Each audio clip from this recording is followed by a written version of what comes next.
I was gonna buy some Runescape gold, boys, but fuck it. I ain't about it. I was gonna buy me 50 mil so I could get bandos, but I'm just gonna do the boss instead. I'm gonna grind it. This YouTuber got kidnapped in Haiti. No way. So there is a YouTuber out there named Your Fellow Arab. He No first way. gained notoriety for streaming and playing games like Fortnite and doing pretty well in their events. You guys may remember that Fortnite Mania was would in turn parlay into doing in real life streams, which we all know are pretty much the hottest thing in content creation right now. And you guys need to understand, when it comes to this internet game, it's rare for lightning to strike twice, but this dude actually managed to revitalize his career in a whole nother genre, which is insanely hard to do. Now, the only problem with this in real life and vlog style content is you feel like you always have to kind of step it up for your audience, do the next craziest thing, and around a year ago, he really started to go more extreme and began doing some guerrilla journalism in all these different countries. I met the most wanted kingpin in the Middle East. I snuck inside a terrorist hideout cave. Day 1, living with the Mexican cartel. These are just a few of the hard-hitting pieces of content that Arab has been producing, obviously putting himself in danger time and time again to do so. And sadly, at this point, it seems like things have actually gotten serious for this man, and all the documenting of gangs and cartels might have put him in a bad place, because he's now apparently been kidnapped in Haiti by someone named Lanmo Sanjo, who is apparently wanted by the FBI for his violent crimes. Apparently, Arab was traveling with another Canadian journalist, and the two of them were allegedly both kidnapped by a gang there in Haiti while they were supposed to be interviewing their leader. And this is actually how I caught wind of this story, a Keemstar tweet. Apparently these two guys are somewhat friends, or at least associates. I guess he spent 24 hours with him back in the day. And he says Arab was kidnapped in Haiti. He's been missing for 2 weeks. Prayers, please. And that's when I started to do a little bit of digging, and apparently this is the last video that Arab shot before he was kidnapped. So we actually cannot leave to Port-au-Prince until the morning because it's already 6 p.m. and if we Oops. Cart acquired? Yo, facts. leave right now, we'll get there while it's dark. It's about a 6-hour road trip. We'll get there while it's dark, and that place is completely run by gangs, so you don't want to be dealing with the gangs. Even though we have safe passage, we're already approved. All it takes is one stupid gang member holding an AK-47 for one thing to go wrong. So we're not taking that risk at night. We're going to be leaving at 3 in the morning. So obviously he understands the risks and the dangers that come with making this type of gang content, especially in other countries. But I guess that's likely also the high that keeps him going. I just really wanted to show you guys the view from this hotel. We're the only people in this entire hotel. Everybody else is workers, employees, etc. because no one's allowed in the country. So there's no tourists here, okay, other than those Royal Caribbean guys. But I have the entire hotel to myself. Well, that's the thing, guys. It does seem like it's a pretty dire situation in Haiti, from social to economic to pretty much any standard you might go by. And at this point, it is not a safe place to travel internationally at all. Look at that view, man. You got the mountain range, you got the sun setting, okay? You have entire Cap Haitian over here, and we've got a pool, which I wasn't gonna take advantage of, but how many times in your life are you the only person in an entire hotel because the country's completely shut down, no one should be coming in, and you're just a retarded YouTuber? I feel like we gotta take advantage of the pool. Bro, I can't believe this And guy I hope got our board fucking did, kidnapped. because things are not looking very good for him at this point. People within his circle began to speak out. Arab's editor here, he is currently kidnapped. Pray for him. Videos will still be pumped. I will shortly release that last bit of footage of him that was captured in Haiti, which is what we just watched. I'm guessing there's one of his boys. He says, tried keeping it private for 2 weeks, but it's getting out everywhere now. Yes, Arab has been kidnapped in Haiti, and we're working on getting him home. Love y'all, he'll be out soon. So hopefully that is an indication that this man is alive. They're apparently holding him for ransom, like $600,000 is what they allegedly want in this situation. And it's a little bit eerie that this is the last thing he tweeted out before he got taken away. Imagine all this shit I've done that should have killed me and I die in a car accident. And he was saying this after apparently a terrible head-on-head collision. He said, I'd be the biggest pussy of all time. Like scratches, keep moving. And obviously it wasn't the car accident that took him out, but for him to even talk about his death or his disappearance mere moments before it happened is pretty strange and pretty eerie. Sneeko is his boy, they've done a lot of streams together, and this was his reaction to the kidnapping. Arab has been kidnapped in Haiti. He's been kidnapped for 15 days. Your fellow Arab, the YouTuber, our good friend.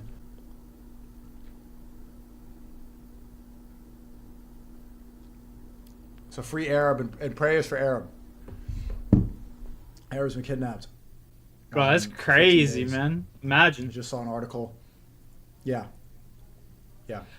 I know. Random announcement. I know. Am I the They only one who fucking probably feels like beating the that is shit just out a of that very nonchalant response to one of your boys being kidnapped in a foreign country? Gang, or definitely. foreshadowing there. And apparently this kidnapping Let's have has been a patience. pretty big issue over in Haiti. I mean, like you saw Arab say, who gets is about and to type of That's story that wild. That's wild. 3,000 people kidnapped. That's just tourists. That's just tourists. Jeez.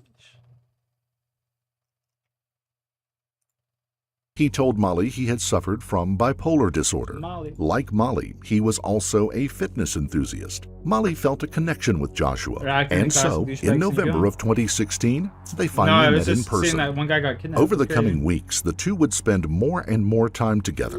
Soon, Molly would tell her friends that she was falling for him. It was Molly's first proper relationship. But for Molly's friends and family, alarm bells were ringing. Still here? What's up? Her friends Marky? remember feeling on edge around him. When I met him, he wasn't overly chatty. He didn't seem to have any interest in getting to know them or any friends of his own. Molly's parents were concerned at how much time and energy he was demanding. He seemed to have no respect for boundaries. If Molly told him she couldn't meet him that day, he would just turn up at the house anyway. He wanted her full attention. After one weekend where she studied while he'd hung around the house, he messaged her. "It's unfair me wasting hours of my weekend HDMI sat cable? on What's wrong your with that? bed in silence." Molly was beginning to feel suffocated. She wrote to Joshua that she needed some space. "We can't be with each other 24/7. I feel really pressured." Joshua fired back with insults and abuse. She was taking him for That's granted, throwing That's the best way to drive home your point. Just his insult kindness them back and in his abuse face. them. Molly apologized, but her friends were shocked. It was clear that Joshua was manipulating Molly. His manipulation was already more ingrained than anyone knew. We're getting 99 Joshua today, had baby. never been diagnosed with bipolar disorder. He had concocted the diagnosis as a way of getting sympathy and attention from Molly, and it was a tool he would use again and again. Often, when Molly made plans with friends, Joshua would suddenly have an episode of depression that required Molly to cancel. Everywhere Molly went, Joshua insisted on going too. Soon, he quit his job just so he could spend more time with her. He used her issues as a reason for him to be around as well. She needed his support. Soon, Molly was telling friends that she just couldn't take it anymore. He was too demanding, too possessive, and they were arguing constantly. After several days in a row of Joshua showing up unannounced at her house, Molly told Joshua it was over. But she didn't know Joshua or his dating Yo, history. it's power of the pussy, It bro. wasn't going to be as easy as she imagined. Drive some people crazy. Joshua flipped. He began messaging her incessantly, begging for another chance. You know? "Please The do pop, not break up POP. with me. I will literally beg. One chance is all I'm asking for. I will do anything." He implied that she was seeing things all wrong, taking things the wrong way. He told her it was anxiety that was the issue. She wasn't happy with herself.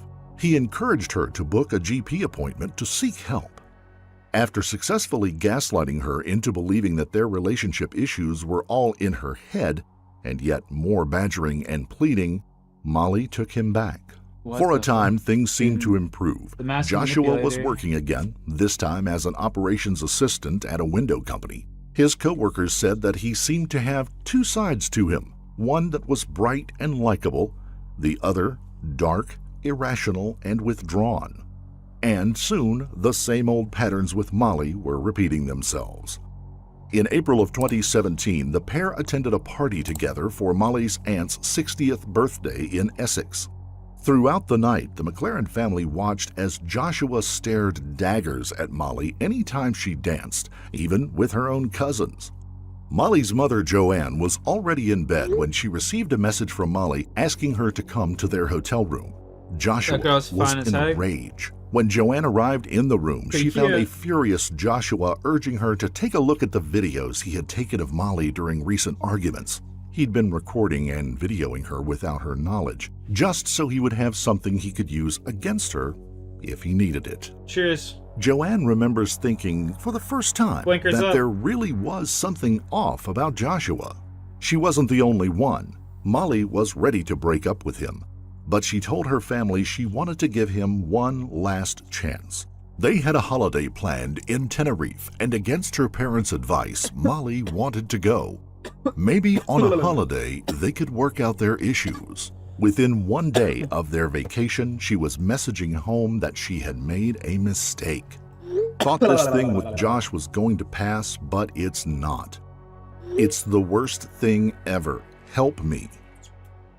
Upon her return from the trip, Molly told her mother that she no longer had feelings for Joshua. She just needed to find the right time and words to end it with him amicably.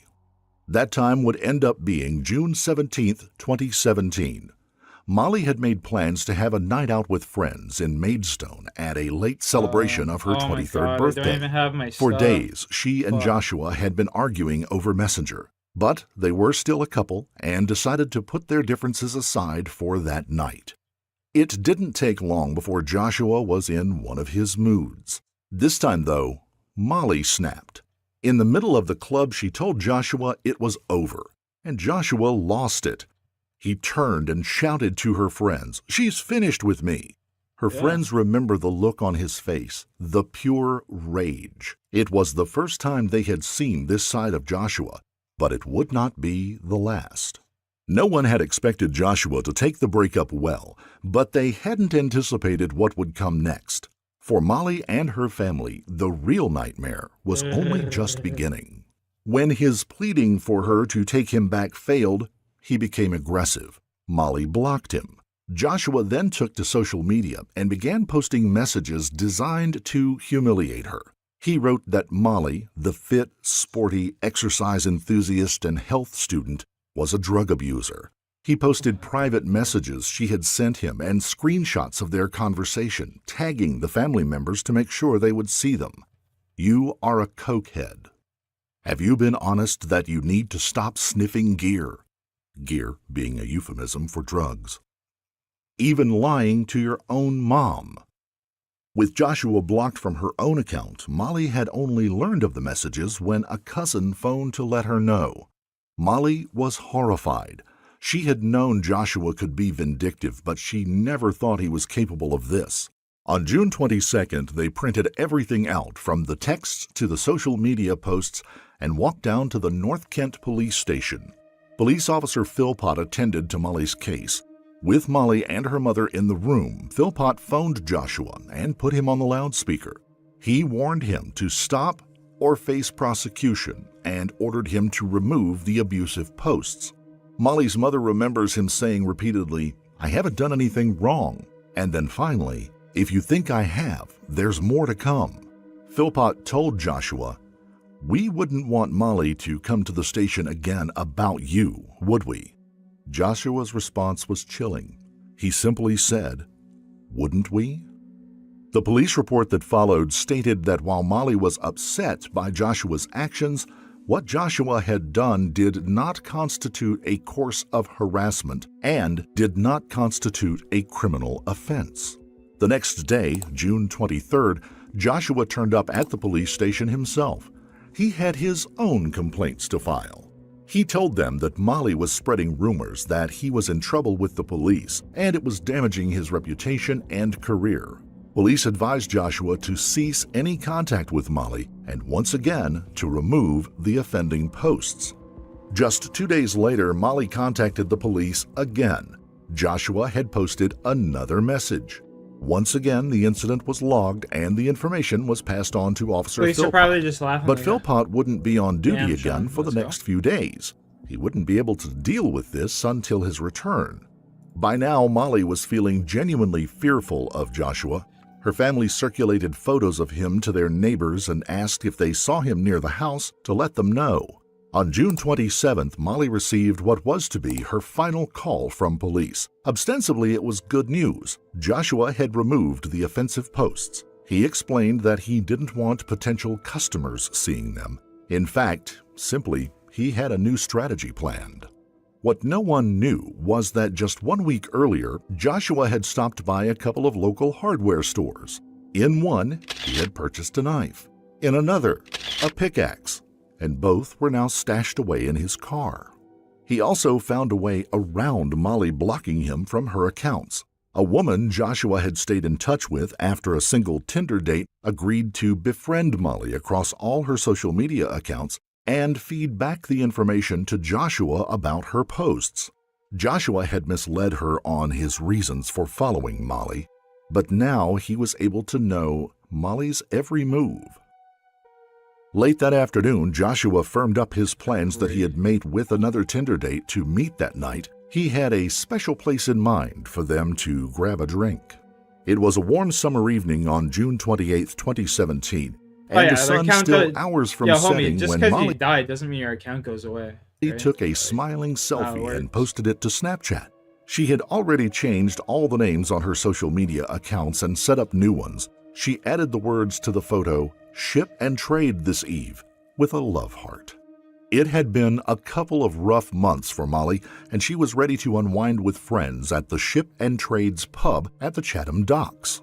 They hadn't been there long when Molly went to the bar to order some food. When she came back, her friend said that she looked like she had seen a ghost. In fact, she had seen Joshua sitting with his Tinder date. Later, he walked past her table, making sure to catch her eye on the way. Molly figured it had to be an unlucky coincidence, but she did feel shaken. She told her friends not to worry about him, that he was just some psycho. But she finished her drink and left early. It was the last time they would see her alive. By 10:10 a.m. the next morning, Molly was already at her gym at the Chatham Dockside outlet. She had been visiting the gym daily to film workouts that she was doing as part of a new personal training course she was enrolled in. There was nobody in the workout room as she pulled out her mat and began her exercises. Minutes later, Joshua arrived. He takes the stairs two at a time to the open door, spies Molly, and does a U-turn back down the stairs. Then he turns right around again and confidently enters the room. Molly is in mid-workout when she looks over and notices the all-too-familiar figure enter. Joshua picks up an exercise mat and starts to stretch right next to where Molly is working out. Molly captures him in her video before going over to confront him. She asks him if he had been following her and why he was not at work. He tells her it's none of her business, so she leaves the room for another part of the gym where she sends several frantic texts. At 10:45 a.m., Molly texted her mother, Joanne, Why not just leave? "Mom, he's turned up at the gym, and come next to me." She then called her mom, who told her to come straight home and drive carefully. Molly then texted a friend, Amy Lee. It was 10:59 a.m. She sent a photo of Joshua in the workout room next to her. Like Joanne, Amy told Molly to go straight back home. At 11 a.m., Molly wrote a reply. She thought that Joshua had left the gym, and she was going home. She packed up her equipment and started walking to her car. Joshua had left the gym, but he hadn't left the car park. Joshua had been driving slowly around the car lot waiting for Molly to leave. At 11:02 a.m., Amy wrote, like something straight out of "He a has horror no movie, sense man. of what's normal. He is a freak. Just This is legit something straight out of a horror movie, dude. It's like, holy fuck. stay away from him." Now That's inside her car, Molly didn't notice Joshua walking towards her car. Oh, dude, I across was gonna say, did he like hop in the back of her car and he's just sitting there the waiting car for park her? carrying all of them. a knife.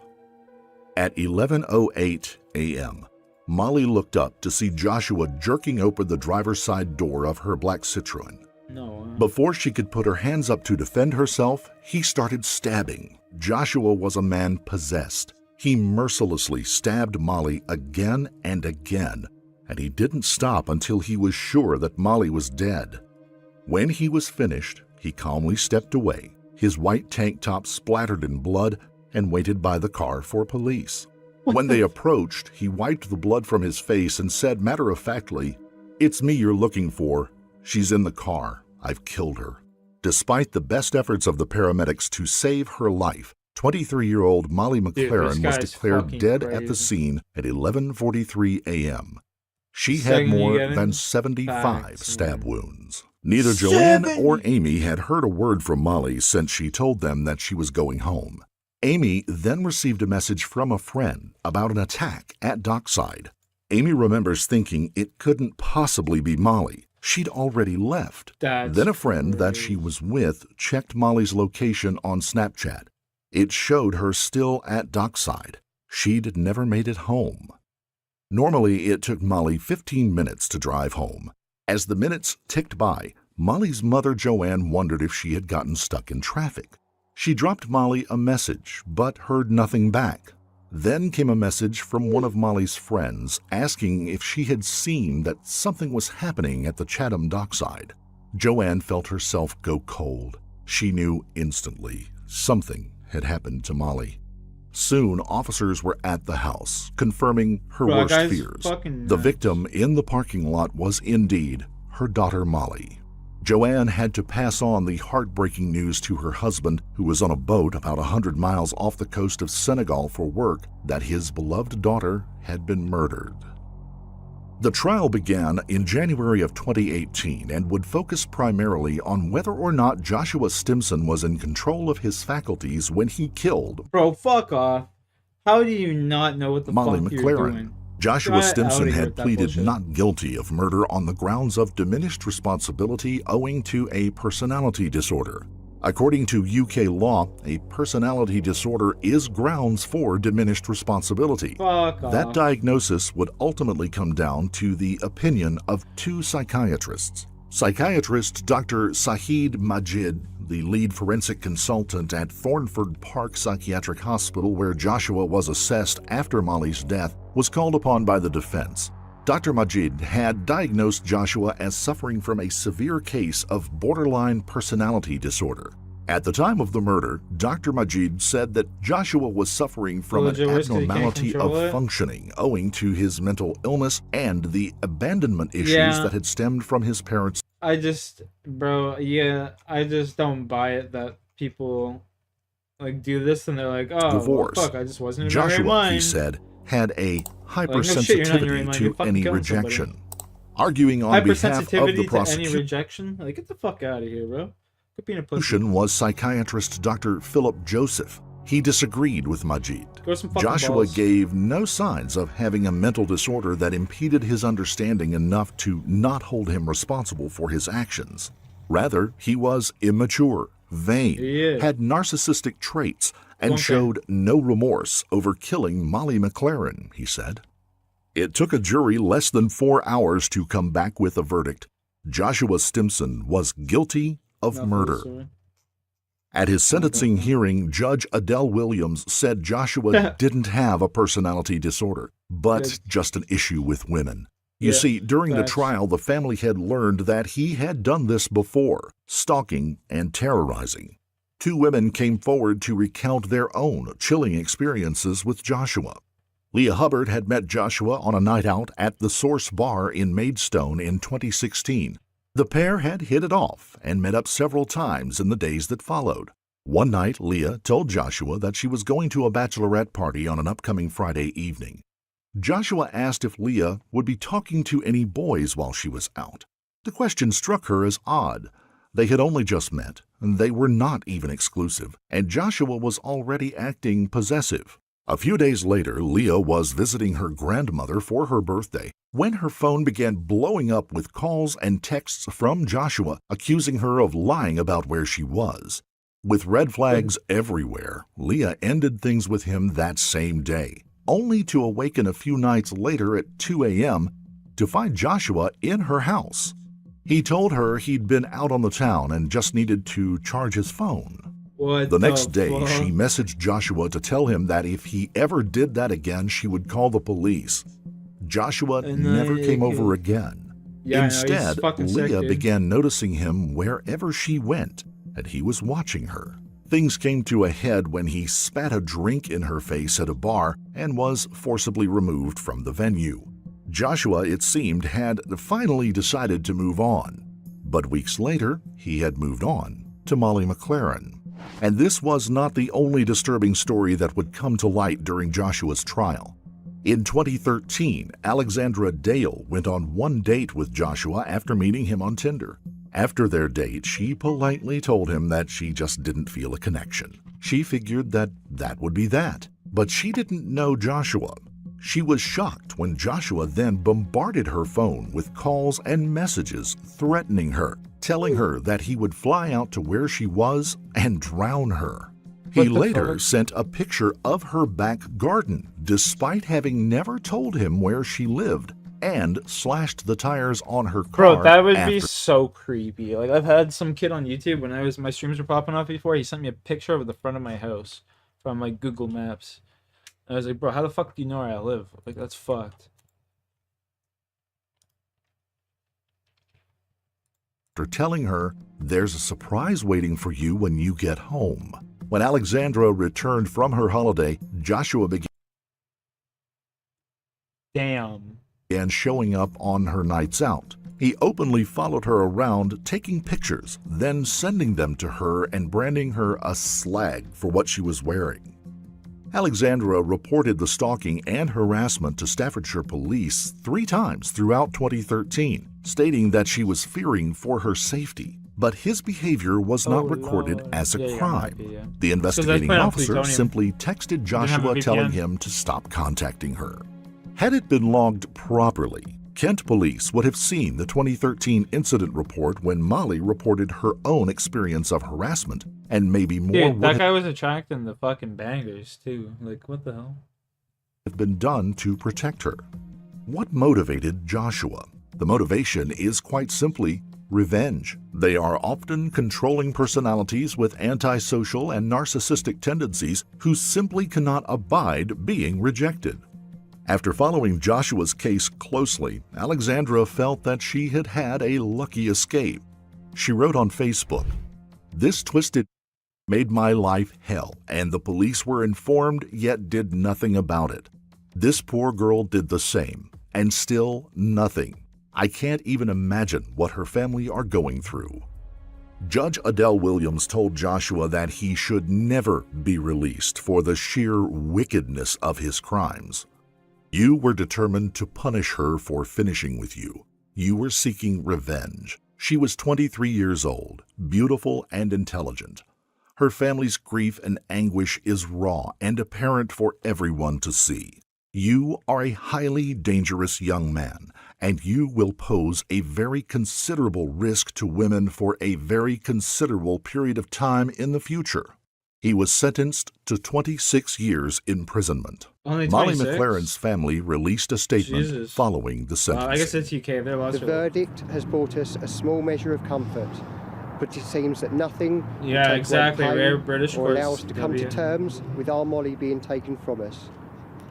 We are serving a lifetime of pain, anguish and loss. Kent police later invited That's the nice, Independent interesting. Office for Police Conduct to conduct an inquiry into their handling of the case and the series of failings involved.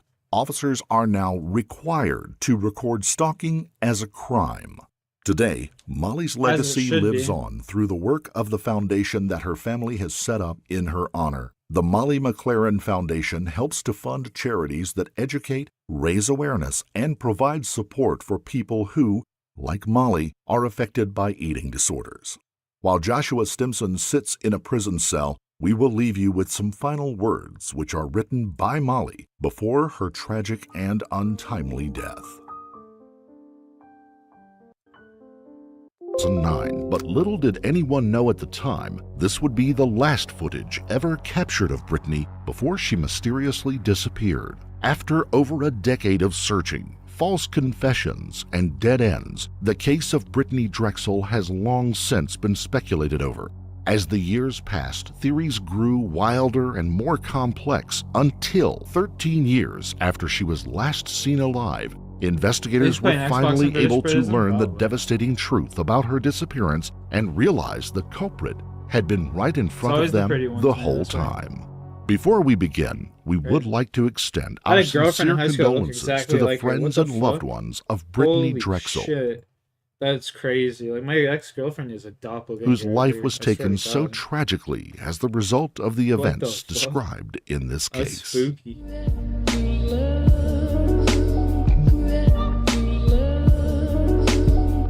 Oh, that's fucking spooky.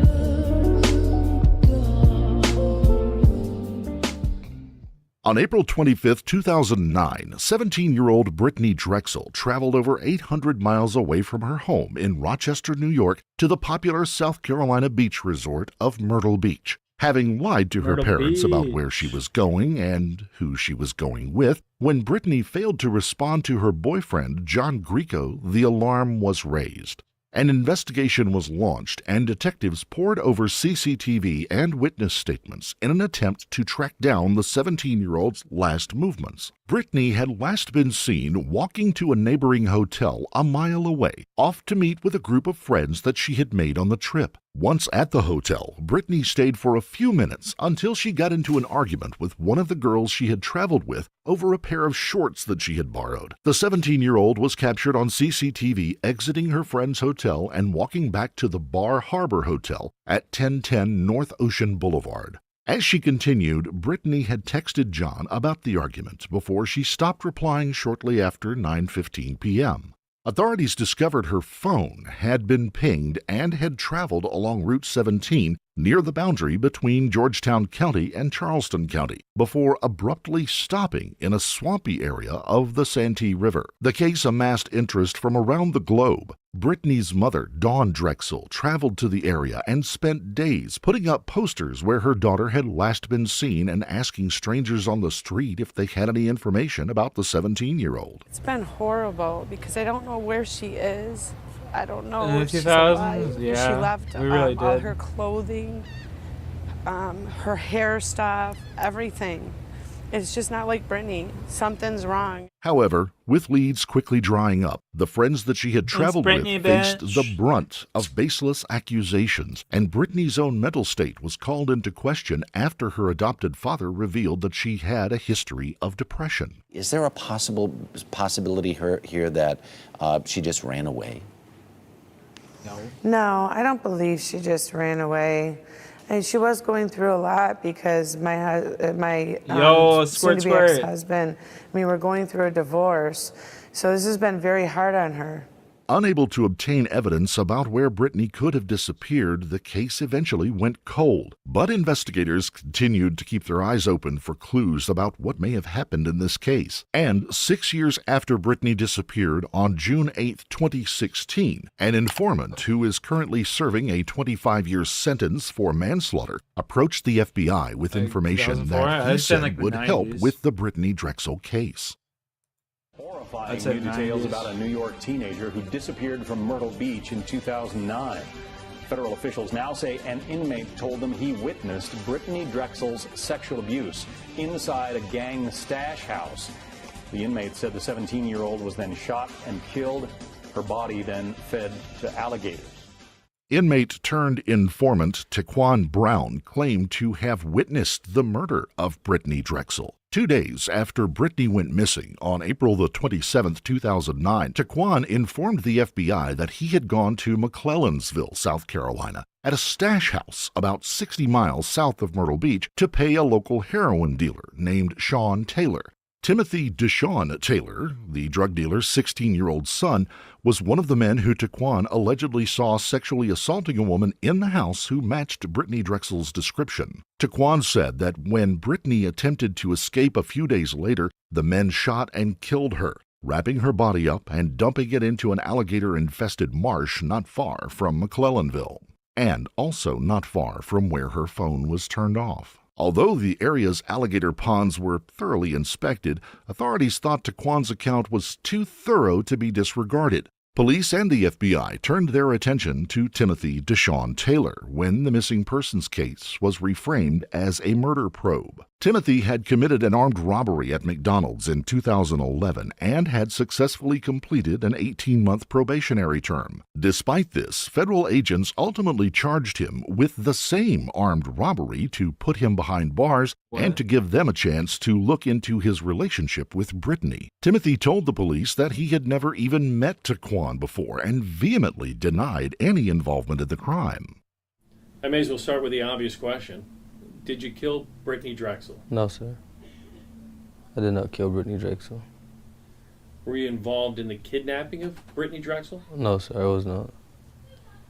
Were you with Brittany Drexel the night she disappeared in April of 2009? No, sir. I'm not sure who the administrator is who posts the comments, but the person who apparently has information, they say they have information, says there are witnesses who are not in jail, other than, I assume, this Taquan Brown, who have told them that they saw you with Brittany. What do you think of that? If it was witnesses, then it would have been brought to the attention and they would have highly spoke about it, but I'm pretty sure there's no witness. I know that there's no witness because I've never seen her and I've never been with her. In March of 2018, Timothy consented to take a lie detector test to demonstrate this, but he failed.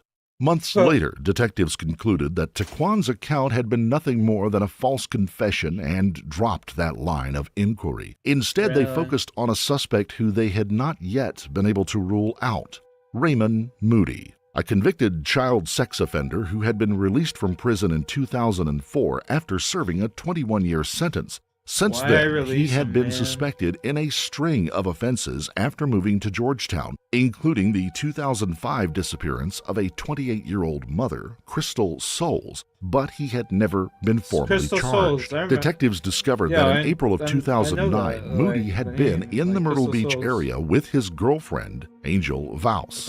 What's more, this wasn't the first time that police had heard his name in connection with this case. In 2011, Angel sat down with investigators and revealed that she was suspicious of her boyfriend having been involved with Brittany's disappearance. Angel explained to investigators how she believed her boyfriend, Raymond Moody, could be a threat based on his previous convictions as a child sex offender. I don't know, like I said, a few years have gone by, things, people, I know, people like that don't always change, I know that. And I know there's always that tendency that they can do it again. I know that. But in spite of his previous offenses, Angel stayed with Moody as his girlfriend, and investigators spent the following years chasing down new leads and building a case against Raymond Moody, who was now a 76-year-old man. In 2021, an FBI task force was put together to investigate the case. Angel, now a nurse at the MUSC Medical Center, agreed to meet with the senior investigator, Hank Carrison, at the Georgetown County Sheriff's Office with 2 other FBI special agents and an intelligence analyst. During the interview, Angel is asked about the events of April 25, 2009, with investigators pushing her to reveal where she and Raymond had been that night. During the hours-long interview, Angel becomes distressed and walks out, upset at the accusations being thrown around. After being talked down by Carrison outside of the sheriff's office, Angel returns and begins to show her hand. No, I would never hurt anybody. What's the truth then? I don't know the whole truth. I don't know who it was that night. I believe you, Angel. I really do. I really don't. I do. I believe you right now. All we're looking for, we need your help. Right? To piece this thing together. I know. I was not about to just, what my belief is there are lots of ways to cheat and manipulate it, for sure. With the agent's reassurance, Angel goes on to say how she remembers Raymond returning on April 26, 2009 with scratches on his face. She wasn't sure where he had gotten them from and had questioned him at the time if maybe she had caused them during some drunken fight. I know for sure. Great strat. He had asked me put mass amounts of pressure on trade her. visas, and I didn't ask why. Big deal. You know what I mean? And then I do remember him calling me early in the day. And I was off, but I just didn't feel like, meeting up at that time. So I told him, Chat, we're an hour and 45 minutes away. Down by the hotel by the landing, right? Yes. And you traded vehicles. Yes. You took I took Hour my and 45 vehicle, minutes he away got the from red- 99, he got the baby. red truck. Angel told the investigators about how on April the 25th she had gotten off work early and met up with Moody to swap cars before going their separate ways. Detectives revealed that they had evidence to suggest that Angel's phone and credit card were placed at the Ocean Boulevard, North Myrtle Beach area around the time that Brittany disappeared. Angel continued to deny being with Moody, but suggested that it was possible that her phone and card could have been in her truck, which Moody was driving. Well, Angel after also told 99, investigators how, around 1 a.m., we Raymond had left their start working home on before another skill. returning about a half What's up, an hour JC? later. Towards the end of the interview, Angel becomes more amenable, suggesting to the investigators that she could press Moody for information. She even went so far as to suggest Charles bugging Manson's awesome. the house. Love him. I don't know. What do you think you'd say? I was, in the beginning, I was very He's a nervous great about it. I musician was as little, well. You know, because He's a great I didn't know. musician. And he won't say anything, So, and I didn't know. I still don't know. So, does it make me nervous when people bring it up? Yes, it makes me nervous. Of course it does. Because I'm living with somebody who could have. See, I fucked his head up. Yeah, that's exactly it. If he was Yeah. involved, would that be different? No, he said no. Then let him know to I mean, the I can public. ask. I Yeah. can try to ask him. I mean, again. It's crazy, brother. First thing They is knew gonna about be- him too he for knows the I'm longest here. time. But he thinks I'm meeting for some other reason. First question is going to be, did they ask you about me? That's going to be the first question. Okay. I mean, he's real. I mean, he's suspicious. Believe me. Still? Always. You had mentioned a bug. Is that something you think would work? Is that something that you think you could do? Oh yeah, I can do it. So how would he respond to any discussion of that if he saw it? No, he don't. He don't talk about it. Period. I mean, he don't talk about it. After the interview was over, Angel returned home, and the FBI surveillance noticed suspicious activity in their home over the next few hours. Raymond was seen going in and out of the house, going through the car as if he was looking for something. Angel had should rewatch suggested Charles throughout the Manson, interview rewatch that it, she yeah. still had the phone that she was using at the time Brittany disappeared. With Moody's unpredictable behavior, a warrant was used to search the residence the next day, Unpredictable and behavior, huh? several electronic devices were seized, including 3 phones, 2 tablets, a disposable camera, and multiple assorted storage devices. Days later, on Wednesday, May the 4th, 2022, Raymond Moody met with the investigators. Oh, no, His I didn't story take damage differed here. Oof. completely from the account that Angel had given them just days earlier. After 13 years, knowing evidence against him was piling up, he was ready to give a full confession. The only person who ever told this story to is my lawyer. Angel never even knew the real story. She never knew. Anyway, when I was going down Ocean Boulevard, we were going along pretty slow driving. I was driving, and pretty walking speed, and I saw the Drexel girl walking along on the sidewalk, and I was smoking pot. She noticed that, walked over to the door and said something about that smells like good weed. I said, yeah, you want some? Sure. Get in. She hopped right in the back, right, a problem. And we smoked the weed, went down the boulevard, and we're just small talk. Angel's not really saying anything.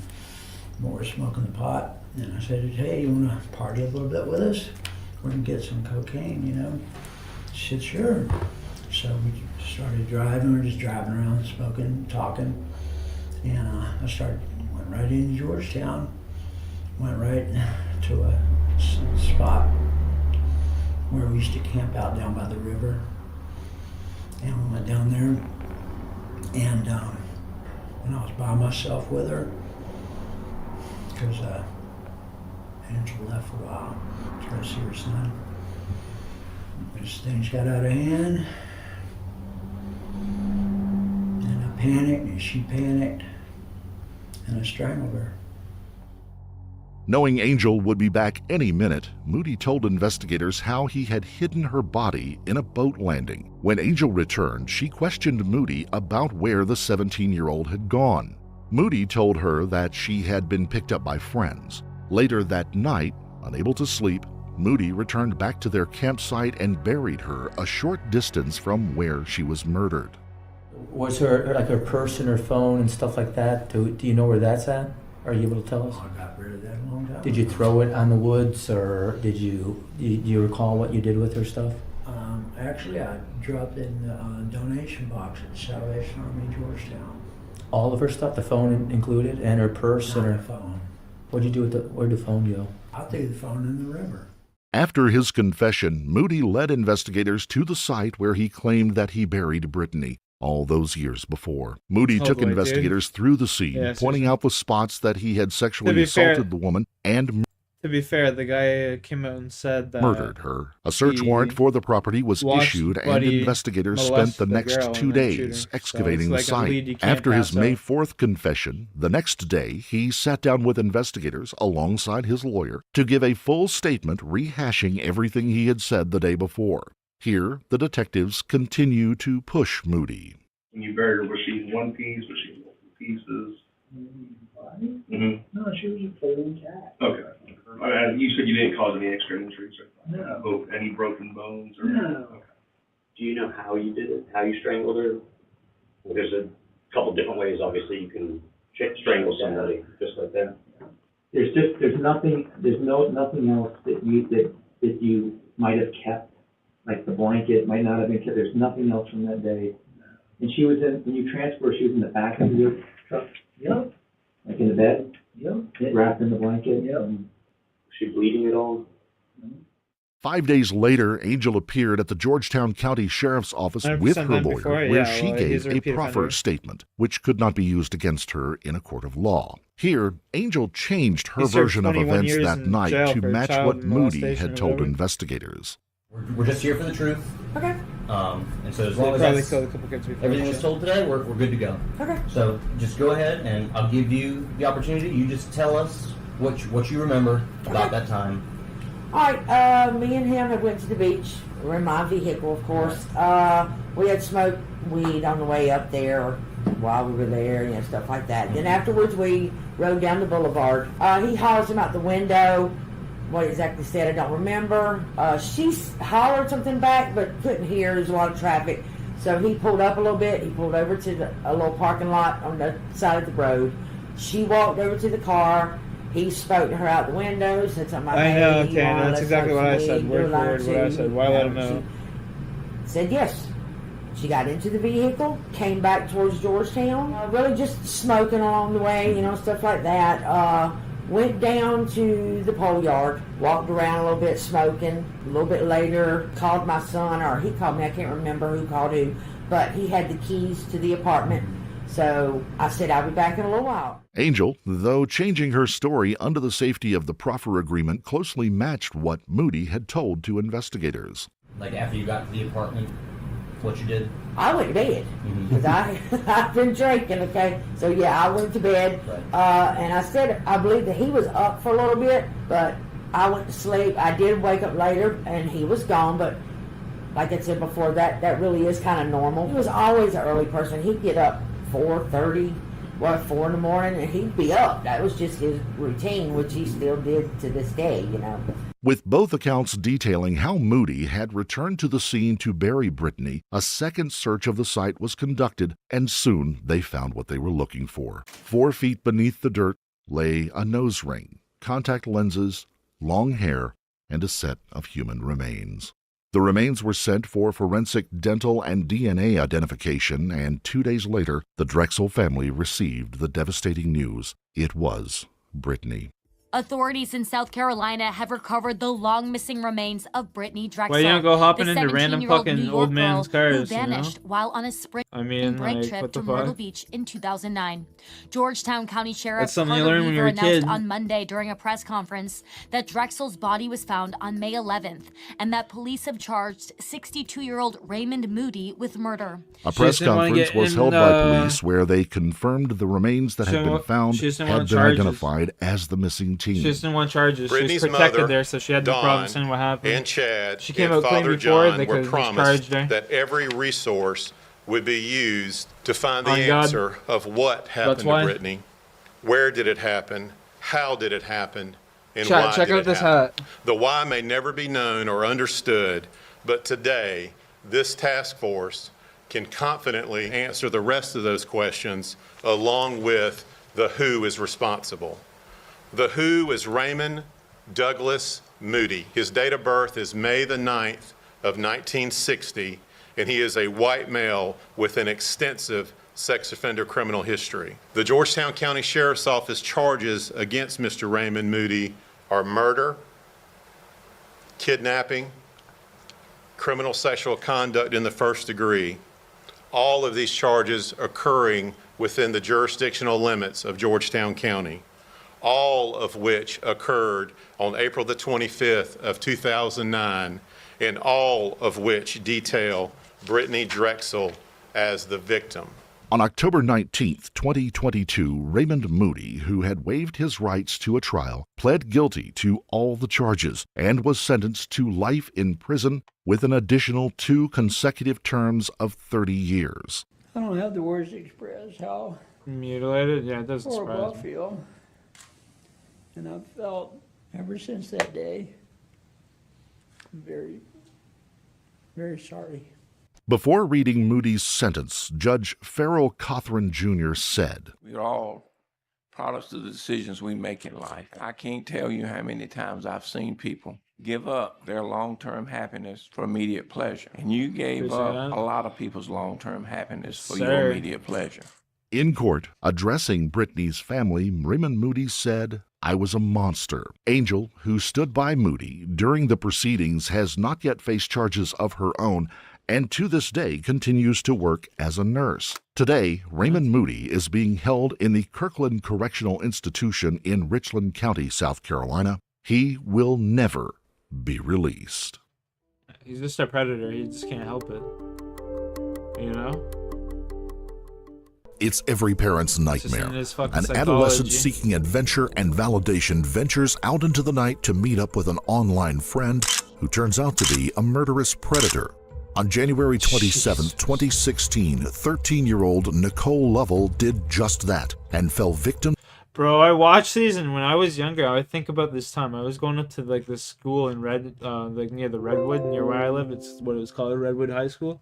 Anyway, I'm going to this high school, and I'm like waiting for my bus one day, and then this guy pops up, and he's like, "Yo, what's up, man?" And it's like, "Not too much. My name's Jack. What's good?" And he's like, "Oh, Jack, what's good?" And we got talking, and I ended up talking about my one buddy. We were talking about smoking weed, and I was like, "Yeah, I smoke weed." He's like, "Want to come over and smoke some weed?" And I'm just like, "Yeah, sure, whatever." We started talking about. I brought up the conversation about my one buddy, who lives near me, and I brought up his like house and where he lives and stuff. And the guy's like, "Oh, I know him." And we're sitting on his couch and shit. He's like, "Oh, you want a beer?" And I was like, "Oh, sure, whatever." And this guy's gotta be like 36 years old or some shit. And I was just like, got those weirdest vibes. I was like, I gotta go home actually, you know. And I ended up just dipping out of his fucking house.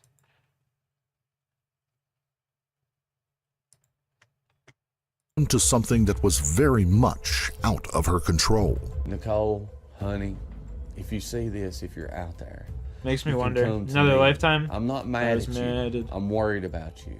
Your family's worried about you. Just come home. Today's case examines the disappearance and murder that claimed the life of a young and vulnerable resident of Blacksburg, Virginia, a college town that is sadly no stranger to terrible acts occurring out of the blue and shaking the community to its core. What first appeared to be a child running away in the middle of the night soon turned into a desperate search and race against the clock to return her home and to the life-saving medication that she needed. Nearly 1,000 volunteers fanned out across the town and nearby campus of Virginia Tech and the mountainous Montgomery County. Nicole Madison Lovell's young life, however, had ended not long after she snuck out of her home on that Wednesday night around 1 a.m. Her body would be found callously disposed across the state line in a rural part of North Carolina's Surrey County. Who could have killed this young girl and why? What led her to leave the apartment through the bedroom window that night? Who did she encounter? Did she plan on meeting them? And what happened to bring her to this terrible end? This is the tragic story of Nicole Lovell. Before we begin, we would like to send our deepest sympathies to the loved ones of Nicole Lovell, who fell victim to the abominable acts described in this case.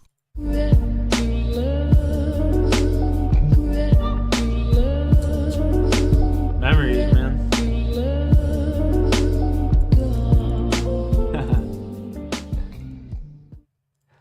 January in the mountains of western Virginia can be cold with long There was nights. this one time my Icy bunch of my winds are friends were all fucked up commonplace. off of, Fallen snow tends to linger, MDMA. sometimes for a And week they're, like, or two running in the around deep, downtown shady where I live spots by that this are McDonald's. everywhere.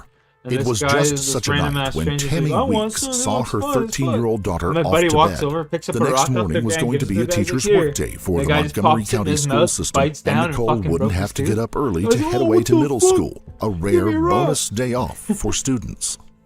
There was no way for her mother to know that after that bedroom door was shut, the girl would slide her dresser over in front of the door, send a text to a waiting compatriot, and then make preparations to make her escape. Nicole had made plans for something very different than a kid's normal no-school plan of sleeping late and watching TV. At around 1 a.m., Nicole slid open the window Yeah, to it's her like room. that, yeah. She grabbed a dark blue blanket with a Minions character emblazoned on it and headed out for the night, backpack and cell phone in hand. Nearby, a car waited for her as she crunched through the patchy snow on the ground. The roads were plowed and clear. She and her internet boyfriend were making their escape. Adventure awaited. And then Me and my things went internet boyfriend. horribly wrong for her. At first, Nicole's mother discovered the girl was gone and how she had left the home at the Lantern Ridge Apartments on Fairfax Road. The window had been left open all night. Tammy Weeks immediately reported her daughter missing to local law enforcement agencies. Nicole, honey, if you see this, if you're out there, you can come Chat, to who me. remembers I'm back not in the mad day? at you. I'm worried about you.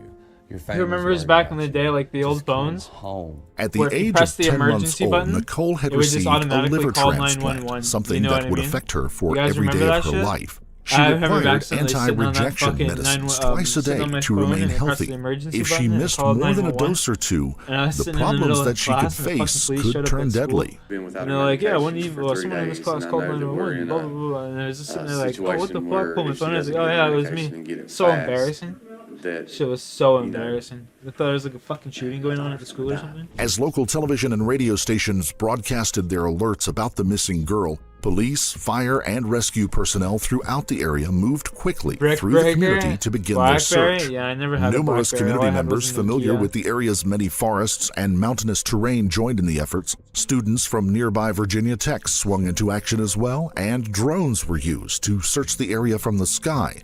The Virginia Tech Corps of Cadets had also joined in the search as My well. buddy's mom Blacksburg and worked for Virginia Tech had BlackBerry, developed an and, incredibly like, tight-knit and supportive community this in the fucking recent kid years. always had, like, the On newest April phones, and then 16, when BlackBerry ended up, 2007, like, failing, Seung Hui homie was Cho just went on a livid. killing spree on that campus You that fucking killed can't get 32 any more of your people phones and for wounded free. an It's additional bullshit. 17.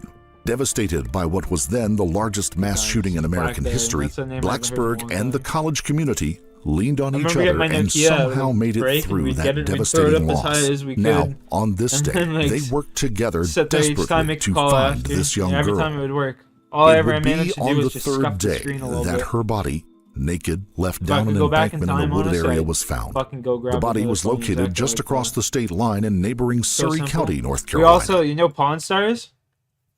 Well, you know Pawn Stars? We used to call Pawn Stars off of my phone, and we'd ask them if they had Battletoads in. And we did that so many times, we fucking buddy picks up, and you got Battletoads? We're fucking calling the police if you call back again. Oh man, so many good times. So many good times.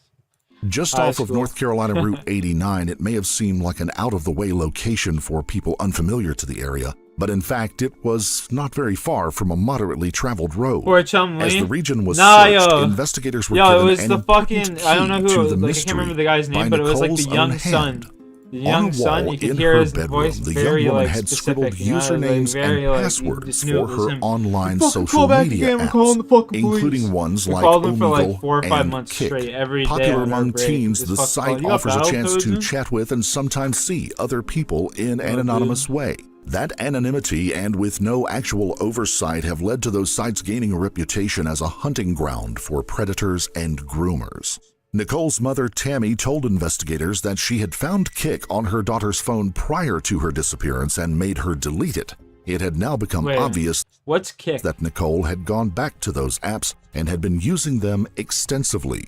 Those usernames I wasn't and paying attention. passwords turned out to be the key that began unlocking this terrible case. Experts were able to go into her accounts and backtrack through her texts, photos, and other communications to build a profile of her activities. Outside of traffic to her school friends and family, there was a secret relationship with an older man, a college student at nearby Virginia Tech. Online, Nicole's persona was one filled with the angst felt by many middle schoolers just entering their teen years. She didn't feel understood or loved. She craved attention. She wanted someone to see her as an adult. She wanted someone to accept her for her appearance, always having felt that the scars left from her early life surgeries were unattractive. She found someone willing to look past that, or found a person looking for someone with very specific vulnerabilities. She found a predator. Online, he called himself Dr. Tombstone.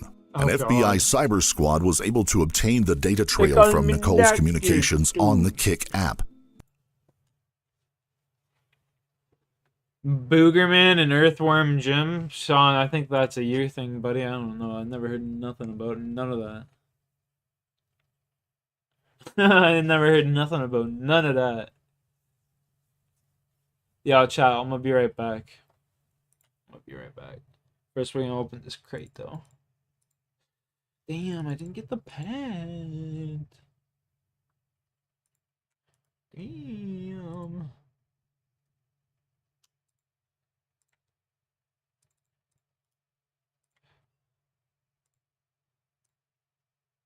Alright.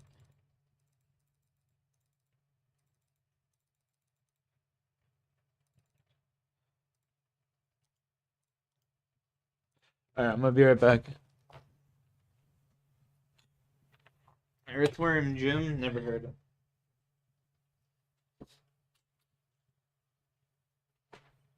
Yeah. Smells good.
Let's go, baby. I'm back.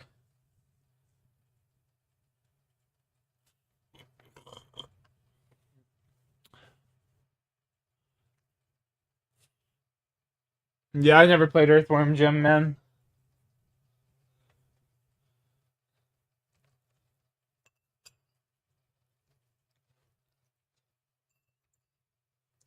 Wow, that is fucking phenomenal. Holy shit. That's like the best. Wow, that's super good. What the fuck?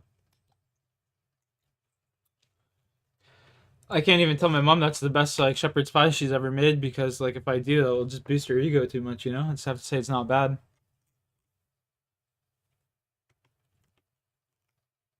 Holy shit, that's honestly the best fucking shepherd's pie she's ever made. Oh my god. Working with the company that owned and operated the service, it quickly became apparent that the only person the young girl had communicated with in the days leading up to her disappearance had been this Dr. Tombstone. Wow.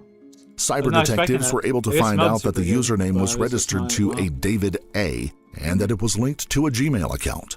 That account led directly to a young man named David Eisenhower. David Eisenhower, 18 at the time, was a freshman at Virginia Tech. Drawn to the college by its stellar engineering program, David also ran track and had been a star athlete back home at the Wild Lake High School just outside of Baltimore, Maryland. He had even been featured as an Athlete of the Week in one of the local television station's news broadcasts during his senior year. 3 times he had won distance races at the Maryland State Championships during his high school times. I will personally not stop until I reach my peak performance. Outwardly, he didn't look any different from any other freshman coming to the large university that year.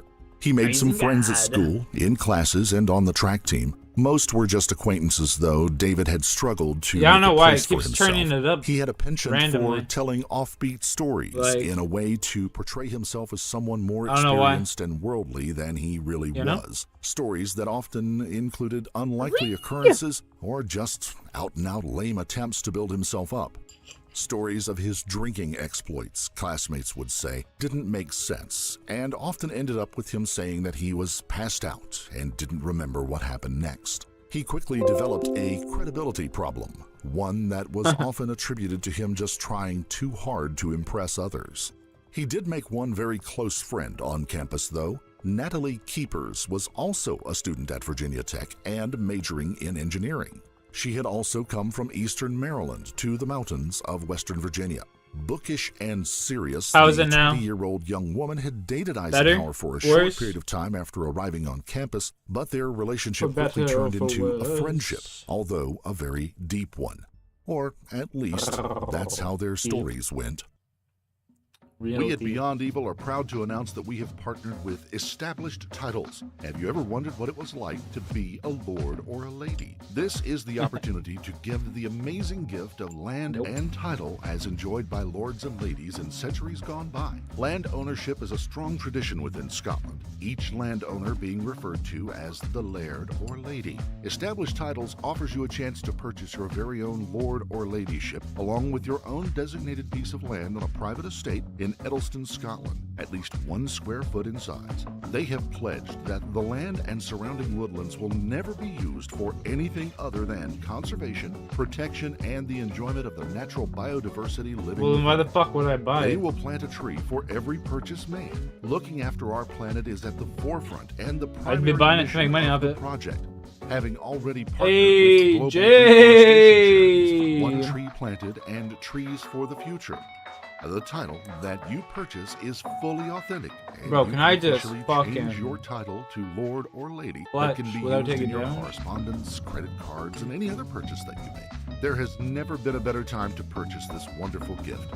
Established Titles is running a fantastic sale right now. If you use the code BeyondEvil, you will get an additional 10% off your purchase. The first 200 people who purchase their title pack using the Beyond Evil link will have plots within just a few moments of each other. So don't waste time. Take advantage of this special price for this special gift while you can.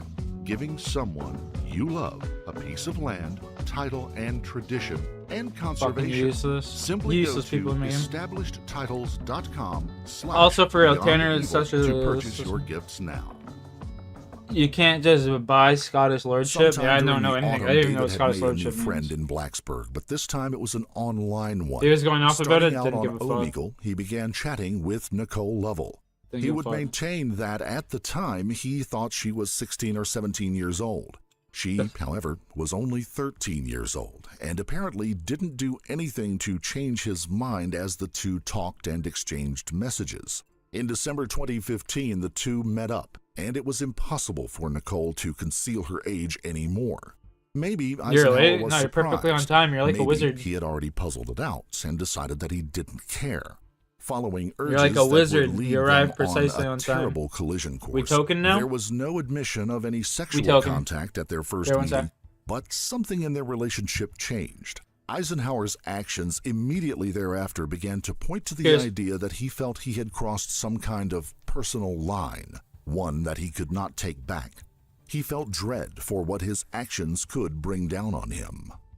Later at the trial, Montgomery County Commonwealth Attorney Mary Pettit told the court that he, Eisenhower, had a problem, and his problem is Nicole Lovell. He decided that this relationship with this underage girl was a serious problem.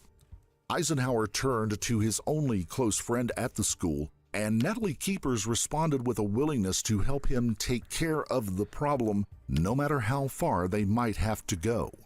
David had a serious problem to find a way out of, but Natalie now had something she could sink her teeth into.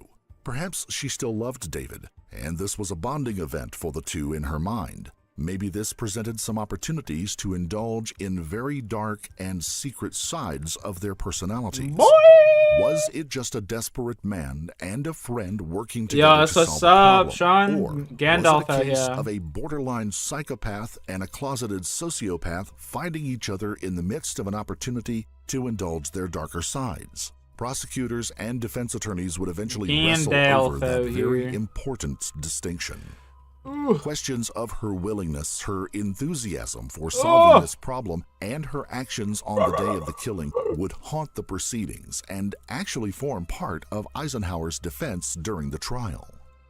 3 days after the disappearance, with the searches going on throughout the region, a candlelight vigil was organized for Nicole Lovell and her family. Hundreds from the community descended upon the Lantern Ridge apartments, where they prayed for her safe return, sang hymns, and provided support for her family and each other. A couple of counties away to the south, just across the North Carolina state line, law enforcement officers Let me made put the stream now. It's not grisly even worth it, bro. discovery that everyone You're good. had feared. The naked body of a young girl You was Gucci found son. down off of a roadway in a wooded area of Surry County. Officers from Blacksburg were called to the scene to help make the initial identification, one that was later verified by her next of kin. Nicole had been found, and the very worst case scenario had happened. As the body was recovered and the scene secured and probed by forensic officers from both states and the Federal Bureau of Investigation, back in Blacksburg, the net was closing on their newly discovered suspects. Armed with Nicole's online data evidence, Blacksburg police and officers from the Virginia Tech Police, along with an FBI agent, brought David Eisenhower in for questioning. Nicole Weeks was brought in as well. Both were initially cooperative with police, and official arrests were slow-played as they gathered more information. This investigation is far from over as we're continuing to conduct multiple interviews and processing additional evidence related to this crime. The focus of this investigation is to now reconstruct the timeline leading up to Nicole's tragic death. A very preliminary determination of the cause of death is stabbing. Online data had led officials to bring the pair in for questioning. The discovery of Nicole's obviously murdered and disposed of body led to the arrest, and then the physical evidence began pouring in. The two began to talk and individually laid out details of what had gone down. Their cell phones provided both a timeline and a roadmap for the events leading up to that night and the following day. Keepers told investigators that David had confided of the relationship to her and the difficulties he had been having. She said he claimed to have met her at a party and feared that he had slept with her but couldn't remember everything because he had passed out and woken up in a ditch the next morning. Woke in up in light a of what ditch? he said, the listener would What? remember David's purported penchant for spinning outlandish tales of his drinking that always ended up with him passing out or blacking out, Those tales never rang true to those who heard them. Did the event really happen that way, or was it just him falling back on a stock story that he didn't realize was never really believable? No one can say, but he and keepers moved forward with the stated worry that he could have gotten the young girl pregnant. Keepers Whoa. said Eisenhower told her that he had tried to cool down the relationship with Nicole and wanted to stop communicating with her because he feared being arrested for their relationship if it was found out. He would later tell keepers that Nicole said that she would kill herself if he broke off the relationship. Somehow, under the specter of a possible pregnancy and being found out, Eisenhower and keepers came to the conclusion that a permanent solution was needed. In their eyes, Nicole's death was the only You gotta answer. be some kind The of two fucking began crazy to do. concocting My their dad plan, would said when he was sometimes younger by he'd fall text. asleep on like the Both, fucking in check. court, would base their Like, defenses on the what are they called? enthusiasm The that the other fucking showed benches for in the the crime walk-ons while and shit. playing up their own reluctance. The day But before never the in a abduction, ditch. cell phone GPS showed both Eisenhower and keepers out and about making their plans and gathering their necessary materials. The day before Nicole's disappearance, the two went to a local Walmart and purchased a large garden shovel. Security cameras captured the two walking out after their purchase, carrying the shovel, which would match the appearance of one found later with Nicole's blood on it. The night of Nicole's disappearance, GPS locating services showed the two at a cookout fast food restaurant in Blacksburg. The two shared a meal, made the final preparations, and put their plan into action. Keepers claims that she was not present during the next step, but did not dispute that she was involved in the planning and what followed. Eisenhower coordinates with Nicole, and she awaits his arrival. Her dresser is pushed to block the bedroom door. He pulls up outside. Nicole grabs her coat, backpack, and cell phone, and the dark blue Minions blanket. She slides the window open, climbs out, and gets into his car, and the pair drive away. GPS tracking shows the car arriving at a location on Craig Creek Road near the Virginia Tech campus. Craig Creek Road is a single-lane road through a wooded area. Rural houses and trailers along the road are often widely spaced, and sometimes there's no line of sight from one neighbor's house to the next. Why didn't you know On those this are cold shovel? Wednesday I don't know. night, snow on the Thank ground God they and a don't. fading moon shone overhead through partly cloudy skies. Temperatures were falling quickly as the Thank two God they motored don't. down what turned out to be a dark and lonely road with no street lights. Then Eisenhower stopped the car. It was 1:02 a.m. The two got out. There is no way to know what Nicole was thinking at that moment, but Eisenhower's next steps were laid out by the autopsy report given to the court. Nicole was struck by a shovel in the neck, breaking one of her vertebrae. Still alive, Instantly she fell to paralyzed. the ground, and Eisenhower began stabbing her. In the end, she was stabbed 14 times, 7 times in the head and face, and 7 times in the chest. The fatal wound was from the hit that slashed her throat. Woo. Nicole Madison Lovell, a child who had survived a liver transplant, who was loved by her extended family and numerous friends, died on a lonely road on a cold January night, the victim of cold-blooded murder. Eisenhower then took her lifeless body and dumped it into the trunk of his car. Her other items, including her Minion's security blanket, were tossed in as well, along with a shovel and the knife. He got back into his car and headed home. He'd go in and spend the night in a warm home, possibly haunted by his actions, while Nicole's body stayed out in temperatures that would drop into the mid-20s before first light. No one along that road would report anything out of the ordinary that night. The murder passes unnoticed into the wee hours Because of the they morning. broke her vertebrae. People She was sleep paralyzed. in preparation She for the coming couldn't workday, she just couldn't do completely anything. unaware of the evil that had She passed literally them couldn't by. do anything. She couldn't scream. Eisenhower would she text wouldn't be able to keepers move. and put into motion their next terrible step of their plan.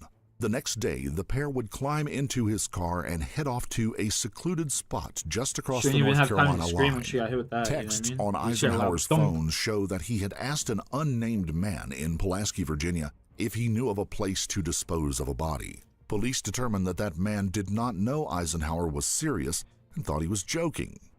Driving down North Carolina Route 89, the pair found a likely spot, one somewhat near a property owned by a member of Eisenhower's extended family. Nicole's body was stripped and cleaned to remove any evidence and then dumped down a wooded embankment. Text between the two showed that they thought the cold weather would keep the smell down, and that in such an area nature would completely dispose of the body within a couple of weeks. Online searches by Eisenhower prior to the murder showed that he had sought out answers to questions such as, how long does it take to burn a body? What is used as ID on a body? His inability to find the right answer, well, certainly contributed to his downfall. Nicole's body was found and found intact. Up until that moment, the evidence that had been piling up had been mostly electronic. In the police station, Eisenhower quit talking before long, but keepers just kept on. Now, beyond the electronics and the words, physical evidence of a murder was on hand, and evidence who had done the murder was being collected by forensic experts. At the scene of the body, evidence was collected and rolls of skin were found under Nicole's nails. Completely missed in the efforts to wipe down the body, the bits of skin would provide the DNA evidence that she had scratched Eisenhower before she had been slain.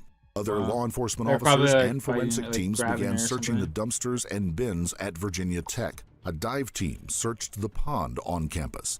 Then a bottle of Clorox and numerous wipes coated with brown stains were found in a dumpster. Blood traces were later found in the trunk of Eisenhower's car. Potentially the most damning evidence was a bag found among Keeper's possessions. Bloody clothing and the very distinctive dark blue Minions blanket had been retained and hidden away. Perhaps it was evidence to be disposed of later. Perhaps it was some kind of grisly trophy. Blood was also found on the toe of Keeper's boots, another thing seemingly missed in the pair's post-murder cleanup efforts. Eisenhower and Keepers were formally arrested and charged with their part in the abduction and murder of Nicole Lovell, as well as for the disposal of the body. Both pled not guilty to the charges offered against them, but their individual defenses rested not so much on not being involved, but in fact who was the mastermind behind it. Eisenhower's defense insinuated that Keepers was the mastermind behind the killing and had manipulated him into doing the deed. They attempted to nullify her testimony on the grounds that much of it had been given to police before she was made aware of her Miranda rights. At times, she was painted in the light of a sociopath playing out a role, excited by the thrill of killing and the planning that went into it. On Keeper's side, attorneys argued that she had no hand in the actual killing of Nicole Lovell. Evidence could not place her at that point of the murder, although it was nearly impossible to argue that she didn't have input before the event and an active hand in the disposal of the body and the concealment of evidence. The chicks always get let off easy, man. I swear to God. Nicole Lovell and her family. Nothing can ever undo what has been done, and for that, I am deeply, sincerely, and forever sorry. In the end, David Eisenhower was found guilty on all charges and received sentences of 10 years for the abduction, 60 years for the first-degree murder, and 5 years for concealing Nicole's body. 15 years of the sentence would be suspended, and 20 years of probation would be tacked on to the sentence. He was also ordered to pay $5,130 in restitution. Natalie Keepers would also be found guilty as an accessory to the murder in the first degree. She was sentenced to 40 years in prison for the accessory charge. Whoa, there's the first. Additional 5 years for concealing the body. 5 years of the sentence was suspended, and she was given twice the recommended 20-year minimum sentence for the accessory to murder charge. The pair will definitely spend the majority of their lives behind bars, but it will never bring Nicole Lovell back. She chased growing up and acceptance as so many adolescents do, but thanks to this pair, she'd never get the opportunity to find her own way in the world, to find pride and happiness in herself. Rip. Her family was left shattered and wounded in a way that can never completely heal. The vile act on that cold January night just leaves a cold, empty spot in the mountain town of Blacksburg, Virginia. And the story leaves a cold chill in the heart of any parent who has struggled along with their child going through those tough years of adolescence.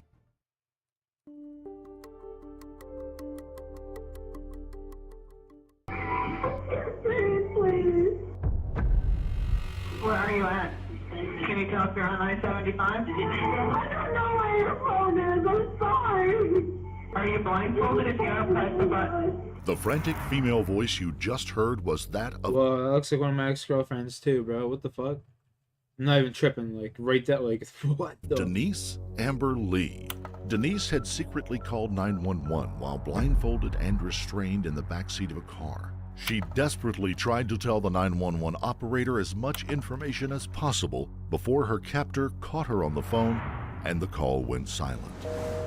It was the only chance Denise had to reach out for help, yet hers would not be the only call to 911 regarding her kidnapping that day. In the end, it would be one of many attempts that would fail to save her life. Before we begin, we would like to send our sincere condolences to the loved ones of Denise Lee, who fell victim to the abominable... Here, I'll bring up a picture of her. Actually, I feel weird, like, nah, I'm not going to get a picture of her. Not doing that, but just trust me, it looks like damn near like that. Acts described in this case.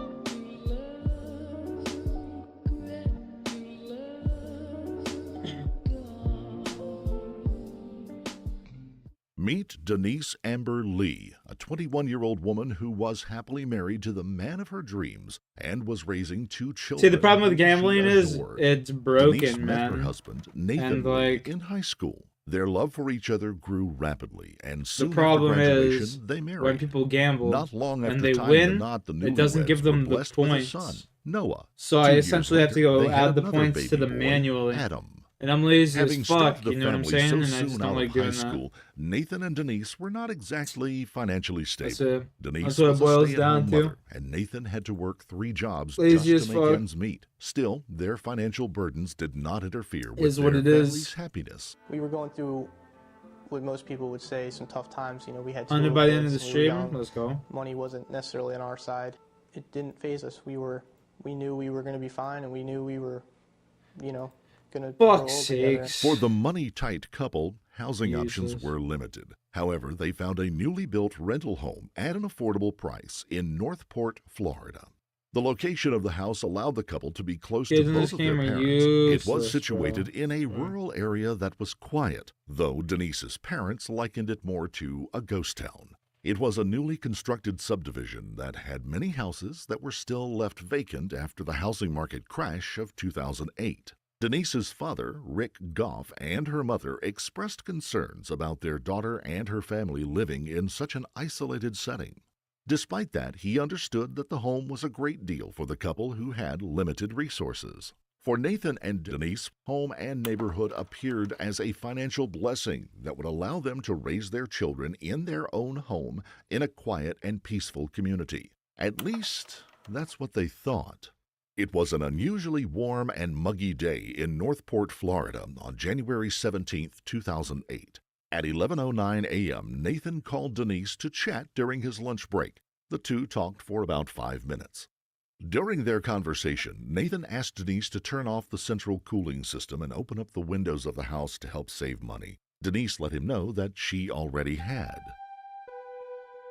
Nathan got off work at 3 p.m. and he called Denise to let her know that he was on his way home, but she didn't respond. Nathan tried calling her 8 more times during his 25-minute drive home. It was odd not to have a response from Denise, but he didn't become concerned until he reached their house. While pulling into the driveway, Nathan noticed all of the windows in the house were closed, though Denise had told him that she had opened them. Upon entering the home, he found no sign of Denise anywhere. A check of the children's room revealed that both were sleeping in the same crib together, something that Denise had never done before. He found Denise's phone, keys, and purse still in the house. Despite the heat, the windows of the house were all closed but not secured, another odd observation. After thoroughly searching for Denise in the home, he found no trace of her. Nathan became highly concerned. Nathan immediately called 911. The call was made at 3:29 p.m. Northport Emergency? Yes, I'm at 7912 Latour Avenue. I just got home from work, and my wife, I can't find her. My kids were in the house, and I don't know where she is. I've looked every single place. Everything looked normal. It's just the only thing that wasn't normal was the fact that obviously Denise wasn't there. After getting off the phone with the 911 operator, Nathan called his father-in-law, Rick. Rick was a police sergeant with 25 years' experience at the Charlotte County Sheriff's Office. Rick was expecting a call from Denise and Nathan because he had invited them to come over for dinner that evening. He had called and left a message on Denise's phone. Rick, however, was not expecting the news he received. Nathan informed Rick that he had called 911. Having 25 years of experience in law enforcement, Rick understood the often lack of attention given to reports of spouses suddenly going missing. He made it his mission to convince the Northport Police Department running the investigation that his daughter was the missing person and that it needed to be given immediate attention. Rick also reached out to his chief and co-workers at the Charlotte County Sheriff's Department, pleading with them to do all they could to help him find his daughter. They were more than happy to lend a hand. First, police headed over to the Lee residence. They began visiting their neighbors' homes to see if anyone knew anything about Denise's disappearance. The police came across one neighbor, Jennifer Eckert, who said that she had seen a suspicious person driving around the neighborhood who later pulled into the Lee's driveway. Jennifer provided police with a description of the vehicle, a green Chevrolet Camaro.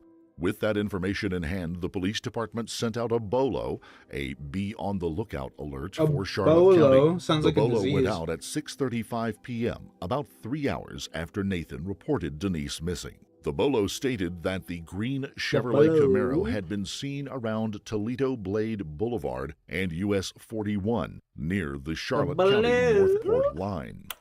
At 6:14 p.m., a 911 operator received a phone call from a woman screaming and crying loudly into the phone. The caller identified herself as Denise.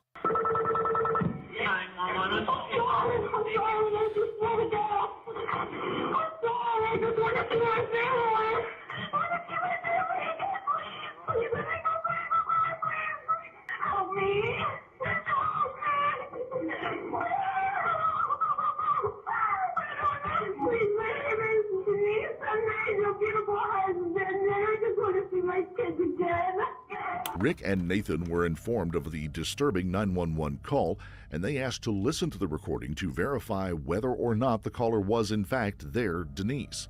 Both were at Nathan's home at that time. After hearing the recording, the family recognized their greatest fears had come true. Denise had been kidnapped and was in grave danger. Denise somehow got a hold of her captor's cell phone and dialed 911. She desperately tried to relay information to the operator while pretending to be talking to her kidnapper. While pleading for her life, Denise did her best to answer the operator's questions. She successfully provided the operator with her name, street address, the make and color of the captor's car. She also let the operator know that the kidnapper was a stranger. During I got the fucking conversation, goosebumps you listening could to hear that. the I'm not gonna kidnapper lie. cussing at Denise and asking her where his phone is. Are you gonna help me? Are you gonna let me out now? Help me?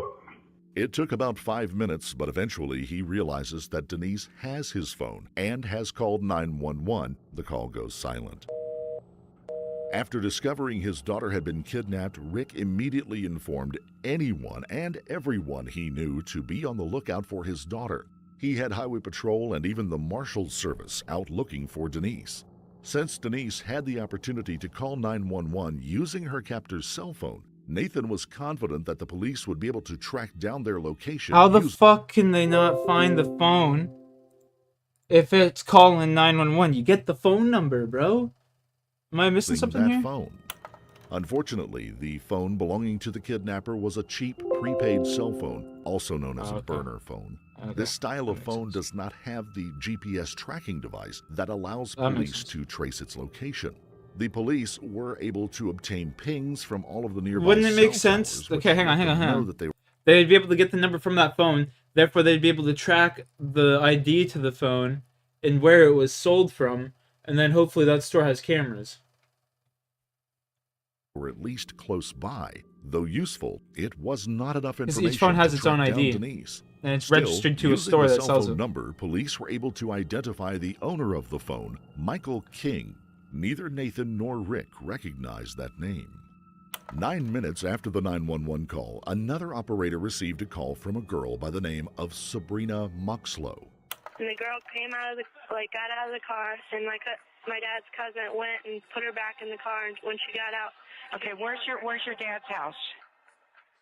It's in Northport. Where would he be going with this female?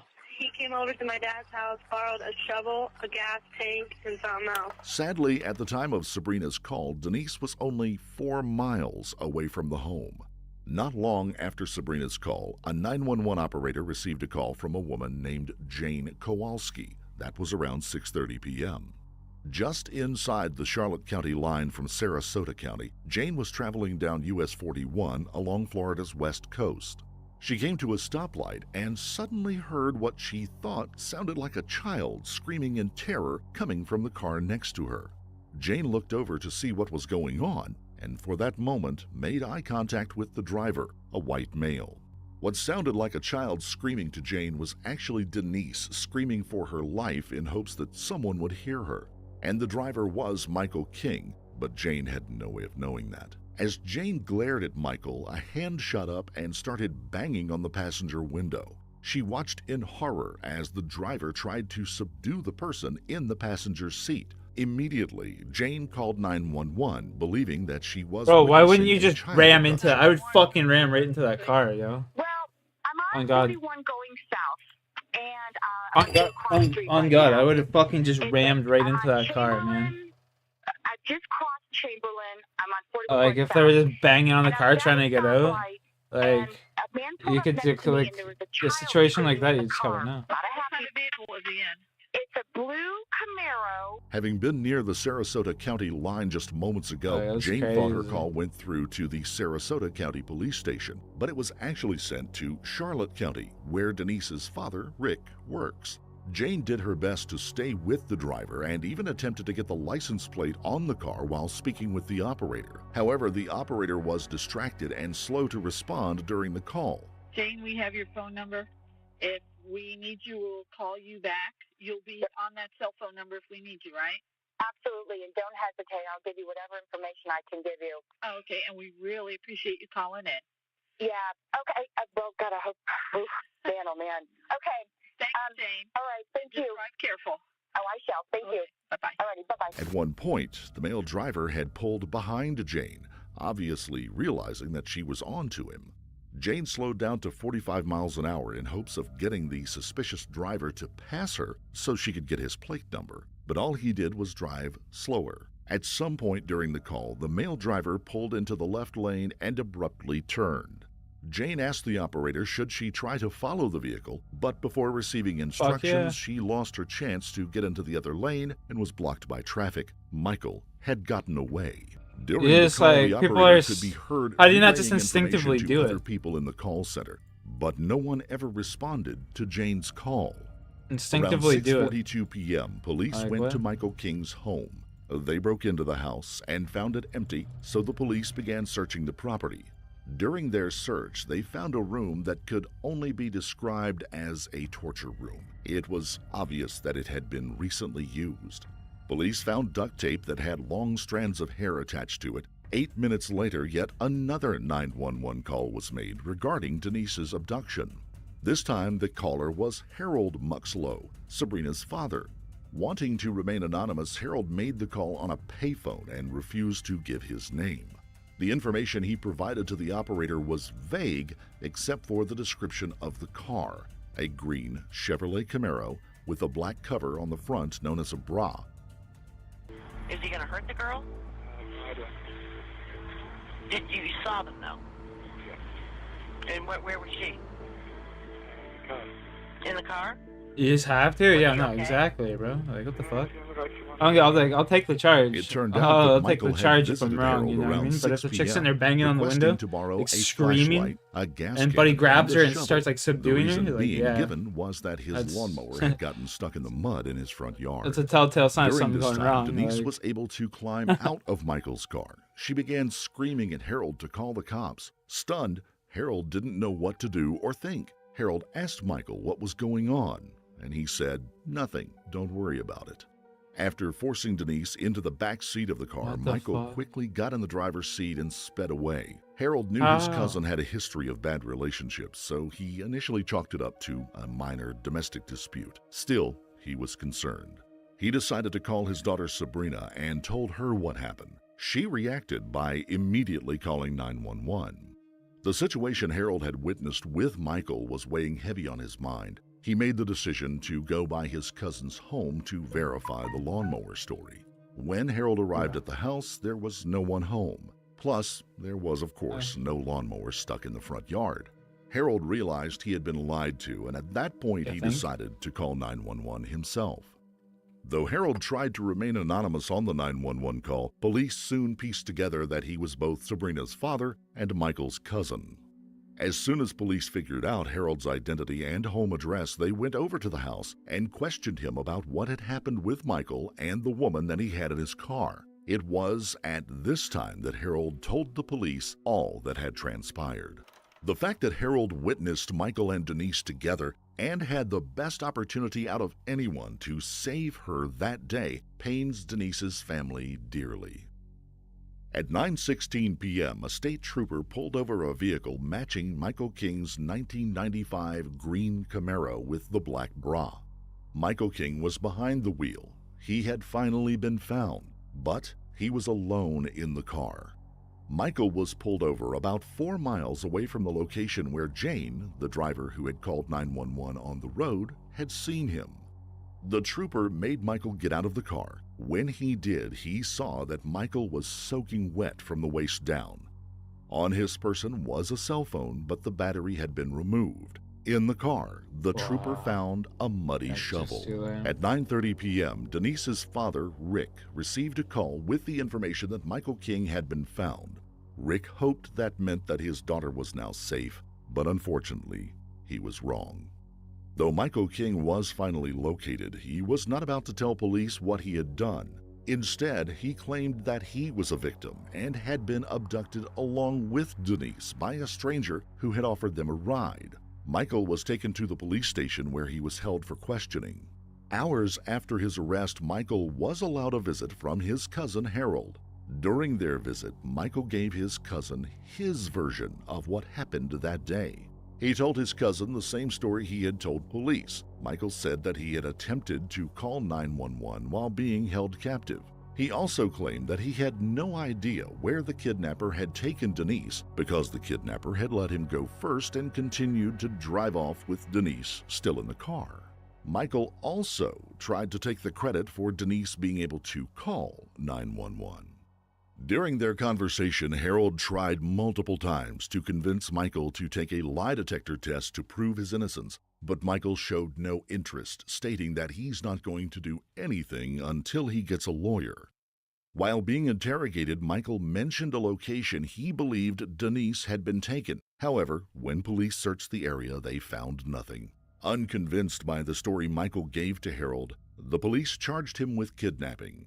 2 days had passed and there was still no sign of Denise. Many volunteers and police officers worked together to search and find her. About a half a mile from the location where the state trooper had picked up Michael, a canine unit discovered a freshly dug hole within a marshy field.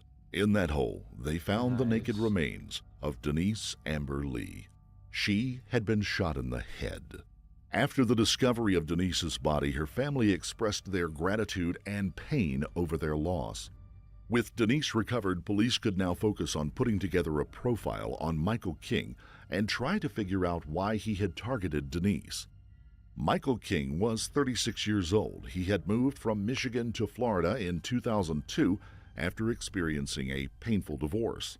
He was currently an unemployed plumber who stopped going to work about 3 months earlier. Michael had no criminal history other than a few complaints made by neighbors who believed he had been pulling pranks around the neighborhood. During their investigation, police were able to get a hold of Patty Paul, the owner of a beauty salon in Venice, Florida, where Michael had been a regular customer.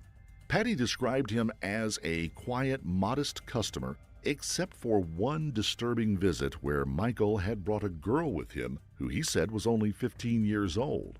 At first, Patty said she assumed the girl was a relative of his, That is, until they started kissing at the front desk. More disturbing complaints came out about Michael after that. Other witnesses claimed that Michael had exposed himself to a woman while at work. Another accused him of sexual assault. However, none of the events were ever reported to police. It was also discovered that Michael had spent 2 hours at a local gun range just a little while before he was seen pulling into Denise's driveway.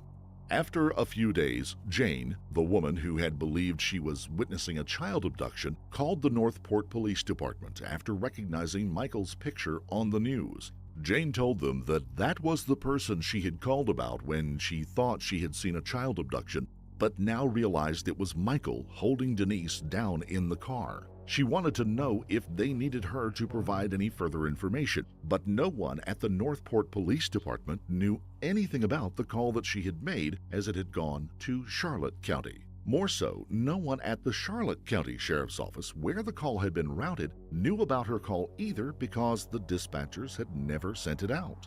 For the next 2 days, Jane kept calling the Northport Police Department until investigators finally managed to find records of her 911 call. During an internal investigation regarding Jane's 911 call, it was discovered that the operator who took the call realized that the call could be related to Denise's kidnapping. However, the operator never entered the information about the call into their computer system. All she did was shout it out to dispatchers across the aisle. The dispatchers who had heard her never sent out the tip. They claimed the chaos of that night was overwhelming and they forgot. To add insult to injury, multiple deputies were stationed near Michael's location at the time of the 911 call from Jane. In a sworn statement, one deputy said that he parked alongside Toledo Blade Boulevard at 6:35 p.m., which means Michael could have driven right past him, with Denise still screaming for her life in the back seat. This information weighs heavily on the friends and family who lost Denise. The sheriff of Charlotte County, John Davenport, refused to admit that his department was to blame for the missed opportunity to save Denise while she was driving down the Toledo Blade Boulevard. Instead, he said the chaos caused by the emotional stress of looking for one of their own in another case was the reason why Jane's call was neglected. Denise's father, Rick, however, disagrees. On the window so hard and screaming, trying to get help, which is a smart thing to do because by that time she knew she probably wasn't coming back. As far as I'm concerned, we blew it. And I say we because I'm part of that sheriff's office. Sheriff Davenport did make 4 of the call center workers take remedial training, and he suspended 2 dispatchers who took Jane's call for a few days. But the punishment meant little to nothing to Denise's husband. Denise's everyone family in that believes fucking that she dispatch did room should have been everything in her power going to under save her life fucking that training day, after while that, the man. Charlotte County They Police just like, Station what the failed miserably, fuck? as if there wasn't That's enough evidence to prove this fact already. That shit could have, that Upon whole further situation could have been totally investigating the avoided. green Camaro, police found clues that were believed to have been planted by Denise. This evidence was found in the back seat of the Camaro. Police found strands of hair torn out by the roots matching that of Denise. They also found a heart-shaped ring that she had been given by Nathan on their very first Valentine's Day, a ring that Denise never took off. More evidence would stack up against Michael, who was continuing to play innocent. A lab report showed a match between his DNA and that found on Denise's body. Not only was Michael now being accused of murder, but he was also being accused of sexual assault.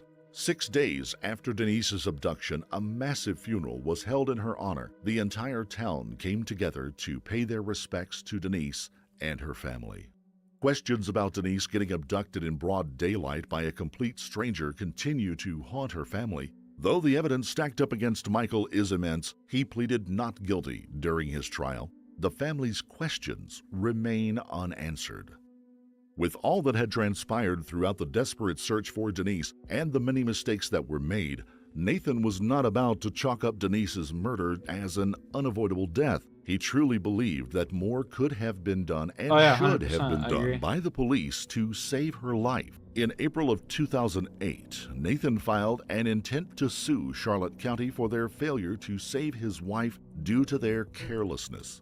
His focus wasn't on the money that he would receive from the lawsuit, but to ensure that Charlotte County was held accountable for its mistakes. Rick, Denise's father, also took the stand to ensure mistakes like this never happen within the Florida 911 system again. Named after Denise, Rick pushed for the passage of a state law that would standardize training for call center workers. It was called the Denise Amber Lee Act. It passed unanimously on April 24, 2008.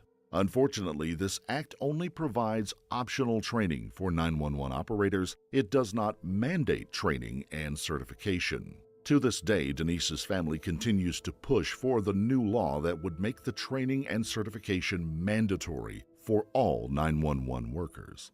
The investigation into Denise's murder found that Michael had aggressively sexually assaulted Denise multiple times in his home. He did so again right before shooting her in the head and burying her naked body in the ground. Medical examiners found several defensive wounds on her body and bruising on her wrists from where she was bound. Denise had been shot point blank in the head, but medical examiners discovered that she did not die immediately. She had suffered before she died. Michael shot Denise above her right eyebrow, which caused her eye to explode. Blood had also entered her lungs, which signified that she was still breathing after being shot. Yeah, she fucking suffocated. After trial, Michael King was found guilty of sexually assaulting and kidnapping Denise on August 28, 2009. It took almost 2 years for the family of Denise to finally see her murderer condemned for what he had done. The punishment for the assault was 30 years. His sentence for kidnapping was life. His punishment for her murder was death. Good. Though it was believed that Michael's death sentence would be carried out swiftly, he continues to sit in the Union Correctional Institution in Rayford, Florida. As of now, there is no indication whether he will actually be served his death sentence. The Charlotte County Sheriff's Department failed to help save the life of Denise Amber Lee. Dude, that's now the such justice a system sad may story. fail to Holy provide fuck. Denise and her family Those phone calls, man, literally gave me goosebumps. with the justice they deserve.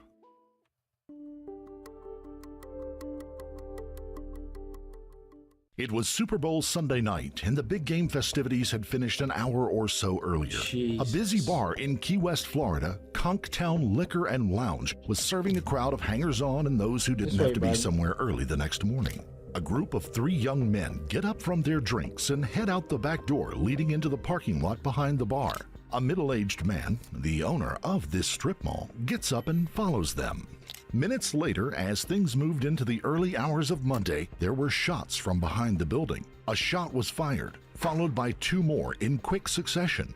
One young man's life would pour out into that parking lot, and another man's life would be changed forever. What had happened and why? Let's look together into the shooting of Garrett Hughes on that fateful night. Before we begin, we would like to send our deepest sympathies to the family of Garrett Hughes, who lost their son on that night. Man,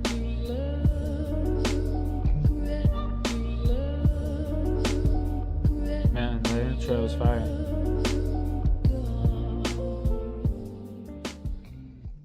This case, we would like to mention, has yet to be decided in a court of law, and until such a time, all defendants are presumed innocent until proven otherwise. It is our desire to offer you the preliminary evidence and the chance to see how just a few seconds can determine whether a life ends or doesn't based on... Alright, I gotta take my dog outside. I'll be right back. Whoa! Let's go, little man. See you looking at me like I keep going? Yeah.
I'm back.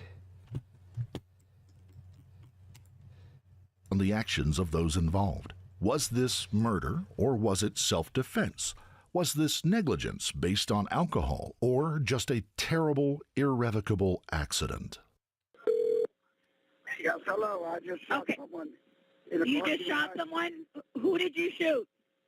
I don't know. What is your name? Garrett Hughes. Okay. Why'd you shoot him? He came at me aggressively in my parking lot at Contown.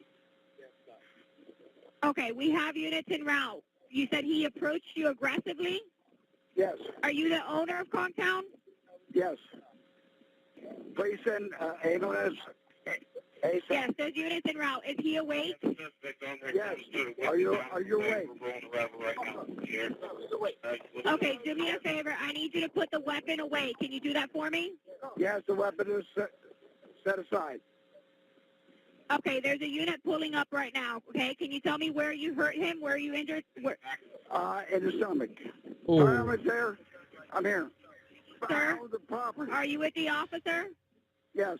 Popular hangout in Key West, a town known for its partying atmosphere, Conktown is located at North Roosevelt Boulevard, separated by the waterfront by a roadway and a picturesque line of palm trees. Are you fresh or An drinking International House food? of Atta Pancakes boy. sits to one What you side have? and What you Wendy's have? is on Cheers. the other. It could Tokes well up. be one of those perfect spots to catch a couple of drinks, take in a game, and then get some late-night food with friends afterwards. There's even a drive-through window for the attached liquor store. It's the kind of place that caters to locals, but even more so to the island's many visitors. On this particular night, 21-year-old Garrett Hughes, his brother Carson, and a friend, Logan Manuel Pellissier, had been drinking at Conktown and enjoying themselves. Burrito Hughes, and tea? called Oh, sounds Cheeto fire. by some of his friends, was a likable young man who had been a star athlete in football and track at Key West High School. There you go. Good. Garrett Hughes with the quarterback kick. Now in his early 20s, he had started training as a fireman and also spent time volunteering as a coach at his old high school and at nearby Horace O'Brien High School as well. An avid fisherman and diver, he was a busy outdoorsman who had grown up in Key West since his parents had moved there when he was just 1 year old. This was his hometown. He was active in the community and generally known as a good kid in the area. Tonight, though, he was drunk and having a good time. Also in that bar that evening was Lloyd Preston Brewer III, a 57-year-old businessman who had deep roots in the community as well. Brewer had come to Conktown to watch the championship game that night with his niece and her boyfriend. After the game was over, his niece and her boyfriend left, and Brewer stayed around in hopes of maybe picking up a girl from the bar. Over the course of the evening, Brewer admitted to having 3 beers. Brewer was also the owner of the shopping center strip that held Conktown and a couple of other attached stores. This was literally his part of town, you could say, and he appears to have taken an owner's interest in the goings-on of the area. Just after midnight, Brewer said that he began to notice something. Let's look at his description of the event as taken from the body cam of Key West Police Department Detective Marcus Del Valle, who interrogated Brewer after the arrest later that morning. I noticed there was a lot of activity going to and from the back door. Okay. As we have discussed in the past, Yes. correct? Yes. So I went out back to just see what was going on. As you know, I am on. I made some brownies last night. Yo, Alex, why you gotta say that, dude? Come I went out on. back and there was Fuck. not one. This was not a drug dealer. Some brownies? I could go for some brownies right now. Some brownies or some Skittles or something? Oh my god. Chocolate chip cookies even? Oh my god. Chocolate chip cookies right now would fucking slap. People on either side, and I guess they were all together. I don't know. They hadn't come from inside the bar. Chocolate chip cookies with like a little bit of caramel in there and some pecans. And on the building. Oh fuck, dude. And I said, "Man, can't you just go That's so good." I'll be honest. Can't you just go in the fucking bar and I think maybe if I was gonna go with it, dude. And we exchanged words. And as it progressed, he became more agitated and approached me. And I said, "Look, I own this. Stop." He continued to approach. I said, I'm armed. It appeared as though he was reaching for something. The first shot went off this way. The second shot went off up in the air. To the best of my recollection, he was already on top of me. It would happen that fast. Okay.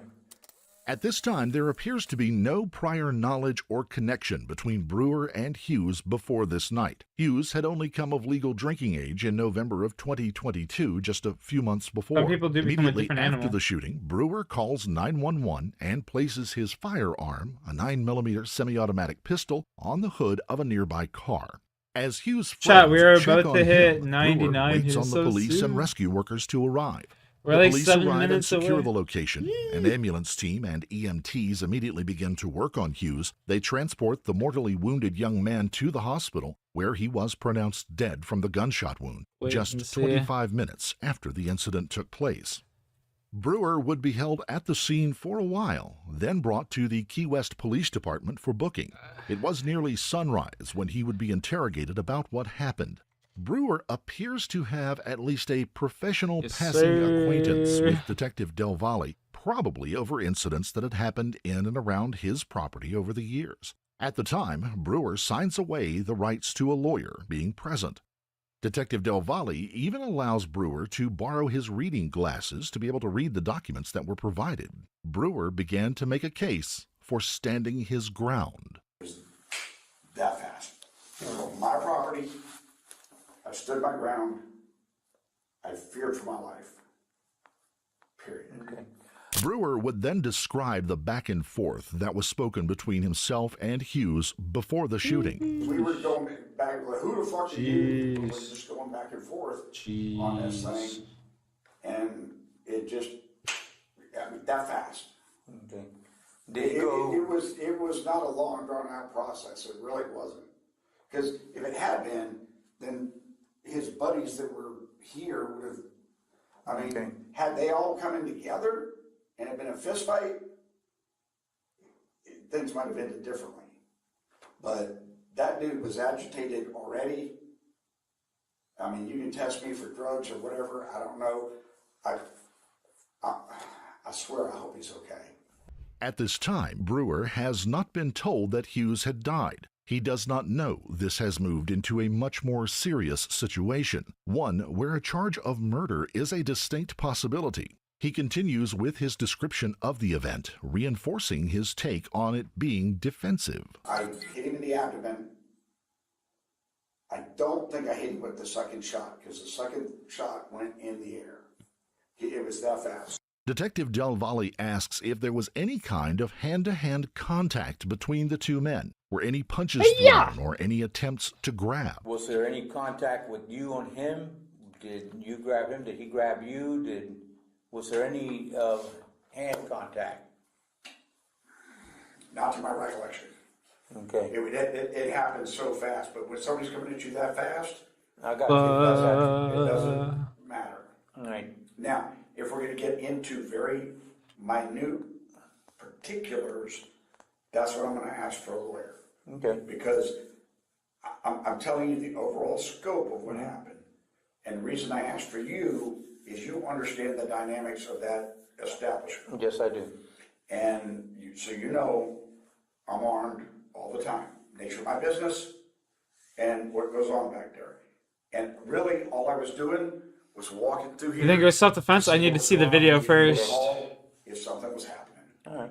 That's it. I need to Over see the next video. few minutes, Brewer is asked to go over the event again and again as the detective drills down into the little details of the confrontation. He comes back around to the moment when Brewer made the fateful decision to discharge his firearm.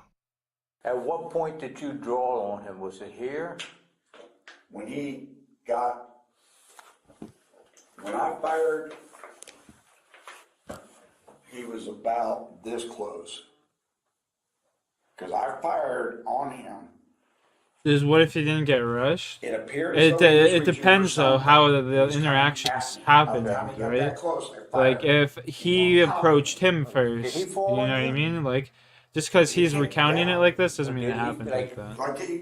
You gotta see like the video evidence first. I don't think I've seen the video, or if they're showing it, I wasn't paying attention.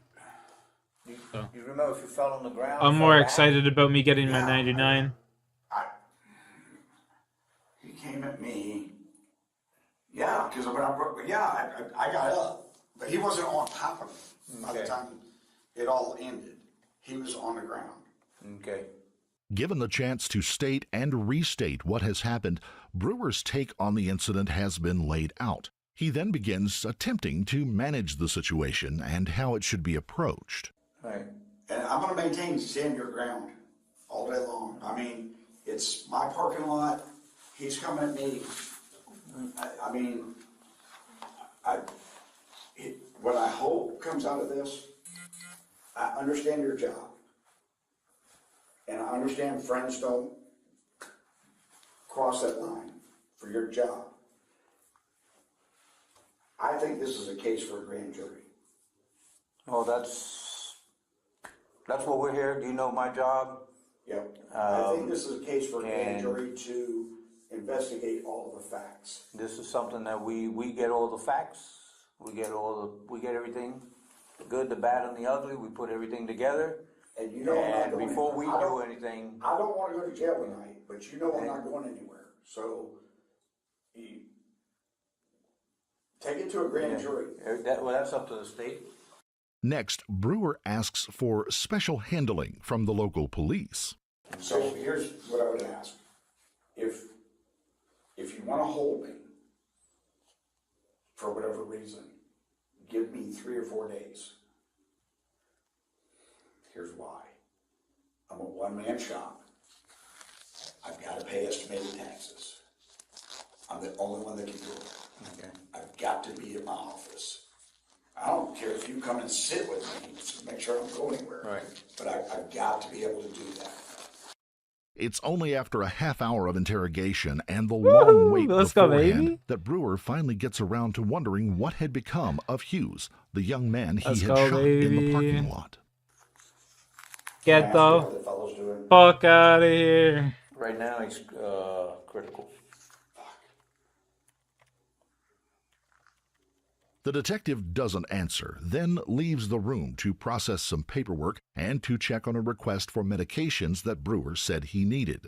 There is a long wait, and Detective Del Valle comes back in for one final run at questioning to give Brewer one last chance to state how the final moments of the conflict played out. Brewer sticks to his story. Before we go, just one question I want to ask you, because once we get everything and go to the state,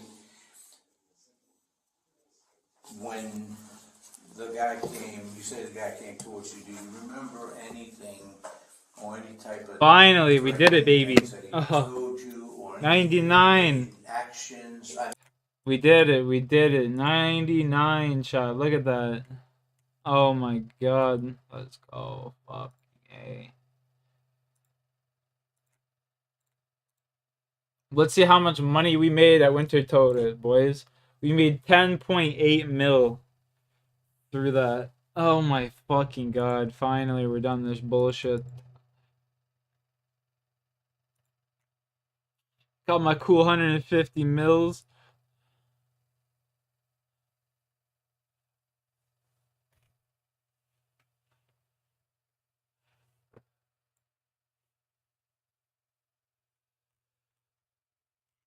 Oh my god. What do we go on to next? Oh, wood cutting? No, we gotta leave the AFK tasks a little bit.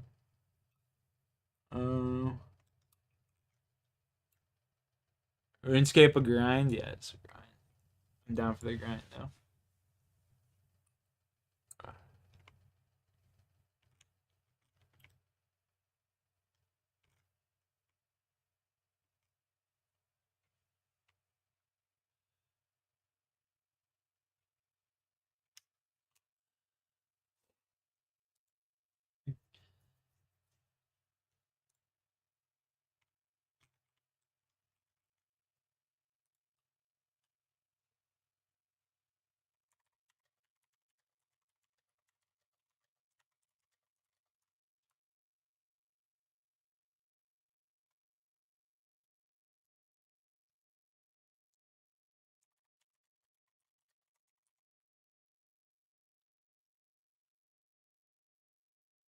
How you said he grabbed you something? He was coming to aggressively get me. He was taller than I was. All right. Did he show anything, like, did you remember anything, hand maneuvers, hand things? Do you remember anything? It was just that fast, no. Okay, all right. After that, the detective informs him that it is time for them to do what they need to do and get him moved over to the local hospital where he can be given his prescription medication and have a blood alcohol test administered on him. Right. As they ready him for the move, Detective Del Valle lets Brewer know what has happened to Hughes. All right, Preston. Just so you know, I'm always up front with you, coordinating with you. The hospital had contacted us a little bit ago. I just talked to the detective that was out there, and the kid did pass away. So I just want to let you know that. All right. Unfortunate thing, but I got to tell you, I've known you too long, and there's no need to hold anything back. But we're going to do the blood draw. They'll give you your medication out there, and then we'll. Right, while you're doing that, we're going to do what we got to do, and then see what... We got some work right here, because I can exchange in all the duplicates I've got. All right. They'll take you now. The gentleman that were downstairs will take you out there. Police detectives and those on the scene gave Brewer a chance to tell his side of the story, but Hughes would never have that opportunity. Instead, that job would fall greatly on the CCTV footage from the scene. The footage was shot by cameras owned and installed by Brewer's family to protect their property. In watching the security footage, you can see Hughes walking or staggering across the parking lot, shirtless and apparently drinking deeply from a bottle or can. Hughes then walks between two cars on the opposite side of the parking lot and begins to urinate on the wall of a different building, named the Peacock Plaza. The plaza is owned by a different family and is separate physically and legally from the one that houses Conktown Liquor. Brewer emerges from off-screen from Conktown's back door at the left side of the screen. He stops for a second, seems to assess the situation, turns back towards Hughes' companions, exchanges words with them, and then turns back. You can see him begin drawing a weapon here, some 40 feet away from Hughes. Hughes still appears to have his back turned to Brewer. Brewer now advances across the parking lot towards Hughes. The handgun has apparently already been drawn and is pointing towards the young man, who now turns and takes a couple of steps forward. Words are exchanged between the two, and one of Hughes' companions move closer to the center of the lot. He seems to be trying to get Brewer's attention. Hughes takes another lurching step forward, and Brewer steps back. Then Brewer, not Hughes, advances aggressively. See, that's all I'm saying, chat. You can't just trust that man at his word. He went and rushed him. I knew it.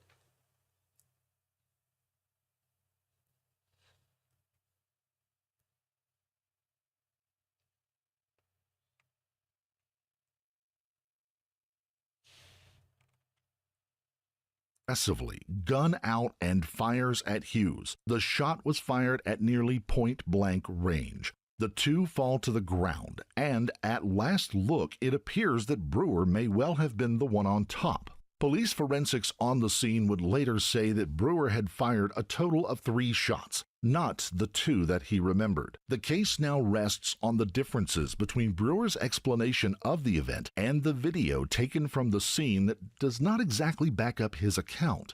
What is known is that a shirtless, drunk, unarmed young man was killed in the parking lot that night. The video does not seem to give any indication that Hughes was acting aggressively, but we cannot hear the words that are being exchanged between them. Other witnesses on the scene will have to provide that information when the case comes to court. A case could be made for Brewer under Florida's Stand Your Ground law had he stayed in the center of the lot where he paused for a moment, gun drawn and exchanging words. At that moment, he was in a defensible position and could be considered in command of the situation. Then he advances another 15 to 20 feet as Hughes apparently zipped up and turned around. At that point, any step forward, even a drunken stagger from Hughes, could easily be misinterpreted as a threatening move, whether it was or not. Even Brewer, at this point, would later admit that he could tell Hughes was unarmed.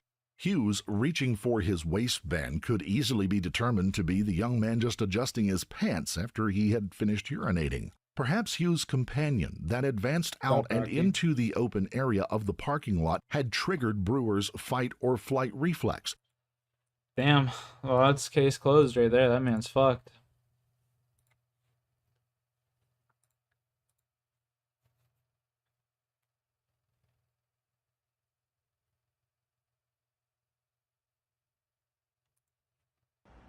I mean, NA is basically like the super, like, the super league now, because all of the other best teams in other regions are just coming to NA.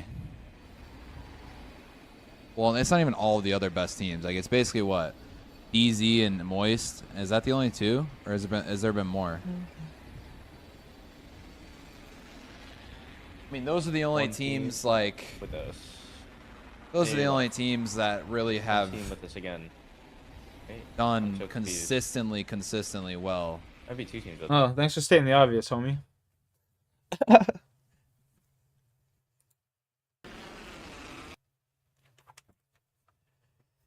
I'll be right back, chat. Keep going.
Go into the right thing again. Get ready to stuff it. Cheers. Go to the roof immediately.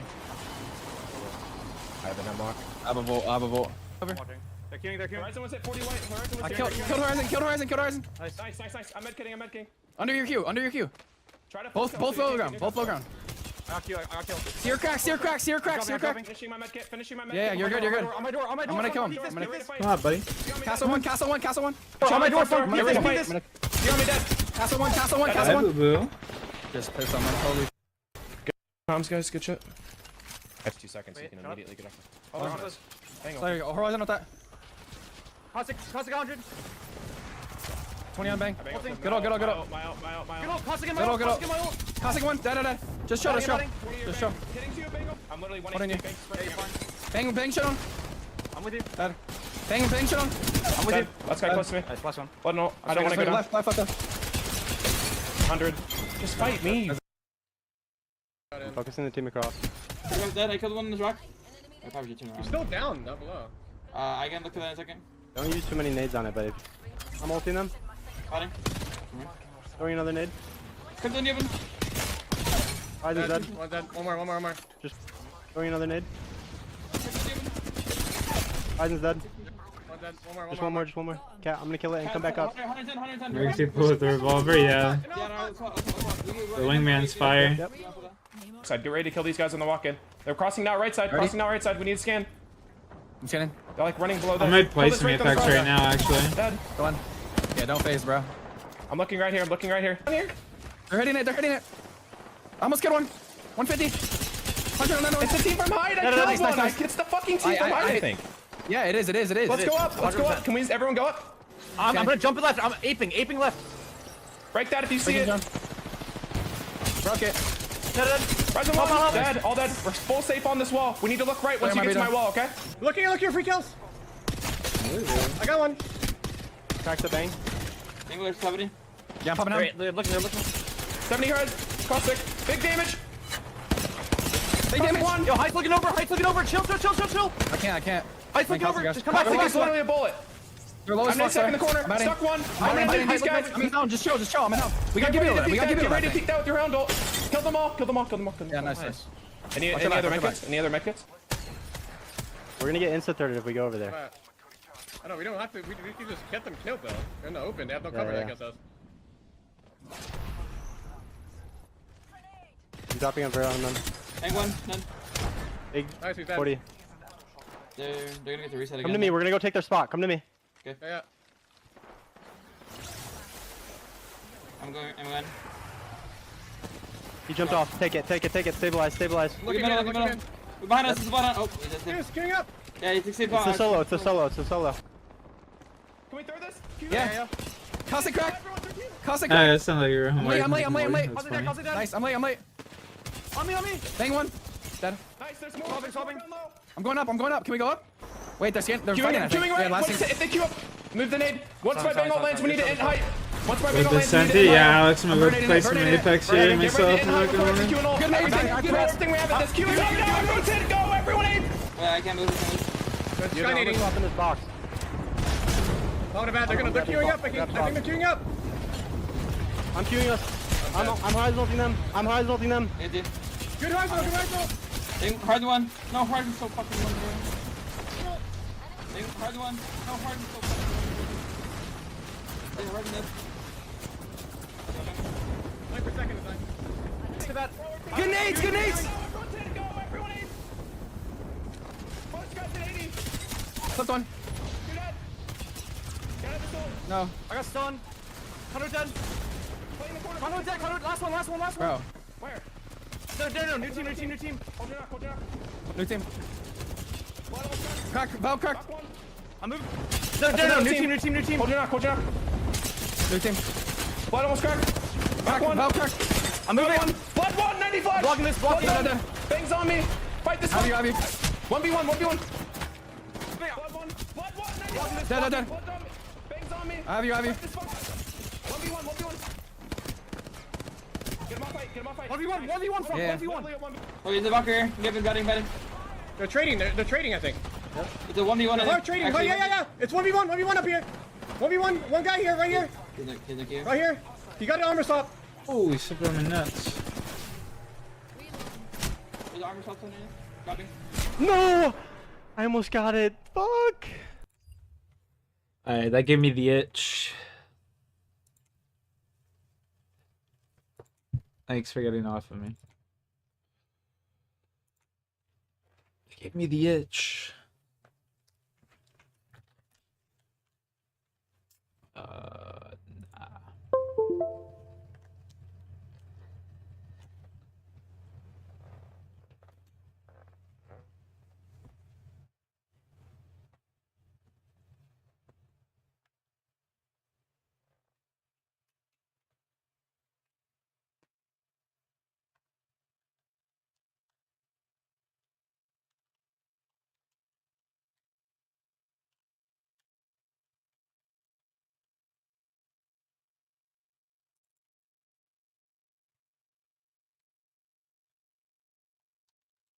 Oh me, oh my.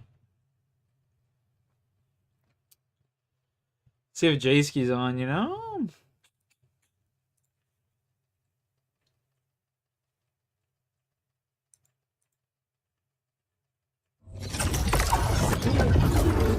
Yo, he's on! Let's go! Apex.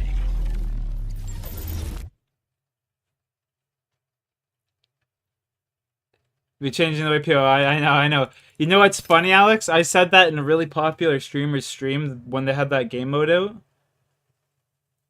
I said that when there was like in a really popular streamer's stream when they had that one game mode out.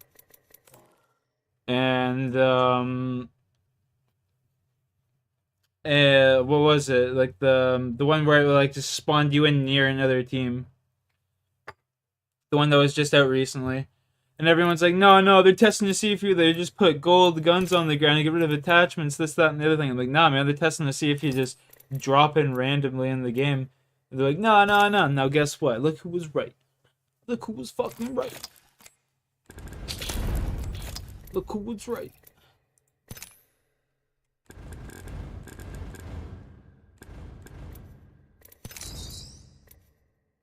Yeah, 25. Cancel.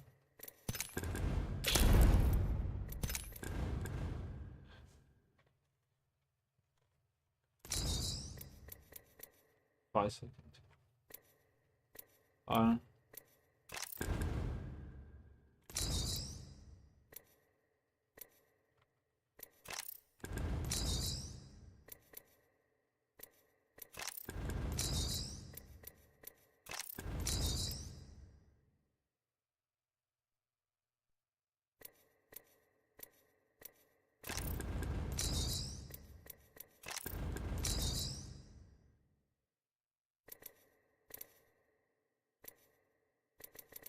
Damn, that's so dumb.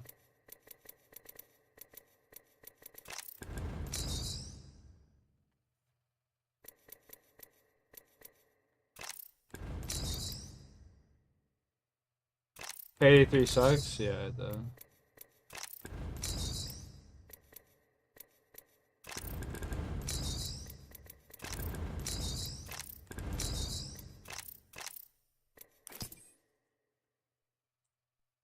Oh, Madison? It is Madison. Oh my gosh.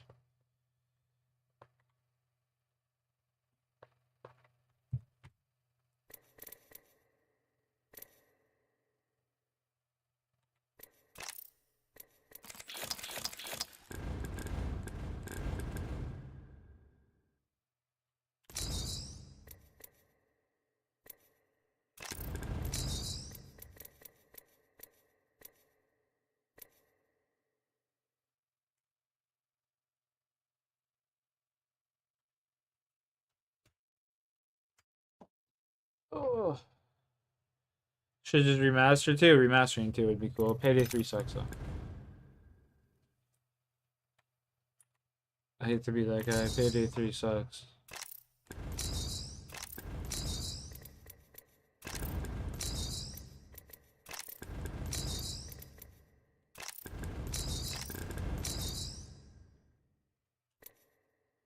Double duration. Double duration of the body scan? Damn. Hard to say.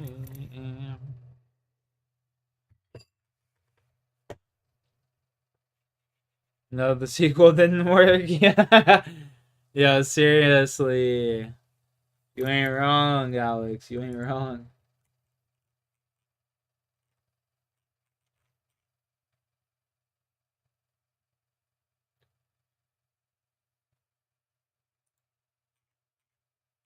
Yeah, you're right, Alex. I do have to post a live notification every single time. You were correct.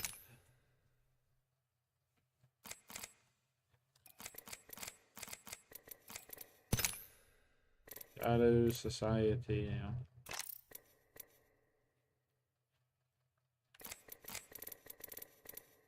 The Jaskus. Jace.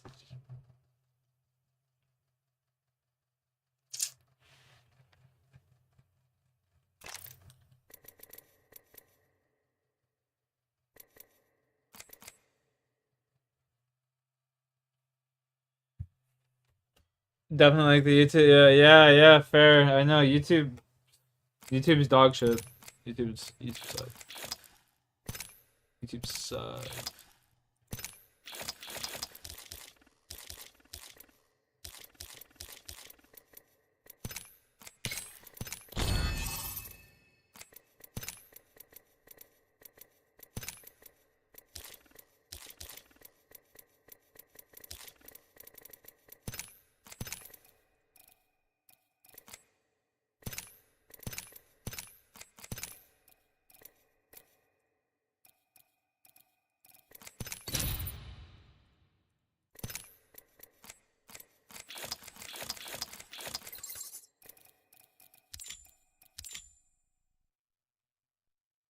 For vampire, oh my god. With a mobile minigun? The fuck's a mobile minigun? Is that Sheila? God zombies and going to the live tab. YouTube sucks at recommending streams. Facts. I don't even play zombies anymore, man. It's just like I'll play it soon. I'll play it sometime soon, but I don't know. Jay, hurry up and kill this team, bro. Come on, dog. You got this. I believe. I believe in you, Jay.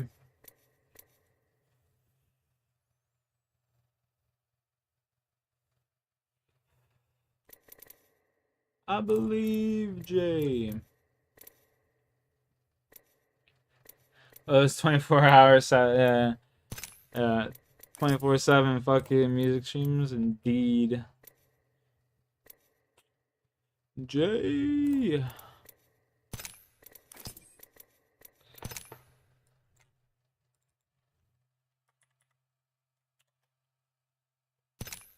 Oh wow. Fuck off.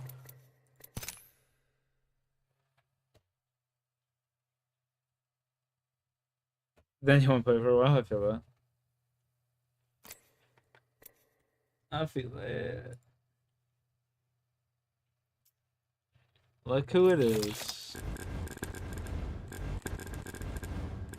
Got a problem. Chillin'. What are you saying, Douglas? Want some duos? Let's do it. You ready to fuck? Just want a game with 9 kills right there. Yeah, I seen you were top 2. I seen you were top 2. You got 9 kills? You just playing duos? Were you playing solo queue?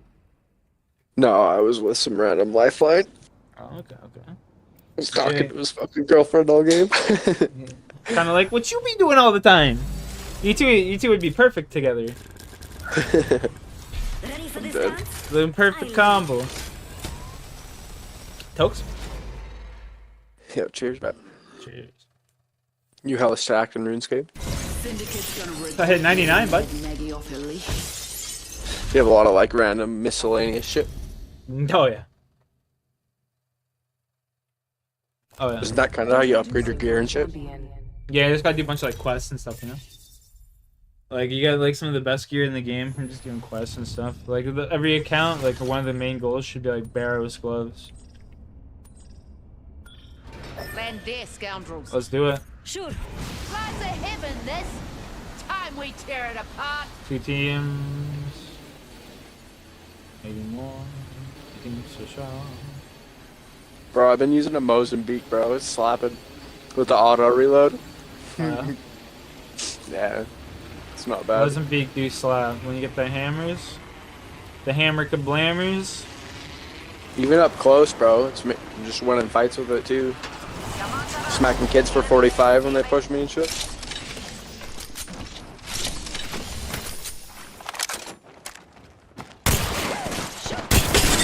This kid just comes to start punching you. I'm dead.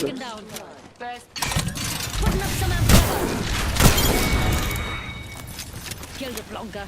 Can't buy kill, mate.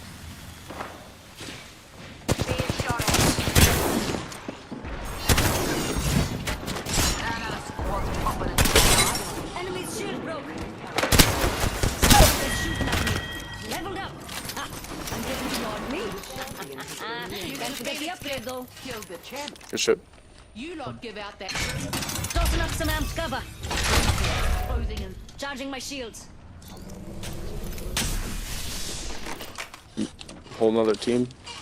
Yeah. I hear 2 of them. I'm gonna charge up my Senny, bro. I hit those. We can go now. Kill here. Whatever. I'm pumped. I'm gonna grab his back. Attention. There is a new kill. They're on the roof. What the fuck are they doing? Putting up some amped cover. We've got a new kill leader. So weird. Darkman. 76 flash on him. Can you get it off right there? No, you can't. 88 on the other one. You can use your Q on her though. 10 seconds. Rings close. Oh shit. Reloaded. Putting up some amped cover. Fucking that mega noob. I don't know how it goes that far. 88 on the kid above you. Knock one up top. The other one's cracked. 88 above you. Reloading. On me. Whole different team. 88 cracked on one. Oh. Tossing up some amped cover. Second round. Charging my shields. You just went stupid right there, bro. That kid's fucking dumb. Attention.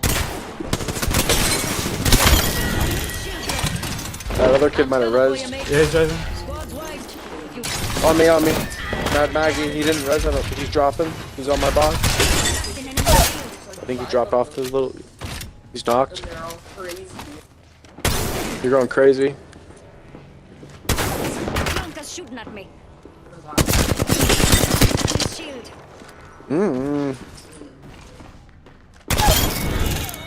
Woo! Squads taken out. Got on the expander. Okay.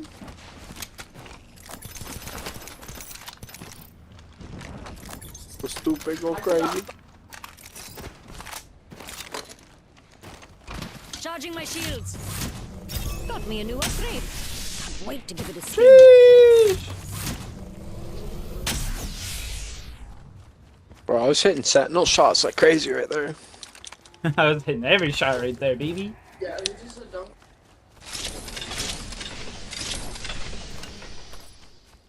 Half the squads are out. No res at Mill's kind of crazy. Healing. Or not res, but beacon, you know what I mean. Yeah. Yeah, that's pretty crazy.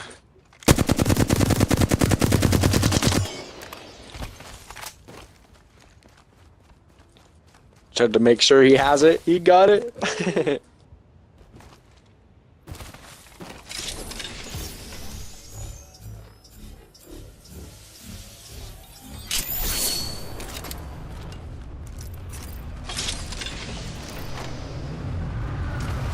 Think we're clear. Got you, boo boo. Don't worry. Mad Maggie goat is what you mean. Mad Maggie throat goat. Yes, sir. Just so I know my face cam's coming out. Let me fix that real quick. Alex, you're the goat. Bam.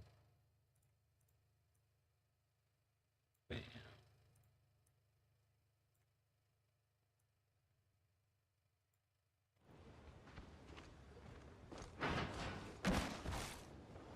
Just got hard carried. Nothing new. 200, is that good? You're getting there, bro. Keep going, man. That's what's up.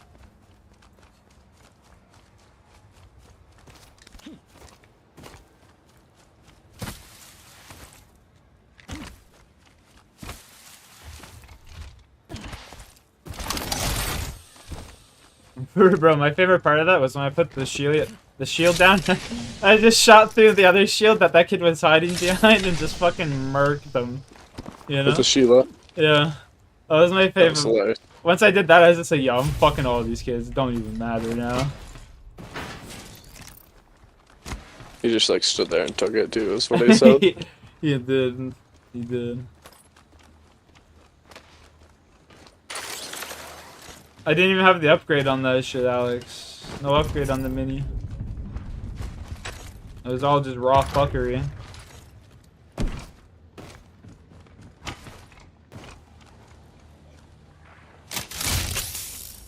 I've been no-lifing for 3 days. It's such a grind game. Runescape does that to you? It does. It sucks you in, and then you won't play it for like a year or two, and then you'll just like all of a sudden put in like another like 8 months of grinding, you know? It's one of those games you just don't, you'll play for like forever, stop playing, go back to it. It's greasy. It's greasy. That's funny. What you been up to all day? Just been playing Apex today? No lagging. Yeah, pretty much. Nice.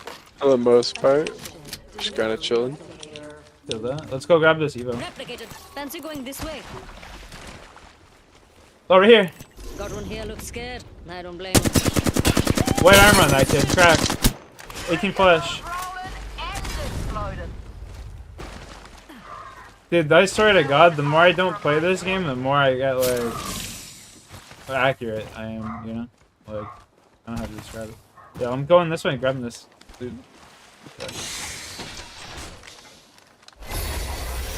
I should have let you get that because I was like 30 off. That's my bad. I just got me a gold diva. My nuts are huge, Jay. Let's go get them.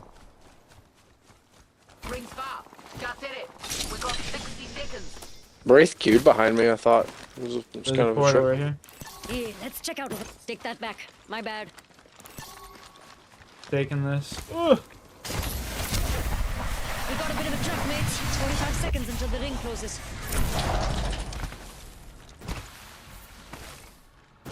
Oh, there's a Maggie Q over here. Shouldn't have, maybe shouldn't have made Q over There's here. an enemy here. They're healing. Tossing Oxstar. Oh my God, I just fucked that X up so bad. Knock one. Took down an enemy.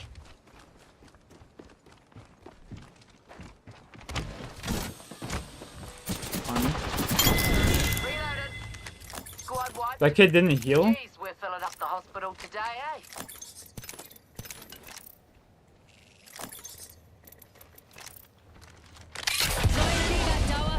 Time for a dine and dash.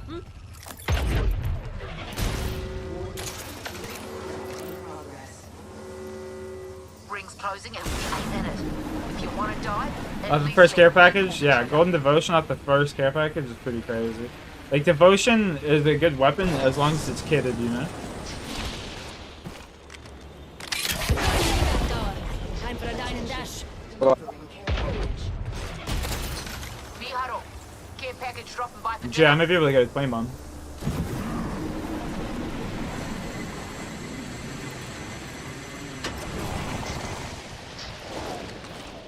I'm not even fucking trolling.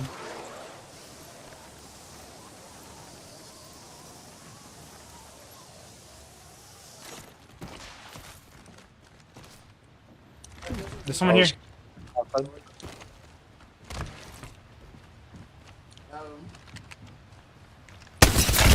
Bro, we're in a bot lobby. What the fuck is this? Enemy down. I'm dead. That's funny. Oh, he's right in front of me. There's a baddie.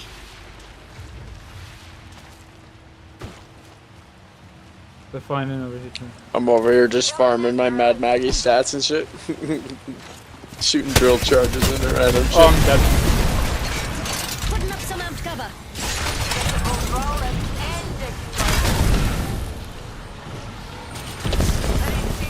132 on him.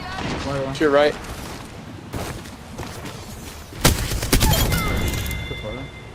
Right.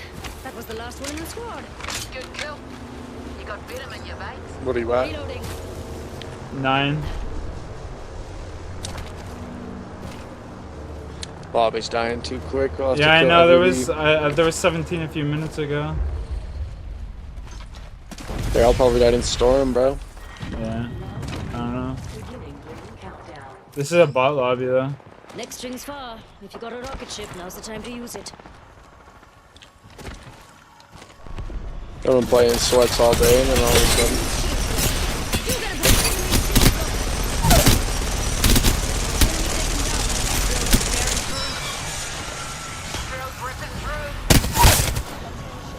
Knock down one more. Got a replicator coming. Enemy here. Enemy down. High kill, mate. Another riot kill! Reloading. Last one in the squad. We clean up good. I have 11. Ring ain't far. Got 45 till she closes. Oh no, I need 9 of the last 10. They're above us. Ring's closing in 30. It ain't far. If you're scared, well.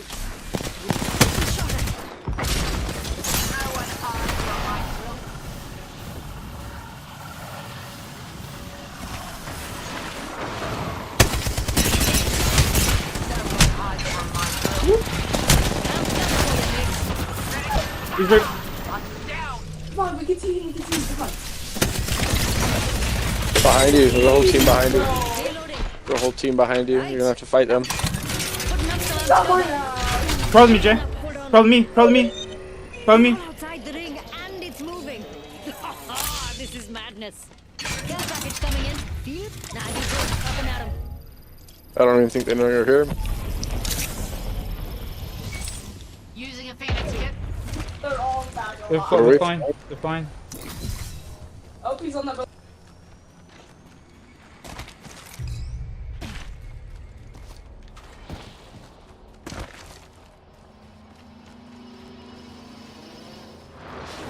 Use your eyes. Enemy landed close by.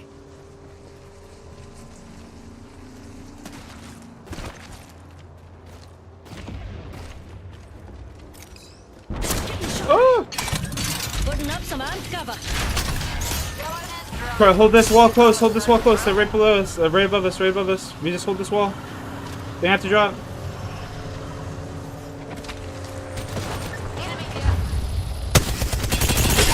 Enemy's shield. Enemy taken down. Just wait. Right here. He's right on this wall. No, he's dead. Just stay. Hug that wall, Jay. Hug that wall. He's cracked back here. He's cracked back here.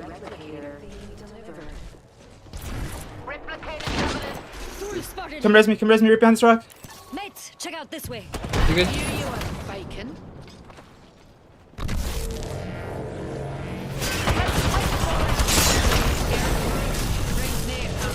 Up here, right? No. Fuck. Think it's cold? Spend time in the void. You'll know cold. Her own game in the background? Yeah, it's Jay's girl playing her own game in the background, yeah. This gets sucked. PC lobbies.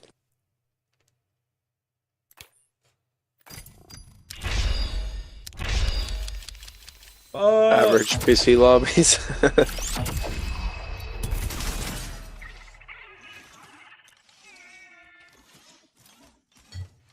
Man, if I fucking just slid up there and put a wall down, I'm fucking fine.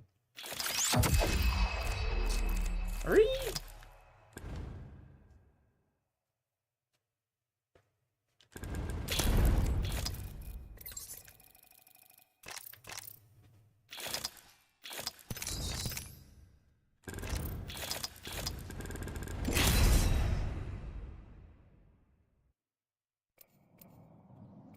Look at that, it's your favorite map, bro. Woo! Toke? Toke time. How much of that have you smoked? Over half car. Not bad, not bad. After what I've seen, nothing down there scares me.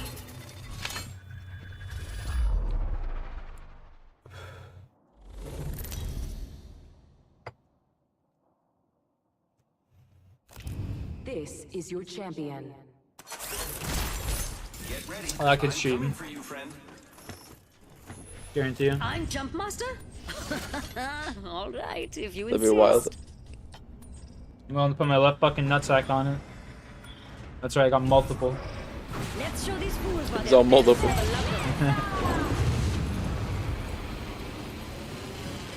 No one even coming here?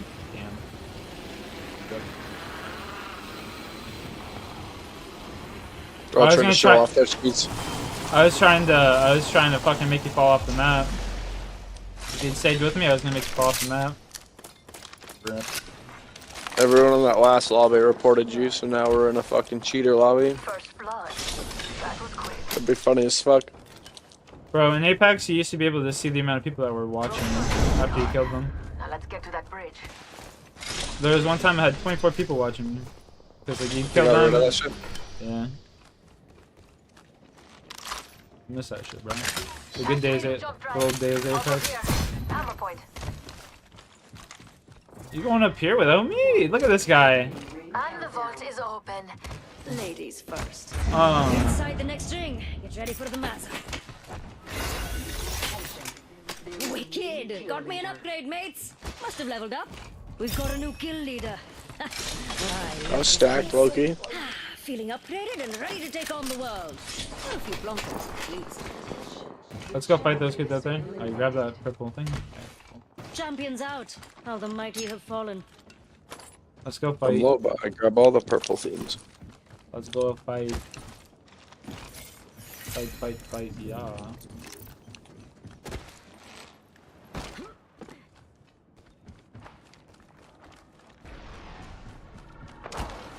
Enemy there. Dead. Tossing thermite. Squad thermite out. Yeah, Jay. I have 2 damage. And I killed And you killed them all? Yeah. God damn. Very good, very good. Inside? No kidding.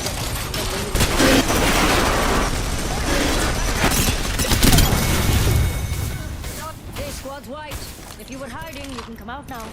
Beautifully done. I killed my left nut. Tossing up some amped cover. How could you?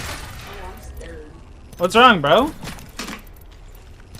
Who? Are you mad that I came and played with you? You seem so out of it. Usually you're so hyped. No, I'm just chilling, bro. I've been quiet, cause fucking. Yeah. Cause that. Yeah.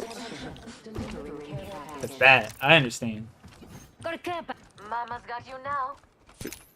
I'll quit muting if you want, but then your streams get nailed at, you know? Yeah, that's cool. You don't have to mute. You don't have to mute. Okay. No, I don't care. Yeah, let's go over here. Let's go OT. By now, I mean, fuck. Let's go get this package. Mine's on you. I marked the next ring on your map.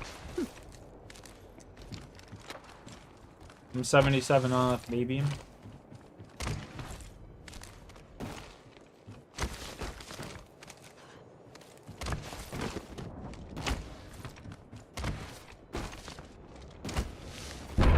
They're pushing us. Jesus.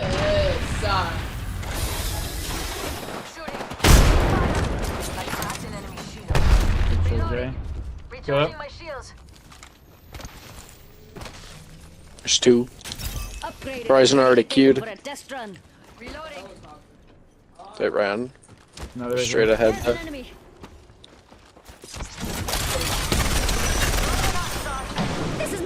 Now he's running. Octane bullet.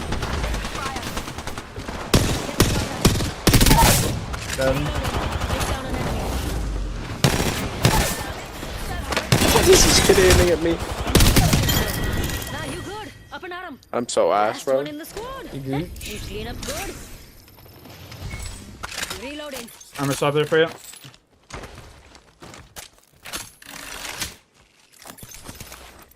Hold on, I need to heal.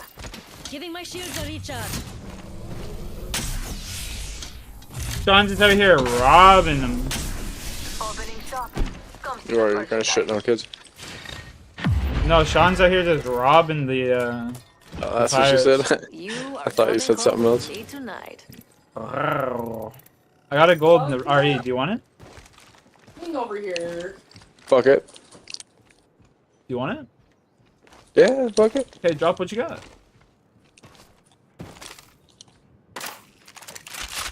Good trade, see? Got you. Let's go. I hear a trident. One in the distance. Doesn't look too scary, so you can come out of hiding. Aren't you sweet? Thank you. Jump driving position.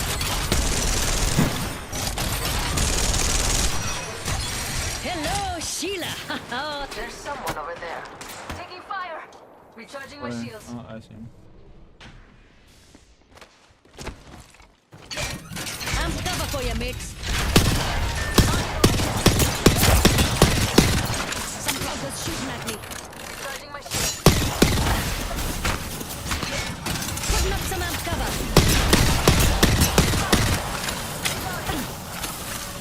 Giving my shields a recharge. Recharging my shields. There's one, mates.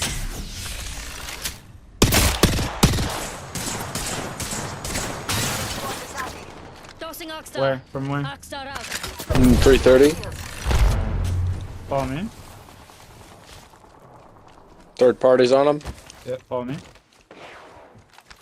Right here, on the open. Enemy OT. Oh my god. 50 on conduit. Good. Inside the next rig. Putting up some amp cover. Another 50 on conduit. I'm dead. I got you, baby. Oh! Yeah, I need help. I need help. He's white. Knocked. It's to my right. No fucking audio in this game sucks. Is my shield? Oh no. Dude, I didn't know he was there, bro. Yo, peace out, Shawnee. Bruh, where's the audio on that kid, man? I feel as though I got cheated right there. No audio, bro. I thought you were still behind that big ass pillar. Terrible game.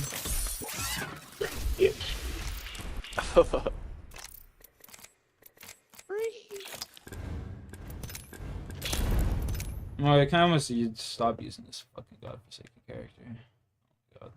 I still need to shoot over 900 shots or 800 shots or whatever. With the Sheila. And survive. How have I only survived 3 rings today, bro? That's not right. There's no way. Thank 10 teammates is Mad Maggie. I hate this game. Wait, what? Thank 10? I ain't pinging nothing for you now. You ain't getting that. I hate this game. You ain't getting nothing. I ain't letting you say no thanks. No thank yous. No thank yous, yeah. Tokes. Tokes. Let's win this game, Jay. Do you have any other recolors? Recolors, I got them all. To the store. They already got them all. I already got them all. I had to buy the Revenant one, and now I got them all. Tokes, let's go. My game crashed. Talking to you. Sick. Very cool. Mm-hmm. Did it start a game too? Yeah. I've been dreaming of this. I might load in. Nah, you're definitely not loading in, bro. Why? Because you're not even in my game. It would show that you're disconnected from the game. You're not even in here. What? You're just missing. MIA. What? This is your champion.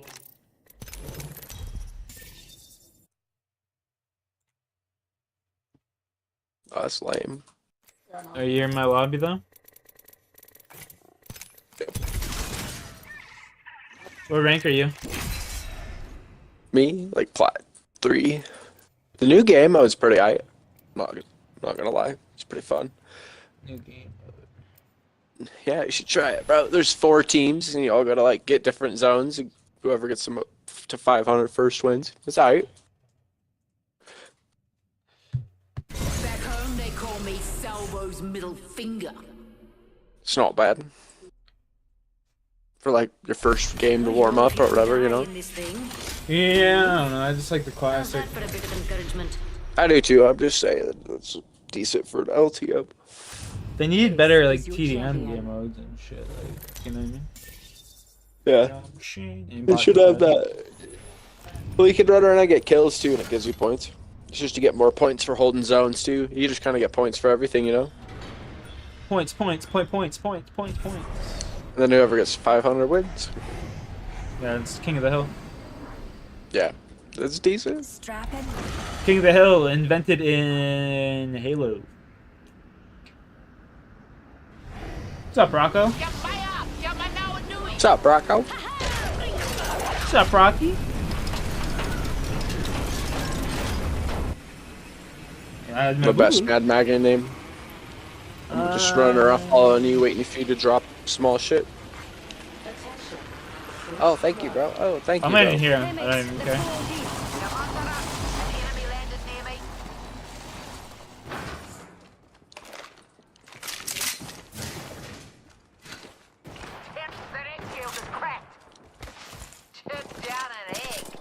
My advice is to not die.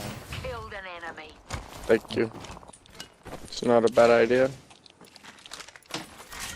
I might take your advice. Take you up on that offer.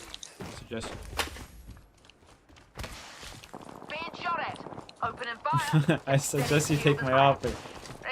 Take my offer. Good job. Good job. That was scary. Take my offer.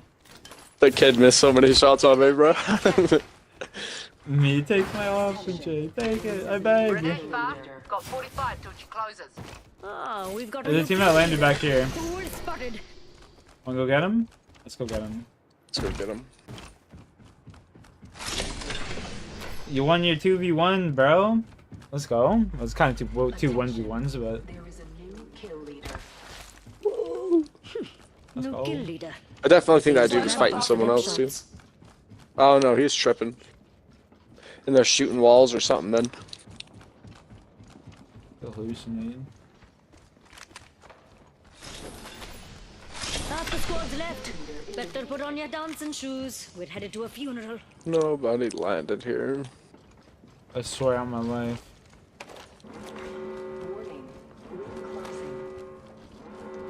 We're all outside the ring and it's moving.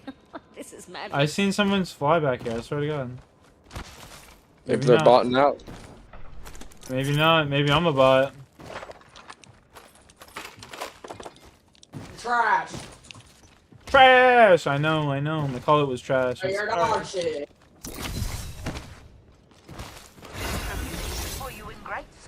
I gained a level and an upgrade. Tell Doom much up there. Ha! I'm upgraded and better than ever. Care package being delivered. Well, fuck it. Going to the back tower. Time for a dine and dash. You just didn't want me to drop the 20 bomb. That's it.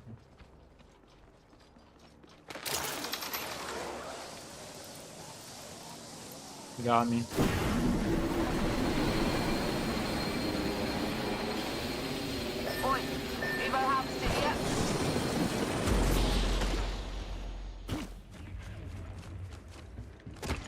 Almost a purple, babe. Yeah, me too.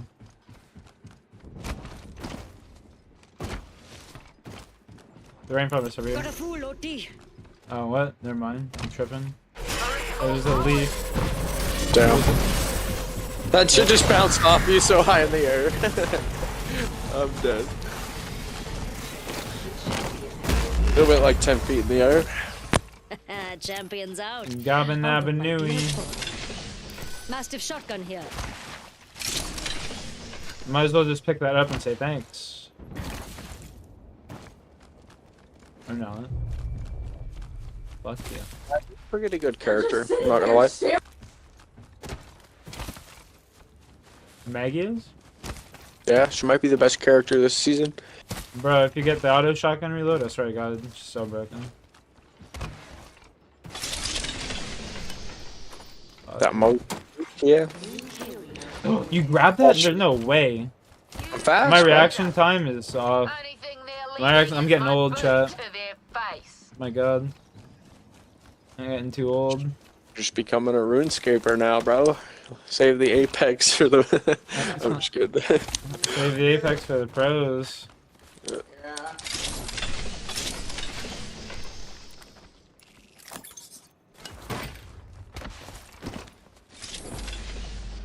We Octane needed some, man. Yeah. It's funny how I get a 20 bump right in front of me here. Got one here. Looks So I scared. left. I don't blame him.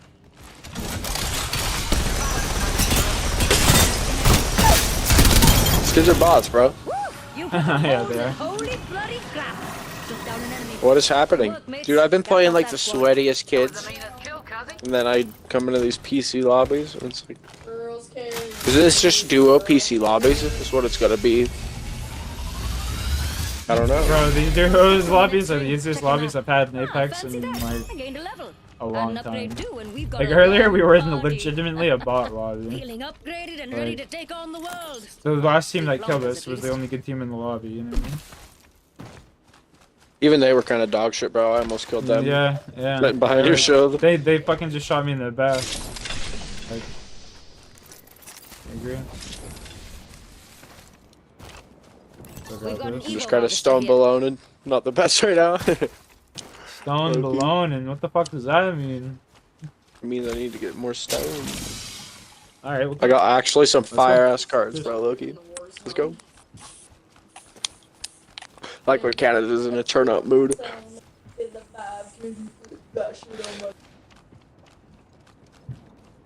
Blinkers for days, bud.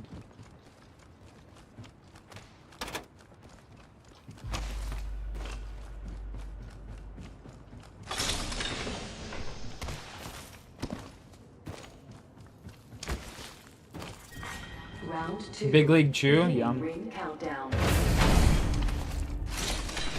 Open this. Yo, check it. Weapon supply bin here. Replicator being delivered. Replicator dropping like a tot. Open the bin, boy. No! There you go. Wow. What's your Maybe hammer points and a turbo.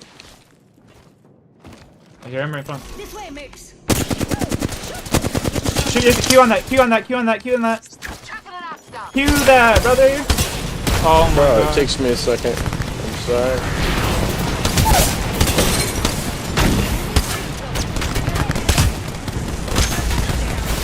What is even killing you? Yeah, he killed you! No, I was trolling. I thought you were gonna get him. My bad. No, I literally was up top and that fuse fucking thing killed me. I'm not gonna lie, I no-regged that lifeline twice though. But, bro, how the fuck does that kid kill us? Oh my god. That's just wild. I can't believe I could just fucking kill this. Whatever. I gotta take a piss. I'll be right back. Yeah, I was pulling out an arc star that whole time. I should have just queued. Yeah, queue that thing, and then when he runs out, you just fucking annihilate him. You know what I mean? Mm-hmm. Cause he's like, yeah. I gotta rock a piss real quick. What's up, Rocco? Take that little bat I made for you there.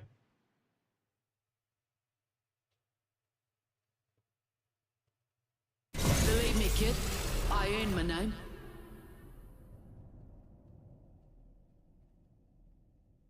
If I ever let you down, it's probably because I grew a bit tired of carrying you.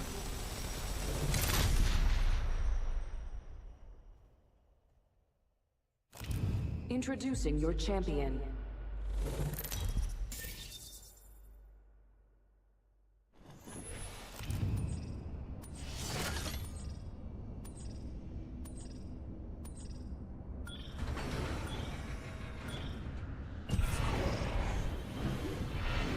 Where you going, Jay? I was gonna launch you off a map while you're AFK, but you're already here, so I can't do that. Cool beans, cool beans. Wanna have a kill race? How do I get to the Kill race? Let's go. You going somewhere else? I'm down. Let's get it. I'm gonna win, bro. Time we tear it apart.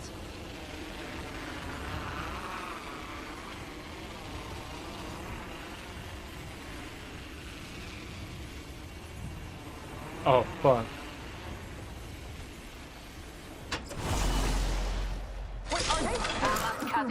Remember, I can't craft your ass. So it's a true kill race.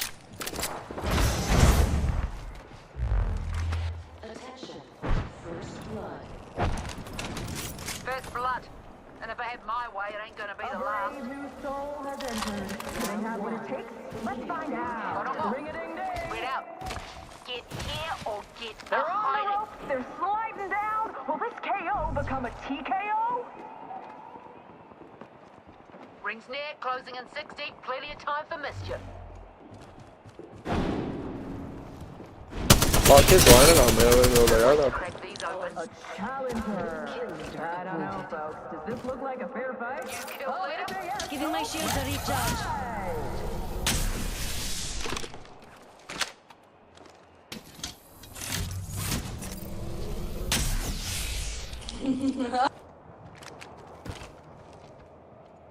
Rings near ads and won't close for 30. Big ups, team.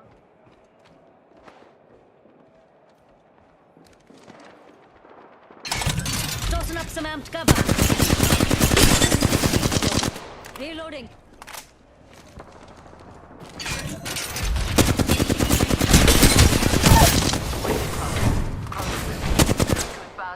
Took down. No fucking shot, bro. GG. What are you at? Did you get any kills? We can just back Nah. out, bro.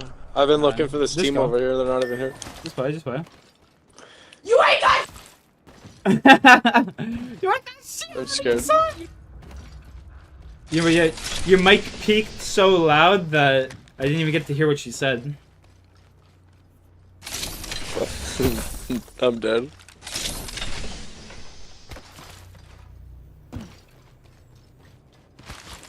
See, this is where those kids landed. Where'd they Yeah, go? you little shitter.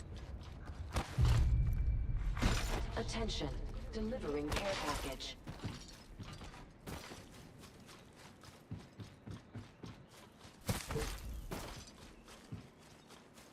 He landed fucking fighting, right? Yeah. Oi, leveled up. Time for a bloody upgrade.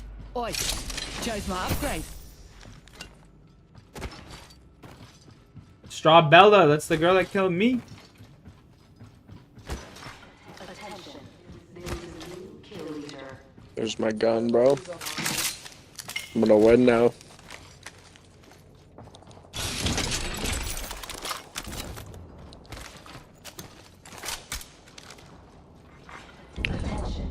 Did you even get a kill? I know.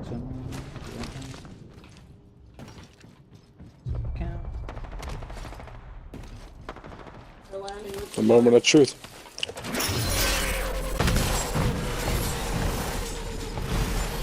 Get him, GA. Nice. Woo, look at the wall now.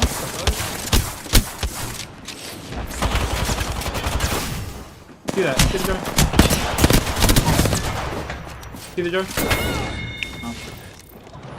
Alright. Good try. That was like. Fatality. Why would they throw a knife star on the inside of me?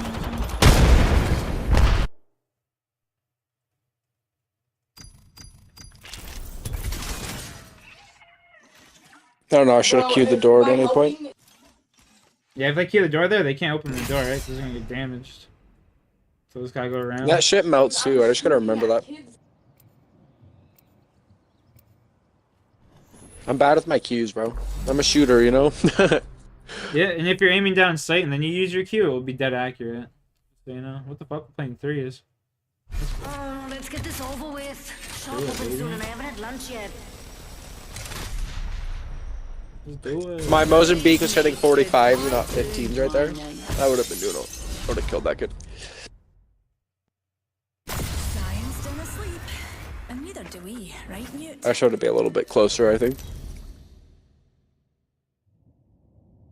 I don't know, maybe they were bad shots. Introducing your champion. Losing isn't fun. That's why I don't do it.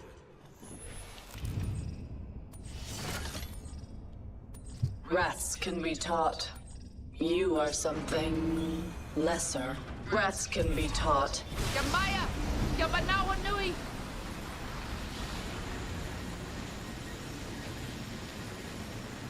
Yeah, let's go.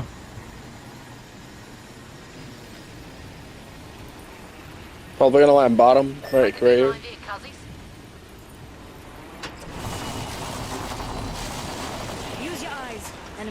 right on you, John.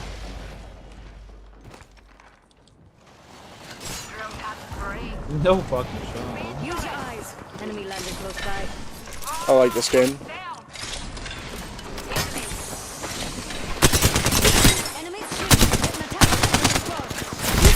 I'm dead.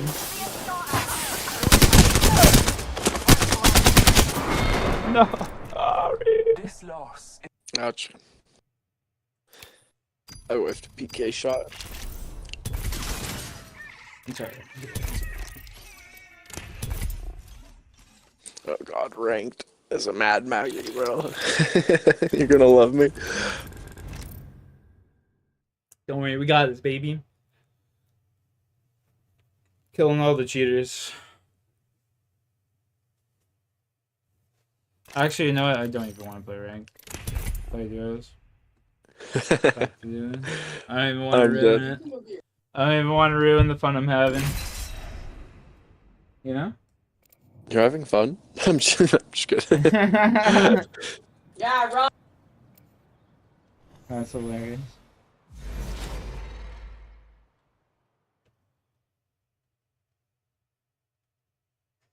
I should start queuing everything. Time to put down some syndicate dogs.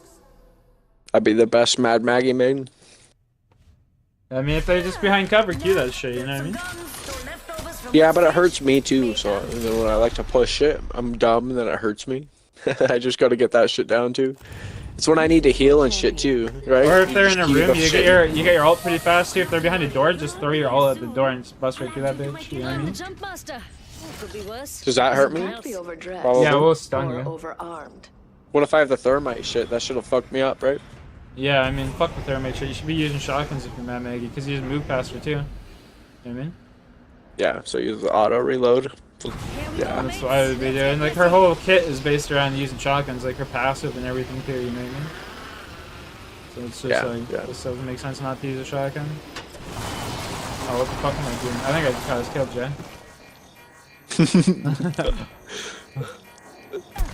That was the best landing I've seen today. Here to serve. There's people to our left in the house and I'm to our right. actually got a pretty good gun. First blood. You can't handle the heat, stay out of it. Don't die.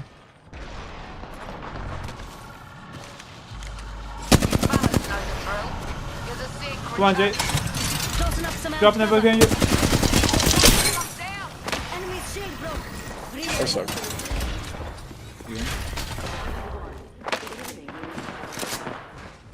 Stay right there. Good. This one's free. Remember that. Go behind my shield and heal.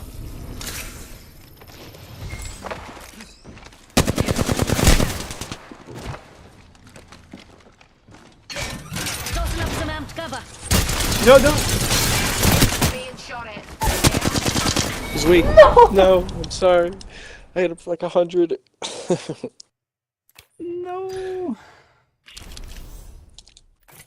Fuck, I had to shoot through my own shield to be able to even shoot him. I should have just moved closer instead of just shooting like that. Alright, I'll be right back in a second, alright? I gotta go grab some of this fucking cheesecake my mom made. You're Gucci. What's up, Rocco? What's up, football?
Fuck yeah.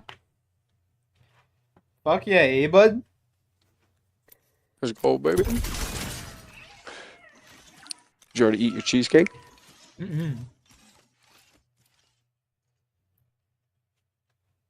Homemade cheesecake. Looks so good. Fire. You eat fast, bro. Holy shit. I eat fast. What do you mean? Are you eating now or you already ate?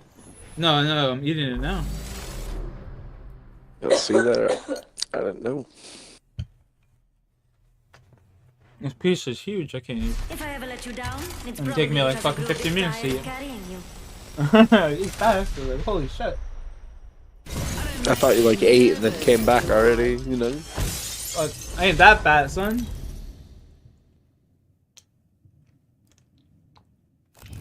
I did have 2 glasses of water downstairs, though. 2 big cups of water. How are we getting this? Like, he's level 1, Jay.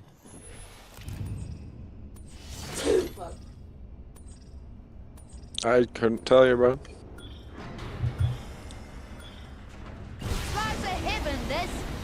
Now we're gonna run into the 3-time predators. You ready?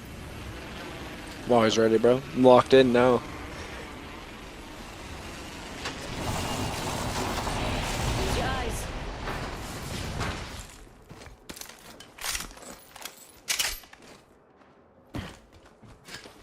They landed on you? No. Pushing you. He's a bullet. They're both doing so weak, so weak. Both of them are literally so weak. There's one close here, and this over here can cover. Get him.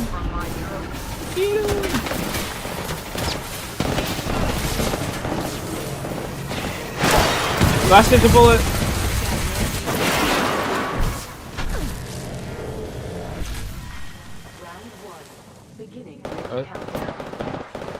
Yeah. We're already inside the next Yes, sir. Well, let me res you there. That was weird.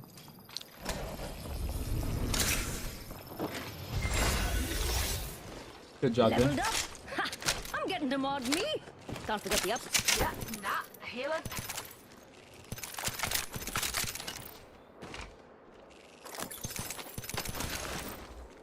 Healing up. Hold on. Here's a stick. Recharging my shield. Upgrade Oh, there's another team here. Take 'em for a test run.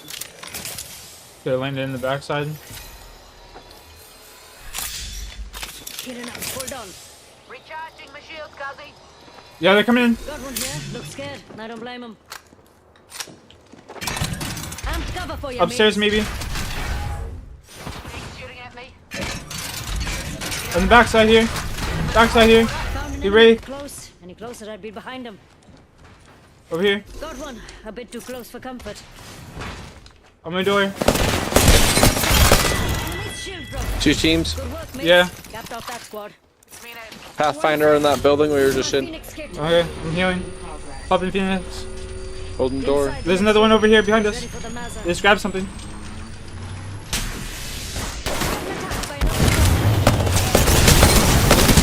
Here's the bullet. Tossing up some amped cover. Giving my shield a reach.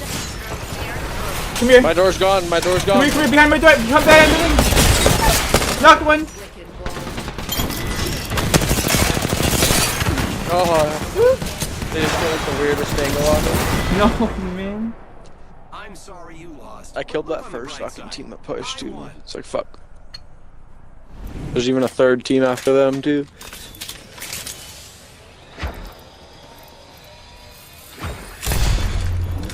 Them.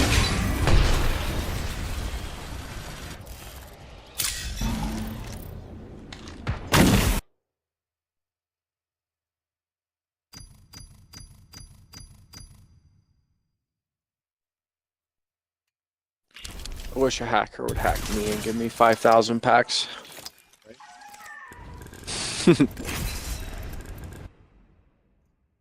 Help a brother out. I want King Canyon's pubs, please. Love me some King's Canyon pubs. It's like my favorite time when I'm playing Apex. It's like peak Apex for me. And all the Evo harvesters would be like right by each other. It's such a small map. Better than the other way around. Bad hunt. They call me Salvo's middle finger.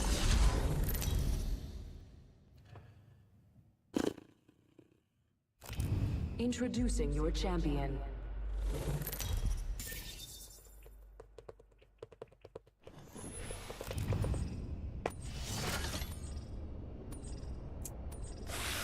Ooh, even I puckered Always up when be you got killer. shut down. Ouch. Slides of heaven, this time we tear it apart.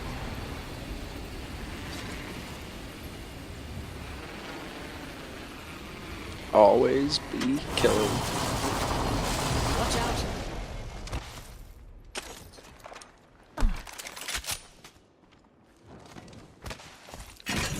I'm cover for you, mates. Already dropped. You fucking maniac. Love me an LMG.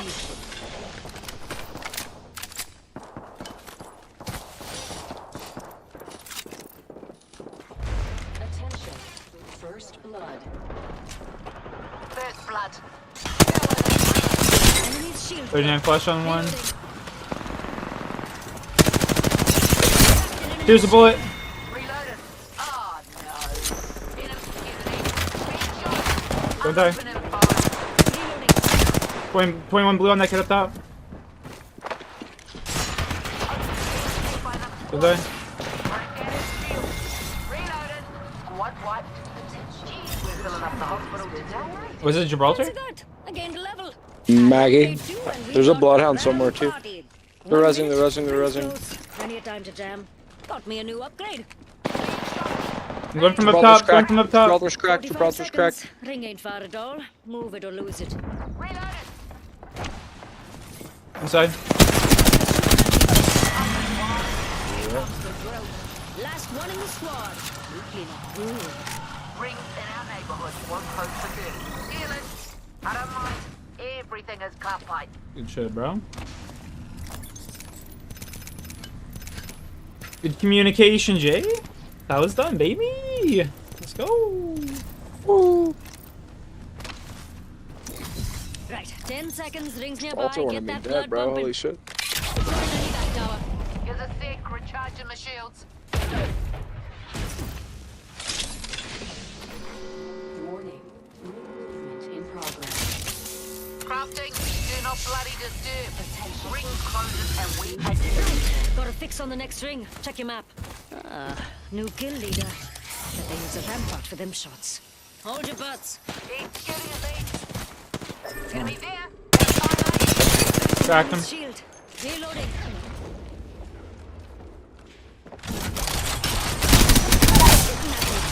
Dude, I'm so bad at this game. Nice knock. Oh, what the fuck? They're teaming.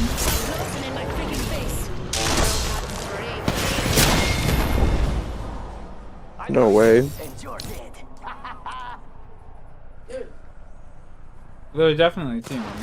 Are they fighting? I thought they were teaming. I saw that shit. Now they're dead. That was so weird, bro. Let's go. The 3 kills. I don't know. That was a trip. So they wouldn't have killed 4 people. I don't know what just happened. What? I don't know. Honestly, you gotta watch that one back for me, or I'm going to myself.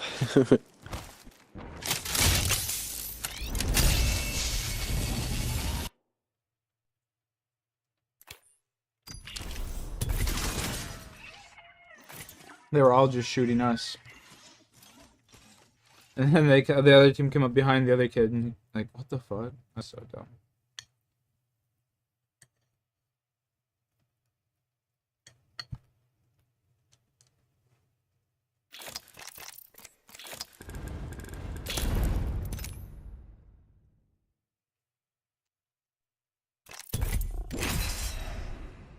Okay, we have to start surviving raids. Why did it just put us in trios? What the fuck is this game, bro? This kid just took my Maggie, bro. No, he's oh, no, he didn't. Thank God. Ain't nothing better than waiting. I'm taking your Maggie, though. Built some guns. So, Stole leftovers from apparently the not. fridge. That would have been fucked. I don't make you Yeah, they still. The best Maggie in the game. Look it up. Your champion. Pick out something You're the nice goat. for me, won't you? Remove Nemesis, thanks. It's not even that bad of a gun. Never that broken. Let's land here. Debatable. Yeah, man. Dope. Then remove wingman. If you have a respiratory system. Definitely, like, probably one of the higher DPS guns. It is. For like not having like a mag or anything on it, or like, yeah, it's pretty decent. Especially if you get that. Oh, I'm landing like shit. Where? Inside. Just stuck me. Knock one. What is killing me? Yo, it's so weak in here, bro. Come on. Like, fuck, my guy. Oh. Let's go this way.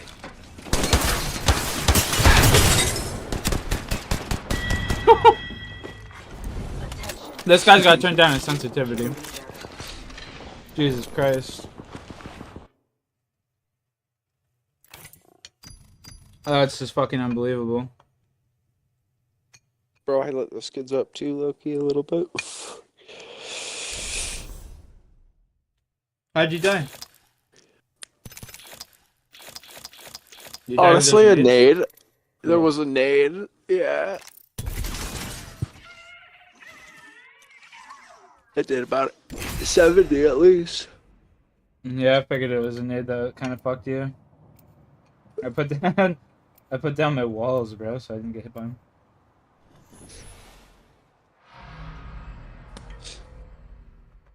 Got too aggroed, bro. I was ready and ate a bunch of nades. Oh yes. This will be entertaining.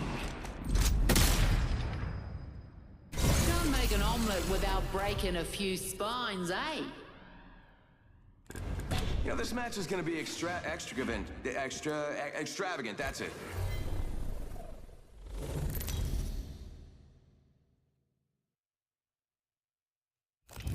Introducing your champion. It just says coming true. Yeah. We're gonna win, bro. Nope. Why the fuck This are is we in the game. trios? What the fuck? Because you're born ready. Cheers.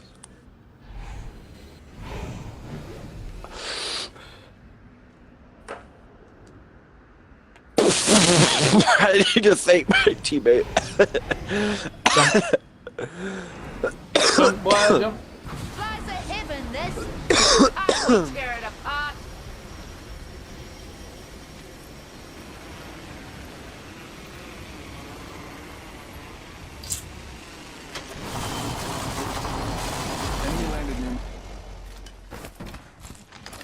They're buff. We are 9, bro. Right over here. Hostile right here, right in front of Dude, me. on me too. We're up top. Smarter at least than the opposing track. 50 on conduit. She used her 50 Q. cracked one. Enemy shield cracked. Reloading. 40 on another. Only light. Up top. Cracked another one. Another squad strikes. Act swiftly. Broken enemy shield. You got bamboozled. That foe has fallen. Murder guards. Oh, yeah. Who to get hit? Enemy shield cracked. Reloading. Faking him out with a deep. Foe here. Enemies here. You got bamboozled. Enemy here. You got bamboozled. No! Jay! I'm down. I'm just getting swung by a whole different team, Come dude. back to haunt me. I hate when that happens. It's kind of stupid. Yeah. Yeah. You were fragging too, bro. Yeah. Yeah. Yeah. Yeah. Yeah. Yeah, I didn't even know you were Mirage, bro. Like, Yeah, I was fucking bamboozling fools. Doing it all. doing it all. Killing everybody, lacing damage, fucking. Rocky, what's up? What's up, dude? How they me till it kills me. My #1 fan's watching, so you know I'll be fantab-you-listic.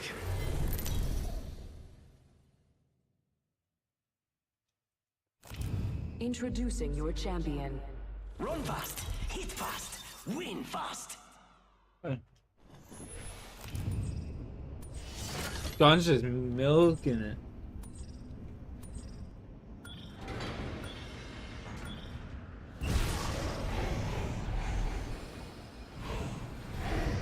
I don't even give a shit. I don't even give a shit. I don't even give a shit. They're heated, bro. It's not. Just tell me you haven't watched it, kiddo. Tell me you haven't watched it.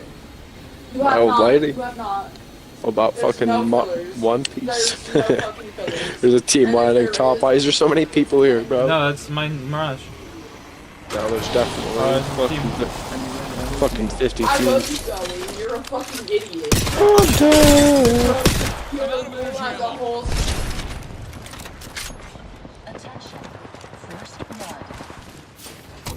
I don't have a gun. One underneath. I got one. I got one. I got one. I got one. I'm with you.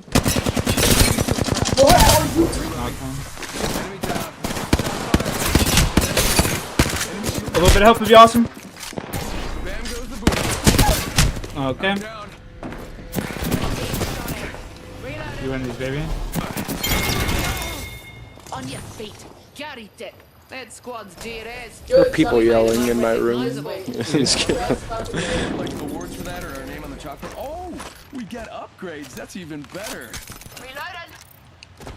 1 sec. That Mirage just kind of fucked with me too. It's an upgrade that'll make everyone totes gels, which is short for totally. Healing up. Getting a bit of hoe water. Charging my shields, cuzzy. Oh, the Mirage decoy? Yeah. No. Shut up. Shut up. Yeah, shut up. On the water.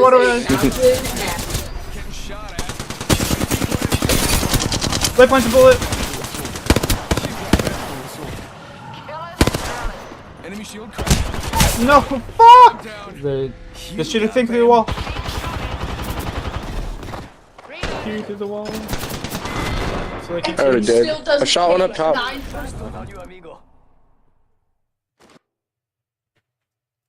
Fuck.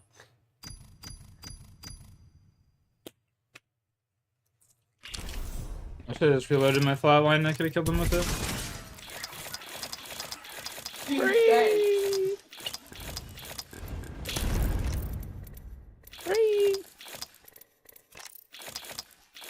I'm almost done with this fucking Mad Maggie bullshit. Probably not, because you're not pinging, taking the shit I ping. I'm saying thank you.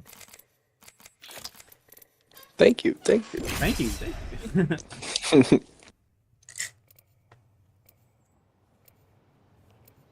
My teammate doesn't drop shit.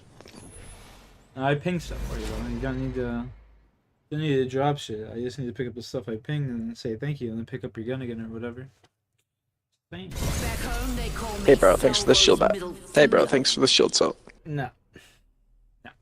First come first. Hey bro, thanks for the gold helmet. First come first. Hey bro, thanks for the backpack. But why would I give you the gold helmet? You never use your Q anyway. Hey bro, thanks for the backpack.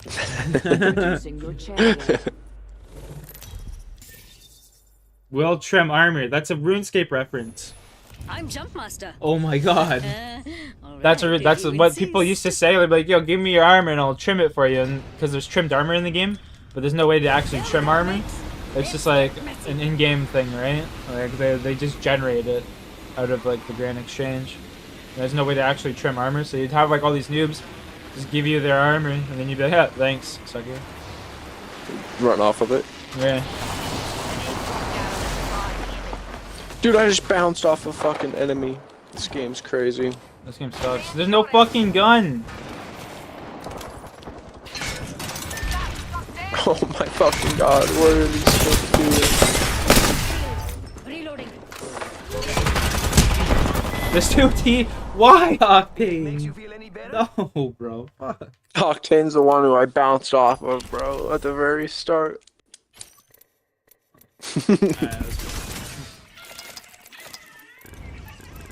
Let's play one game of rain. Yep, I'm ready now. Loba main for the win. Rampart main for the win.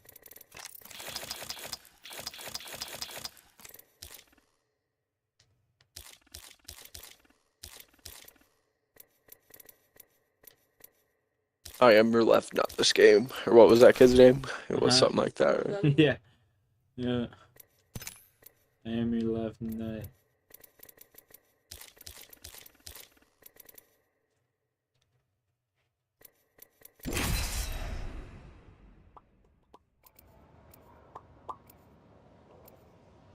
We're gonna win now.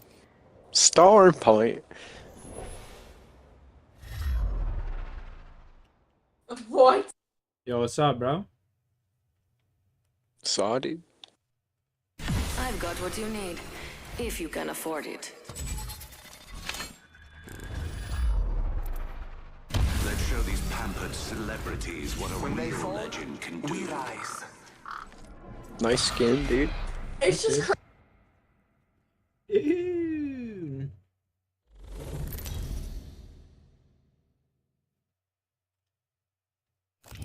Introducing your champion. Prove your strength before the gods. KGB watch list.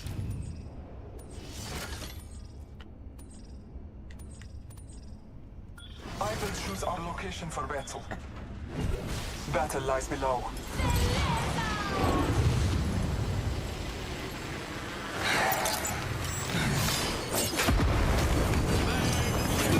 Yeah, we all emote. Let's go.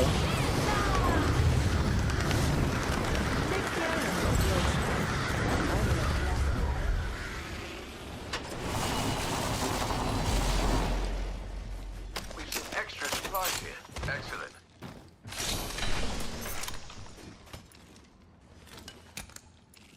I have a turbocharger. Do you want it? Yeah. Do you already have something for it? No. No, like Havoc? No. Here. I dropped it. Where is it? I hit it from you. Dude, it's right fucking here. Oh my god. Next ring's quite the journey. Do as I do. Move softly. You want a gold shotgun bolt? Nah, I'm good on that. Appreciate the thought, though. We've got a long shotgun bolt here. Level 4. Only the best for my friends. Good home. First blood. First blood. Oh crap, you made I'm just low-key kind of waiting for you to drop your thing so I can get my, my boo. My havoc. No, I gotta get that Evo harvester. Okay, I'll throw my shot first. Extended energy mag here. Level 3. Anyone up for some shopping? Jump right in position. Could have never found that without Lovo. Give her praise. Do it now. I just grabbed the wrong For thing. those who need it, there is an extended energy mag here. Level 3. Love to see it. We've got 10 seconds. I hate to say it, but looting time's over.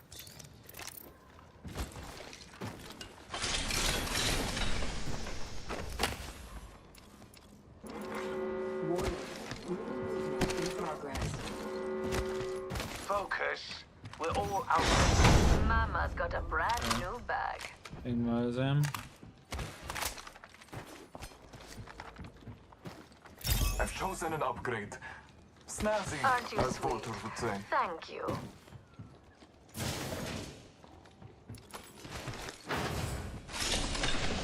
Extra treasures here. You're welcome. Mozambique here.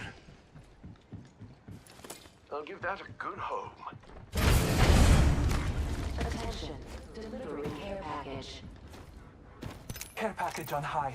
Favor from the gods. Let's explore over there.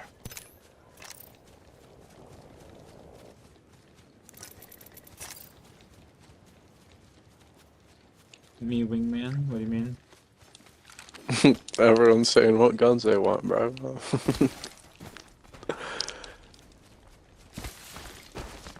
No, you don't think I'm funny. Oh yeah, that's good. This kid's a low tier, low key movement god, bro. This kid, I can't keep up with him. You already have your Havoc? Yeah. Damn. Okay. All father, give me sight. So what's just this game and not giving me any backpacks? Clear. Let's go that way. We should continue there. Marking our surroundings. Boss, I'm taking damage. Up top. I'm at the very top. Shut the fuck up. I crashed an enemy. Shut the fuck up. Run up on you guys. 47 Bloodhound.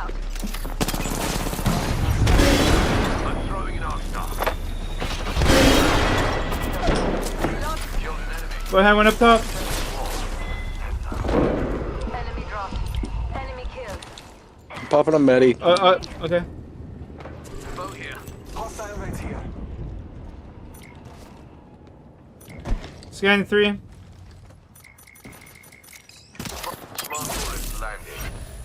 You guys pushing up bloody? Yeah. Coming.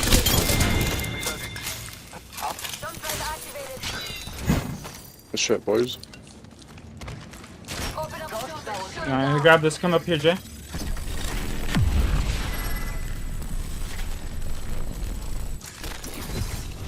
Some extra supplies here. Excellent. Standard stock here. Level 3. Thief! Hell of a time to go shopping. You just wanted to soup that for me first. You already know. Is it even worth throwing another one down? Helmets here. No. Level 3. Nice choice. You've got good taste. Gravity cannon here. Gravity cannon here.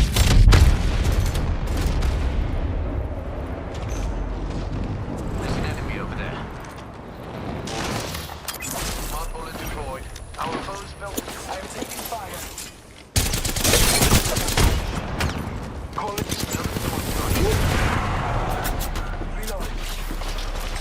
my shield. Okay. Our aim is clear. Cracked over there. Searching.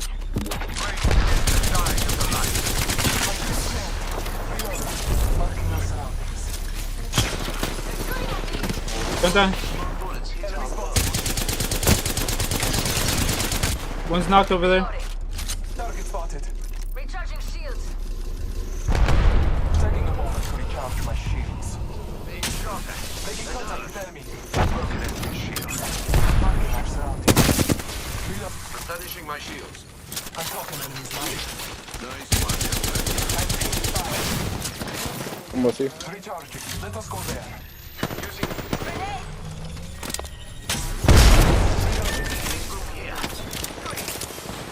I blitzed that lifeline. I blitzed the lifeline. I blitzed the lifeline. 100 on her.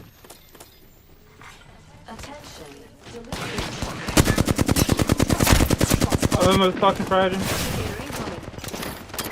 All father, give me sight. Taking a moment. Throwing thermite grenade. 80, another 30. This other team's pinching. This other team's pinching. This other team's pinching. Lifeline fried! Lifeline's a bullet! Taking a moment to recharge my shields. Reloading. They're wraithing out. Report the...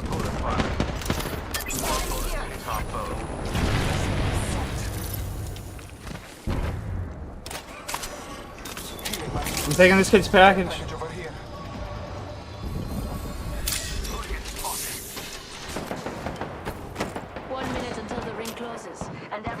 How many baths do you have? I have 8. Do you need one? Do you need I'm some? good. I'm good. Fine.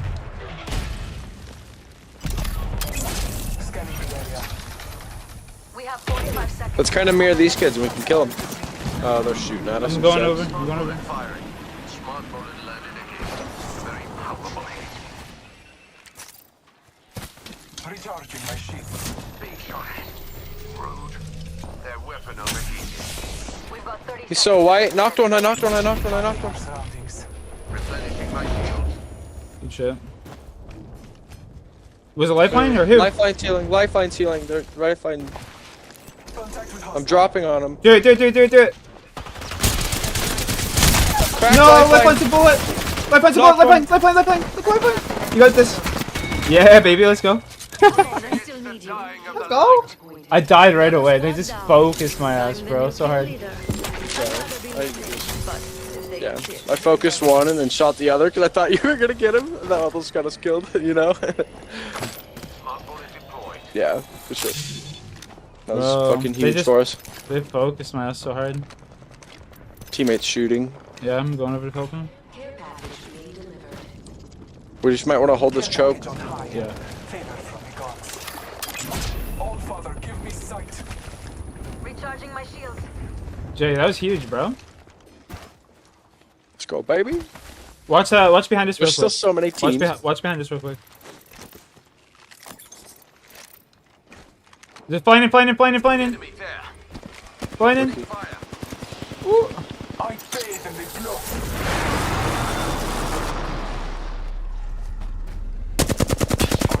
Blue, almost cracked that kid. Look around. 20 white. They're running. Watch out, enemy there.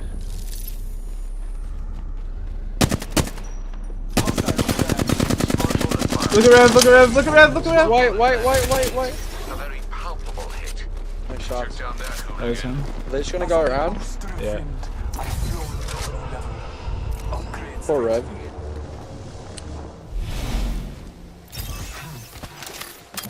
All Father, give me sight.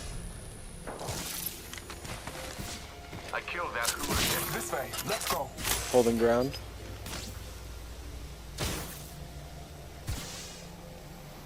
Deploying an evac tower. Healing. We're on top of fucking station. There might be a team rolling up on our left, I'm thinking. Okay. Just trying to wait there for us. I don't know if they're already there or if I'm tripping. Just play on those rocks. We're chilling. Get down low. Yeah, that's what I was thinking. Yeah, I thought. Should've been looking down there. We got big fix. Okay. I'm with him. Yeah, gonna go.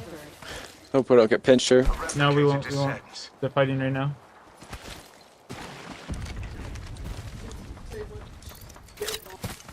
My ultimate's ready. Just walk. For war. Yo, walk. Yo, walk. Splendid. Scanning. Nothing? Okay. They're up to the right. Competent amateur there. Yeah, we just fucked them up and walked through, hopefully. Not a bad play. Rings close and we've got 45. There's an enemy over there. Heard that. Smart bullets away. Smart bullets continue landed. there. Listen close for the overheat. Bless me with sight. Surge with me.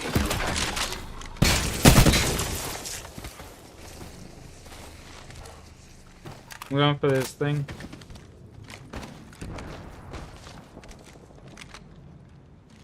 I think he went left. I don't think. Yeah, there's a kid over there. He's over there. Two teams. There's a team chasing us too. Enemy here. Cheeky sot. Focus. We're outside the ring and it moves all the same. Care package on high. With you guys. Jump drive out.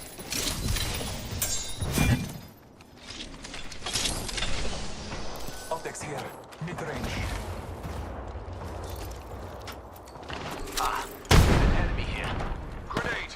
No, I don't have any. I cracked enemy. He's weak as Yeah, fuck. come to this He's part. weak Swing as far fuck. left of this rock. Swing far left of this rock. We don't want to fight that. There's a team up behind us. Alright. We're safe. We're safe here. We're safe here. I think I heard someone behind us. I don't know where he was. On this rock here. Bloodhound right below us. Scanning. There's the resin.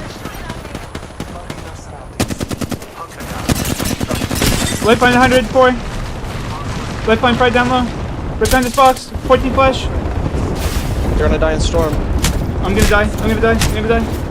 Cracked, I'm dead. cracked, cracked, I'm dead, cracked, cracked. On your rock, Jay, swing back to my shield. Nice knock. Res. Oh, back. Sorry. You good? Res. Your lucky day. I've got you. We're buzzing right now. We had a lifeline. Yeah, go help him, Scanning.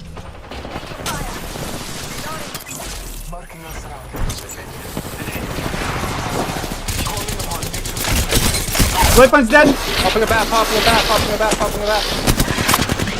With you. Lifeline's dead. Swinging around. 80 on him. 100. Dead. I require aid. Leno, I will assist you. Let's go, baby. That's what I'm talking about, Jay.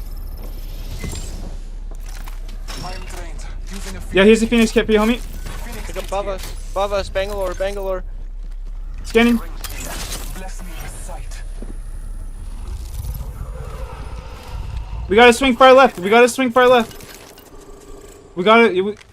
get behind this rock here. Oh, there's a team there. Yeah, I know. We gotta get behind this rock here. Jay, get to me. No. I will. You're weak as fuck. I have no sight. He's blue. Dead. Break this. I swung around already. To the right. Dead. Use the map as your guide. The ring is moving. That was the end of that squad. Recharging shields. Alt XL here for you, homie. Yo. Alt XL in this I box. got one. Okay. It's pushing. There's a team already top market. Being shot at. Broken enemy shield. Scanning. Where's the guy on the door? Yeah. Push up. We got free. We're open for free. Get on the roof. Get on the roof.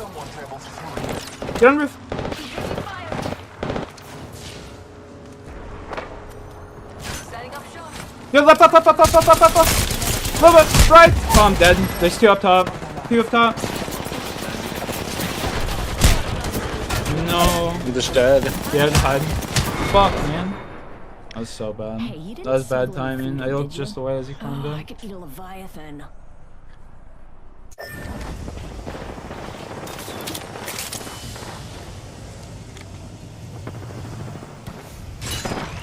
Honestly, use his ult and try and get a Moby, bro. Use his ult and try and get a Moby. No, fuck.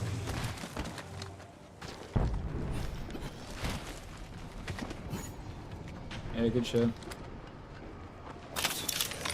Fuck, man. Bruh. If that team didn't swing like that, bro, like you guy on the other side, we would have been perfectly fine.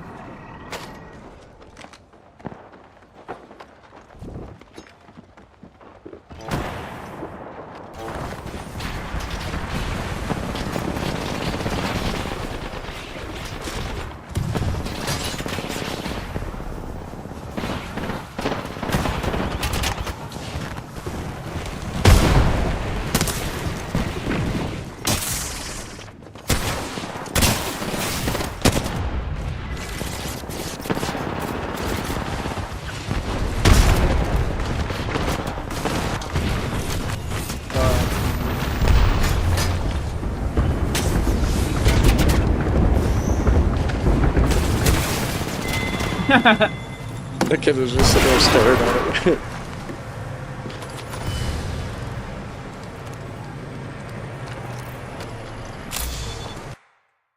Did you go in hand that game, Jam? Goddamn. Sheesh. Like, oh. I am honored. Rank me up. Let's go. I'm honored.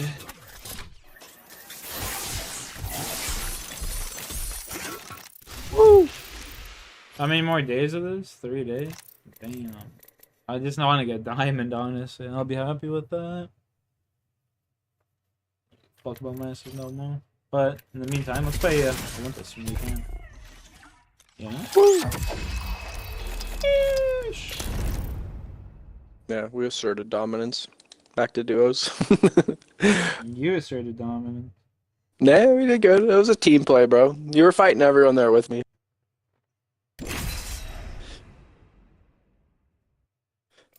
There was a couple times there I was just wilding. I could have died. It's just 50-50 fights. Yeah, on you know? that rock, bro, I was crouched up top on the rock, and I thought I was good, just crouched there, but they backed up and just fucking shot my ass. In the middle of the storm. I was like, what? Physics, shall we? We were just kind of aping everybody. We were.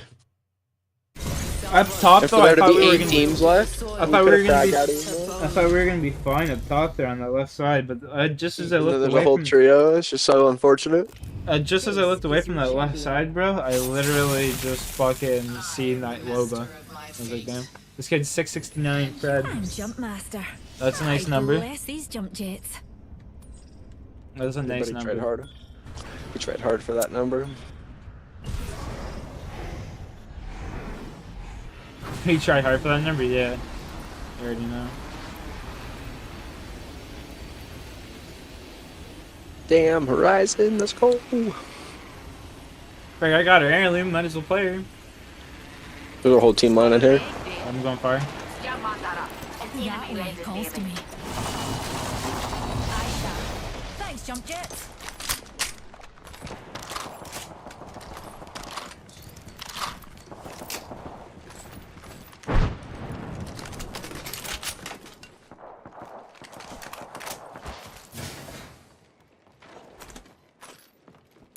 Shall we head this way, darlings?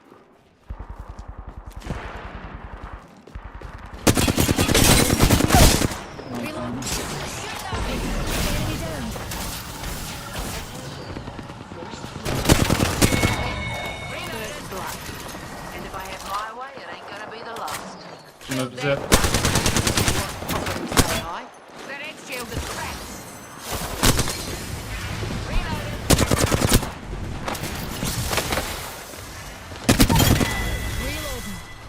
No more numpties. They built them tougher in my day. Oh, leveled up. So lovely to be recognised. Now, time for an upgrade. The ring's not exactly what I'd define as It's alright. Don't know where I hurt him though. Enemy downed. Enemy removed from the data pool. Sweet as kill. Damn. You're on the murder buzz. You're the new kill leader. Got my eye on you.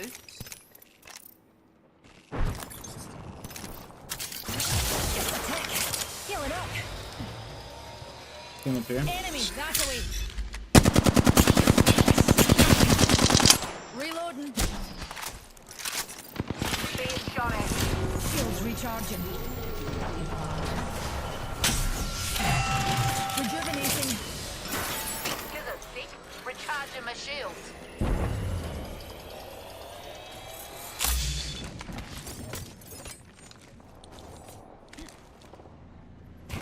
I'm gonna go up the zip. I am? Yeah, I'm pushing. Go up now.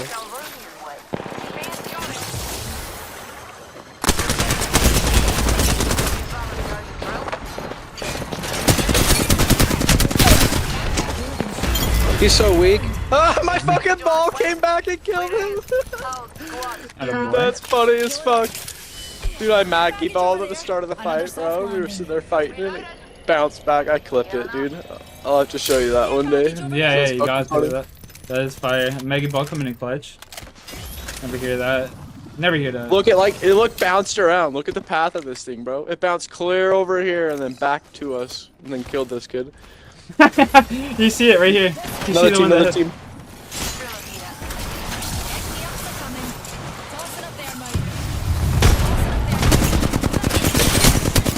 Yo, that kid might be cheating. He's a bullet though. And no, behind us. Behind us. Use my shield, use my shield. Use my shield. Oh, jeez. On your feet. Carried it. I'm pretty sure that kid was cheating, by the way. Get out of here, kid! Reloading. Reloading. Good job, bro. I'm on one. Using a Phoenix kit. I've picked out a wee upgrade.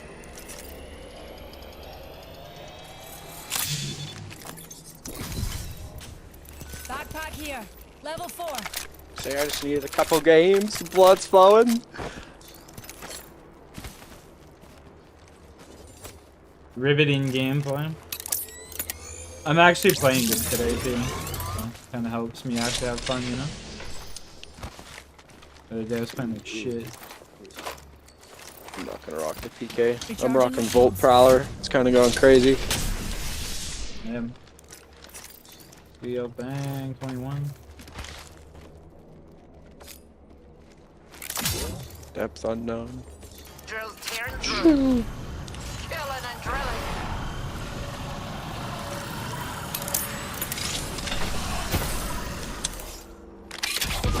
Back tower. Pick me up, pals.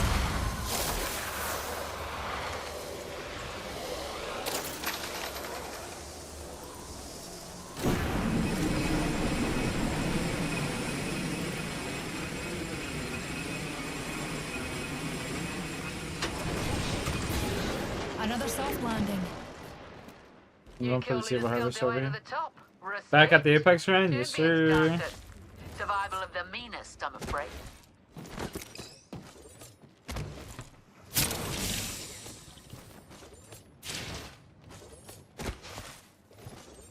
If you see heavy ammo, I'll take some. Gladly. Heavy ammo here. The man.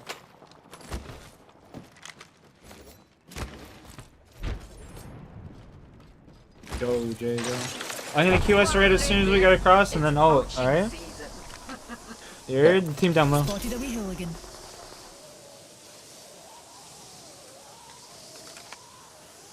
This team doesn't even shoot us.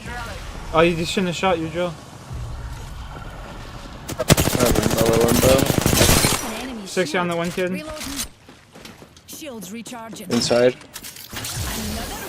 Above. Ulted him. Ulted him.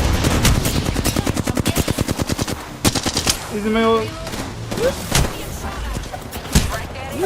No! Knocked him. It's all you. Hey, baby.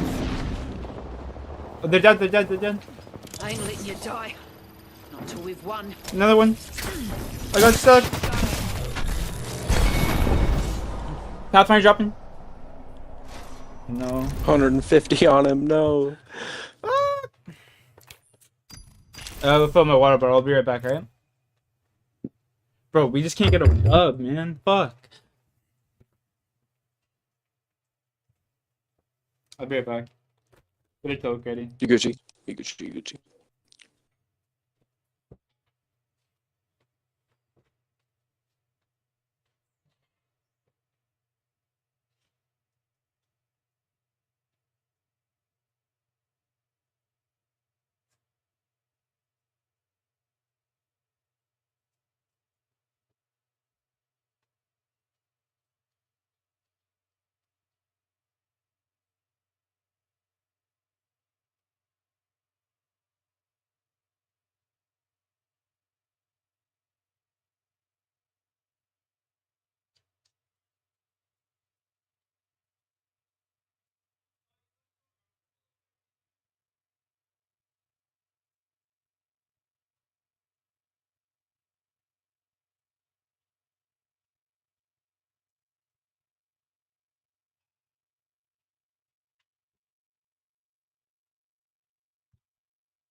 Rocky's getting to be a pork chop. I'm gonna have to start walking him 2 times a day, get that winter fat off him. You know? Rocky Balboa. Rocky Balboa.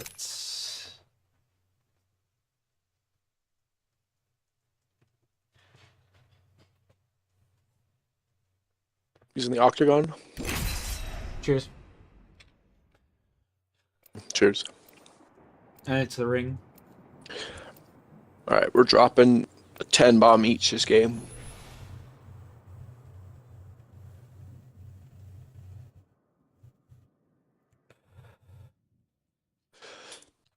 Okay, that's kind of crazy. I put the war in Warlord.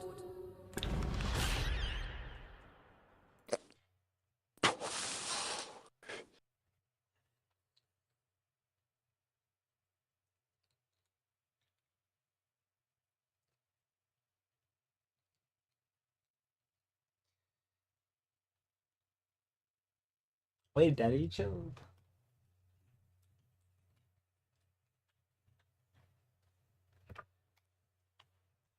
You ready? Hot job. Ready. Always ready.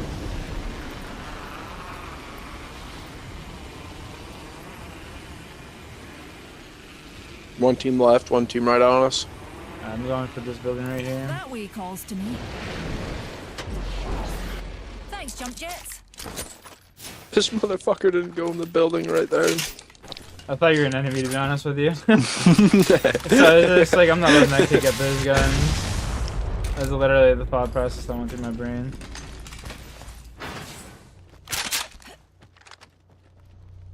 I don't even see the dudes that landed by us.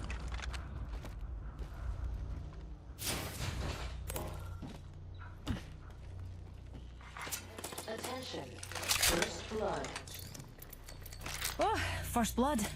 Oh, you can't solve the eternal mysteries of the universe without breaking a few eggs. Eek here. Enemy here. No. I'm so in. That's funny as hell, bro. That kid was trying to WT my ass. Killed an enemy. Good kill. Eek here. You killed. Bullet, there's a bullet. I'm down, fuck. That's two. Squad on your feet. Carried it. Oh, leveled up, dears. Shall we choose an upgrade, Newty? Okay, I'm using a Phoenix kit, pals. Alright, hard cases. We're right by the... Thanks, jump jets. Drills ripping through.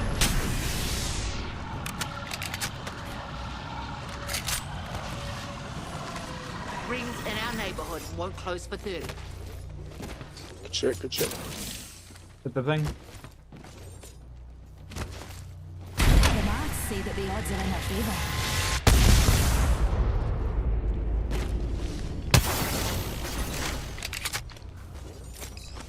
Helmet here, level 3.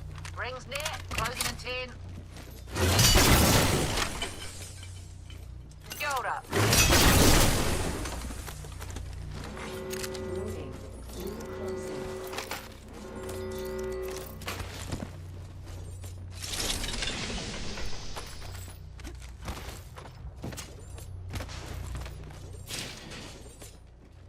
Fuck, your movement's getting better, bro. Who, me? Mm-hmm. What do you mean it's getting better? You're just like getting better at like jumping off of shit and yeah. I like to think that was pretty good. Well, it's fluent. It's getting more fluent. It looks like from an outside perspective. From like me trying to like shoot you, like you know what I mean. That was smooth. Appreciate that, Jay. You're getting some PC movement. Appreciate that. Care package over there. Yo, I want Care that gold package master. over there. One of those gold Double masters. gold mastiffs. That's yeah, crazy. We're going for it. Hammond Labs. Let's go. I like how they brought gold weapons back. Yeah, gold weapons should always be in the care package. Like that shit's nice. That's nice. I like it.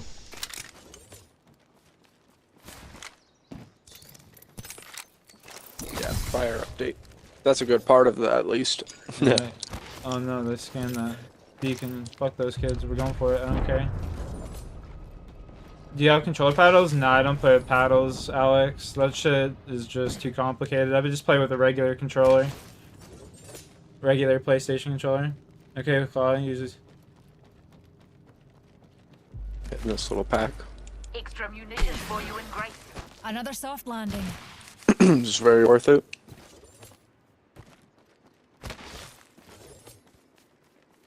I just play with like regular, like this.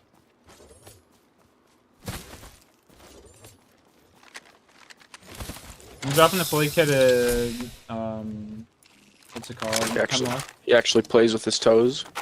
Rocky plays with my all the toes? attachments. I'm kitted out on my Hemi. Do you have anything better than perp? chosen an upgrade, pals. Yeah, purple and Shall we everything. head this way? And there's 2x4 there. Yeah, I have purple everything. So 2x4 there too.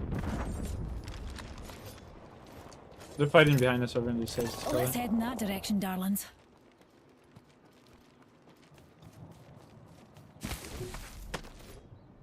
My buddy Crux plays Claw. I don't know how the fuck he does We it. should head here. I play Claw too. But I play Tactical. That's the only difference. I play Tactical.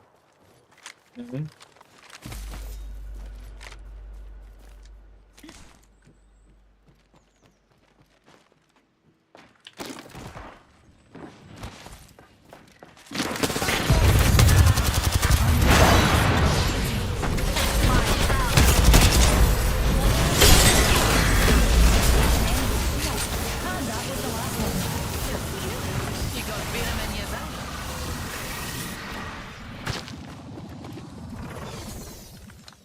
This is between Claw and regular. Deployed.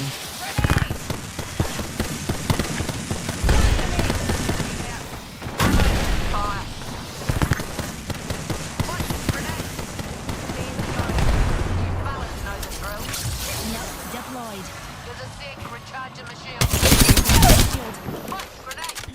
Here. Enemy downed.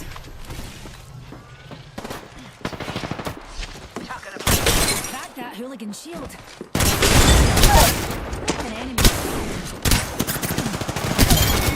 Reloading. All those bomb pots are down for the Good count. shit. He had your massive. Recharges. Honest.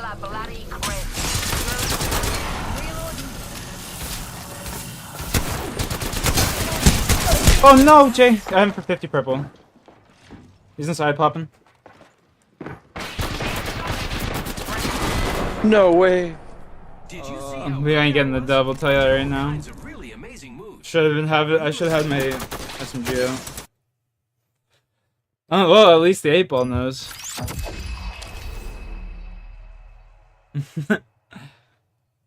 They were having a kill race, bro. His teammate landed fucking. Where is this kid? Phase driver. Dude, I had that kid knocked too. Yeah, I knocked the Pathfinder when I didn't get the kill for it.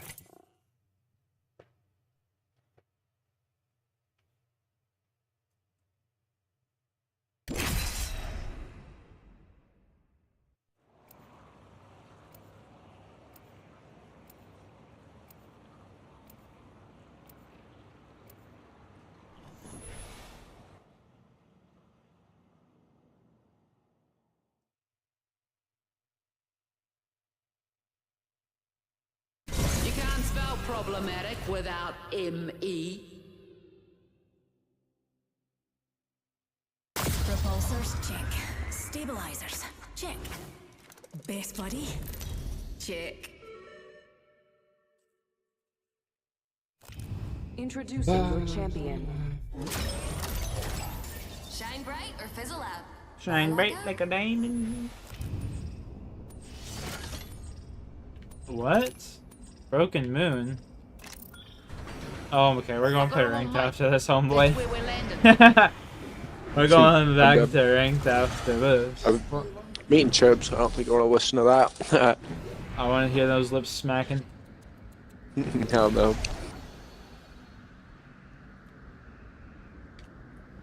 Slides of heaven, this. What, you don't like Broken Moon, bro? No.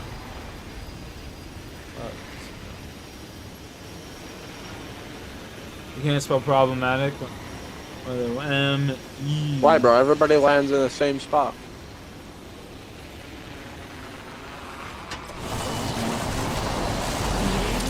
Thanks, jump jet.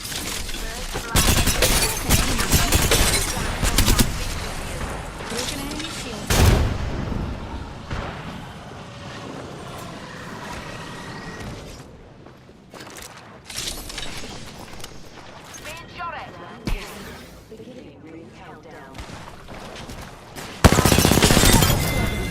Broken enemy shield. And that was the last one. You're going crazy. Oh, aye, this is the upgrade for me.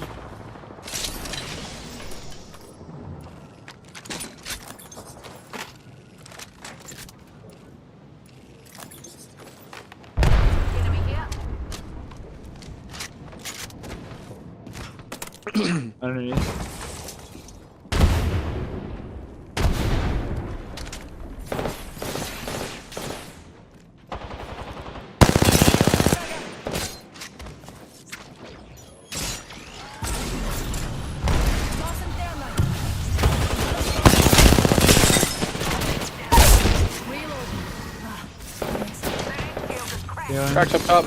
Healing. I'm dead. No! Oh, I'm dead. I'll save you. I'm the hero now. Hey, watch my back, pals. There's a new kill leader out On my door. Oh, maybe not.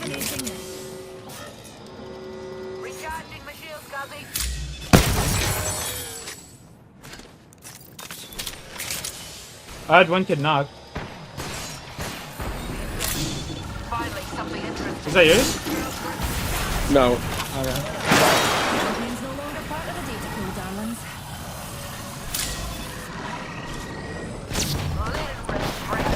He's so weak, he's so weak. He's like, oh fuck, I gotta run. Oh, we're dead. Plenty of fight left in you. Fatality.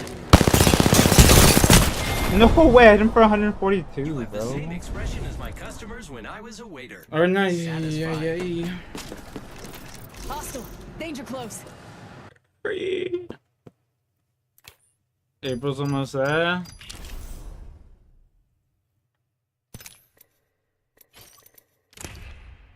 Where did you go? Me? I leave. You kicked me.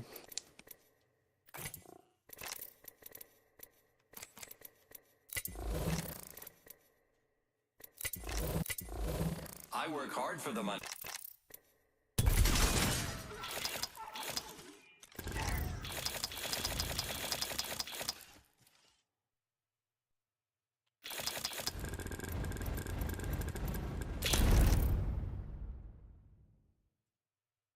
Our 301's broken, bro. If you can get a gold one of those. I mean, any gold gun's kind of good. Let's be real. True. You know what I'm saying? You know what I'm saying? Bruh.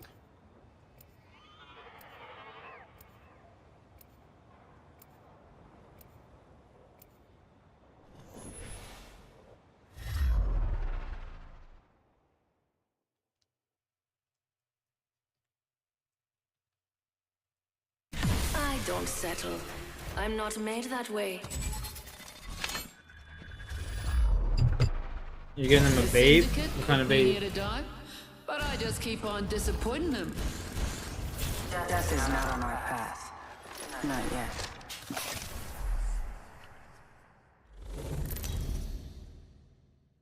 You're so cool, dude. I'm a G. Introducing your champion. I want a Wraith heirloom. That might be my next one. I know. You don't even play Wraith. Oh. I know, but I would if I had an heirloom. I'm the jump master. Oh no, I just want like an. I want the lava one though, since you have like the blue one, you know. Yeah. See, I'd be cool with the red one. It's like the same thing in the animations. Here. Yeah, you want to get that red one, eh? Yeah. I mean, the red was Cool. cool. I like blue more than red though, so I'm a little biased. Dropping in. Hang on. Yeah, I feel like less people would have it then, you know. That's fair. I don't know. That's fair. That's fair statement. And then you could flex your blue one, and then I'd flex my fucking red one. How? If you can't be Wraith in the same game. Well, that's why we'd have to 1v1.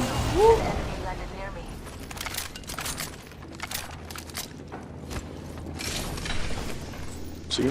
Everything you say, I'll just defy your logic. Beginning ring countdown. Defying logic.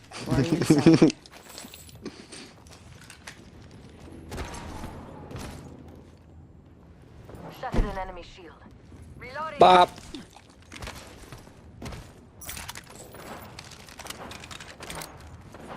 Rev's so weak, bro! Get him.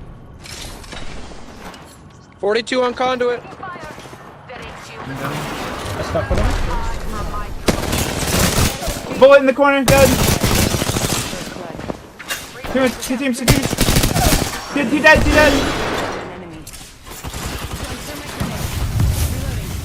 Inside to the right. Over here. Another squad's attacking. Where is Don't die, kid, don't die, don't die. Recharging my shield. Took down an A. Outside to the left, Jay. Outside to your left. Outside to your left. There's more kids. Outside to your left, over here. Guaranteed. Okay, they're dead.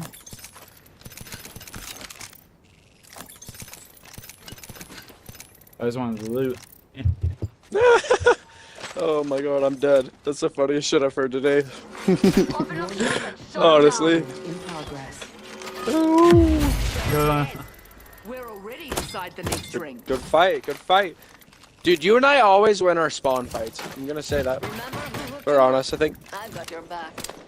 Inside. 100 on him. That was the last one. Nice work. I leveled up. Upgrades waiting for me. Always winning them spawn fights, baby. Reloading. Nade.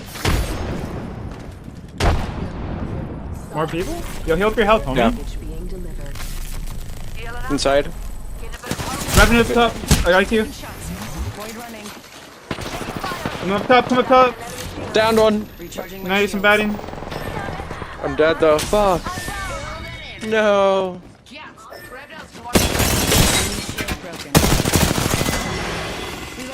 Go resin. You're the new kill leader. Got my eye on. Can you go resin? Alright, good, thank you. He's going. Chosen. Got an idea where it leads. He was talking before, he just wasn't talking then. Where we go scan from? Champion eliminated. Thank you. The champion made a poor choice.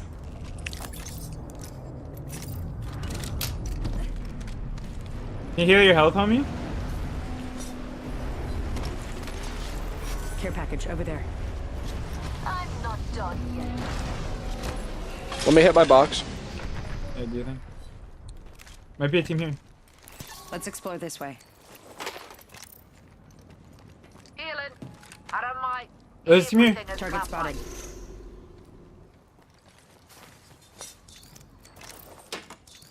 They're up top, I think. Yeah. I say we move there. Yeah, they're up top. Enemy over there.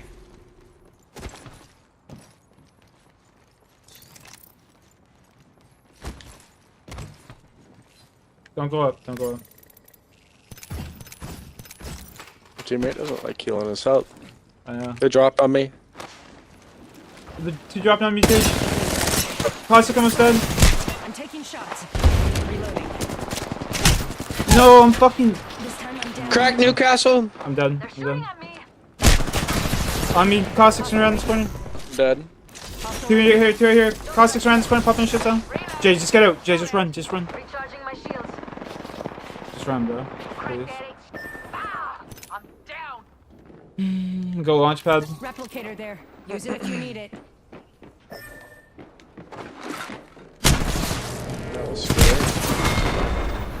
It's fucking retarded. I had a stupid sight on my gun. That's what got me killed, honestly. I could have one-clipped that fucking guy. I have a fucking 1x2 on my R99. I didn't know, heal your health.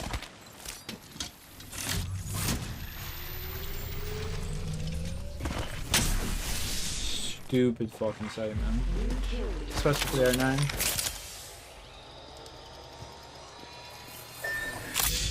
This kid's sitting here thinking it's better. I'm dead. It was that me. you? Oh, that's funny. He didn't heal his health the whole time, though.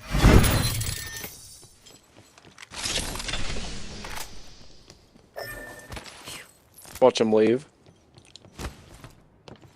It's like, fine, you don't want to res me? I'm out of here.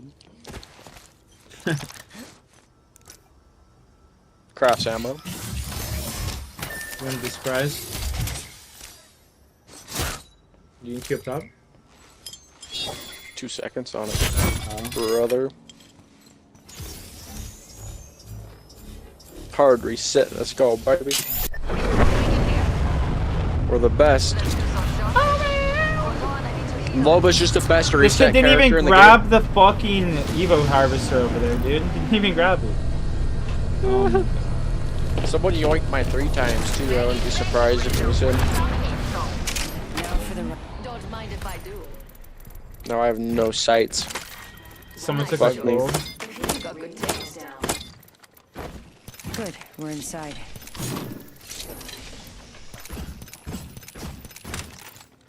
Yeah, I'm sightless. Probably just ape the team. Replicator incoming. I'm only gonna have to kill one. I should have raced it, but I don't know why I didn't.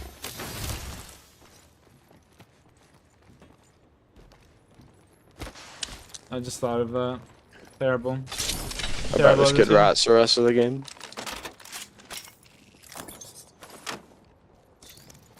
He rats the rest. Woo! Thank God you guys got me. Oh boy, TTV. Just run into the lobby, eh?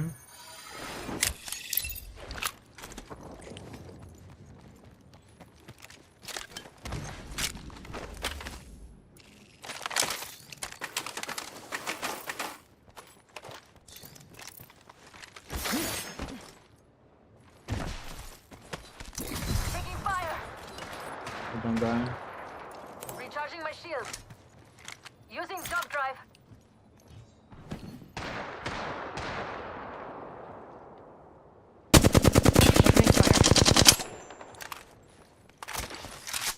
Off my Phoenix.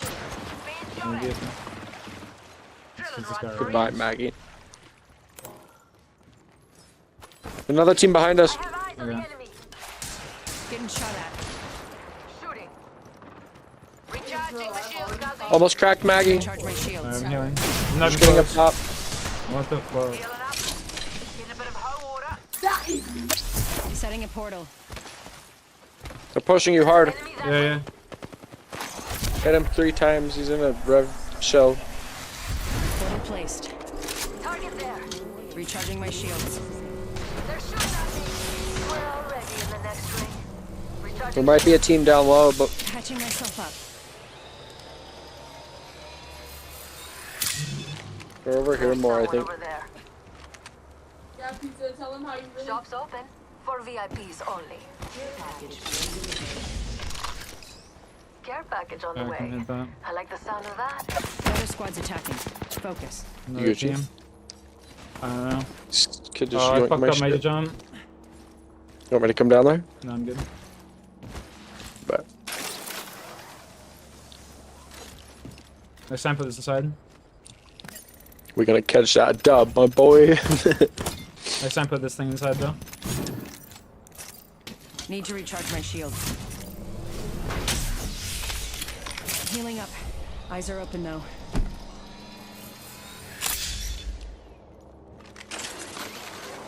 Target there.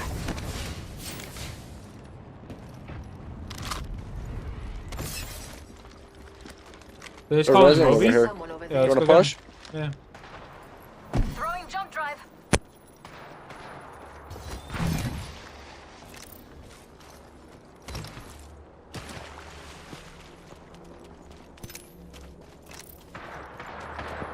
They're fighting up to the top right here. Right here, look right here. Target over there. Firing. 14 flash on that kid. Reloading. Target over there. Tossing an arc star. Drills hadn't free. Nice.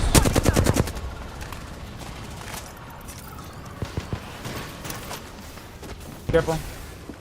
Don't get too horny. There's 3 teams. 2 teams. Up top roof. 66. Crack. I'm taking shots. I'm fucked up. Knock one. Pop in the back. Why isn't he helping me? No, I tried to kill him. You got this, baby.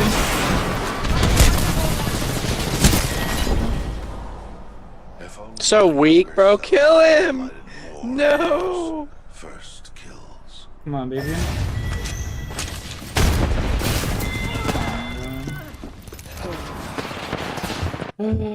Fuck, man. I just can't die right there. I have to remember I can hear. That kid added me. He likes I'm you. good. I'm good, bro. I like him too, but not that much. He seems like a nice guy. This should be your third. Seems like a nice guy, but I'm good. I'll teach you how to wraith, bro. Bro, do I be caustic and just be toxic and we get that way? I think we do it. I'm done. I killed my caustic twice there, so I think we're doing it.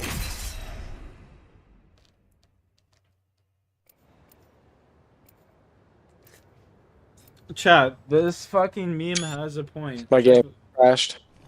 Awesome. This game's so trash, bro. It's been doing that a lot this season. Nervous, do I? I think it's just a console thing. Console bloods. I really think it's even on PlayStation though too. Doubtful PlayStation's the GOAT. They've been having blue screens, bro. Nah, no such thing. Yeah, all day. I think you can just back out, Kedja. Dude, it might be putting me in. It's putting me in with you guys. Yes! Yes! Electro, cute dad. Let's go, Yes! baby. Yo, let's go, father.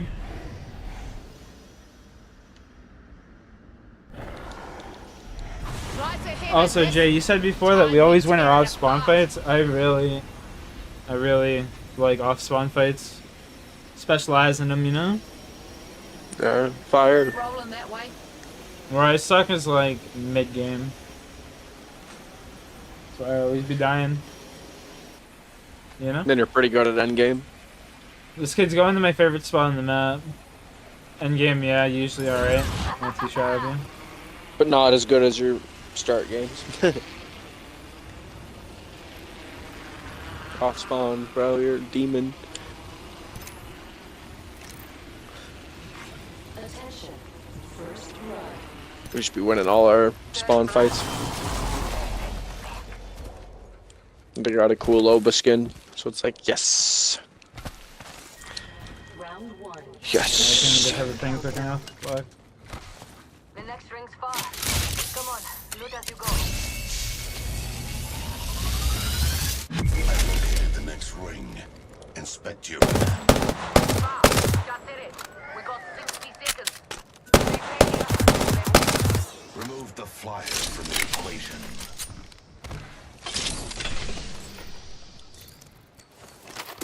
"45 seconds remain.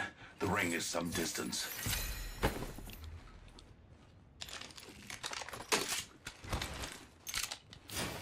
Evo harvester here. Leaving it full would be a shame.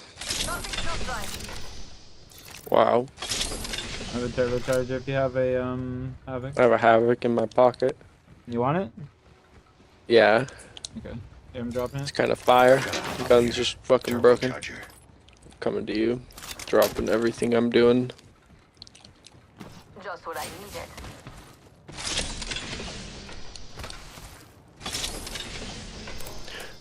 Needed light mag here. Level 3. I'm gonna throw this right here. I'm gonna go grab Time's up and we're not in the ring. Move now. Grabbing this gold knockdown. It's in the middle, don't. Make me ask again. Damn, I already did. Exiting the Trident. I have risen to a new level. I should exploit its upgrade. We're scattered. Come on, I don't bite. This upgrade I have selected is Now I gotta play support all game. Fuck. Eyes up far note. Got a target over there. Ooh, I feel good about this care package. Aren't you? Aces, my ultimate's good to go. Don't make me ask again. I miss when chests used to give you fucking crafting materials, bro. This game's so trash. Are there actually people here? No, this kid's tweaking. Yeah, they are. Oh, they are.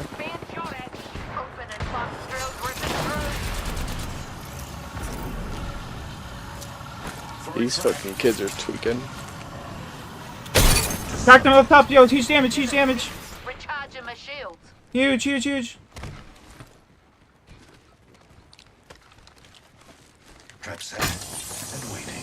Grenade out. Kobe. He's up there, he's up there. Yo, Back Newcastle's a bullet, Newcastle's. Oh my god. No, it doesn't. Downed one. I'm dead though.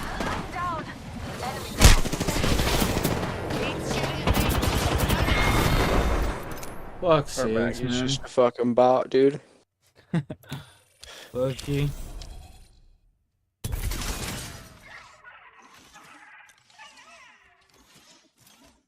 He had 89 damage, bro. Woo! Man, I hit such a banger ass nade. And then we went up top, and I fried that fucking Newcastle for 70. I hit him like 30, and then swung around the right, knocked Octane, and then died by the. Even if that fucking Maggie was up there with us, he would like they would have just had someone else to shoot at for a second. And I could have like. Yeah, yo, Just look like, at what the this fuck? shit. You go to my stream, go to my stream and look at this fucking meme. This shit has me dying, bro. Let's go make some I'm better. unrecognizable. No. I can't say. I'll just send it to you later. I'll just send it to you later. That shit is so funny, bro. You can't really read the bottom, but I could see the.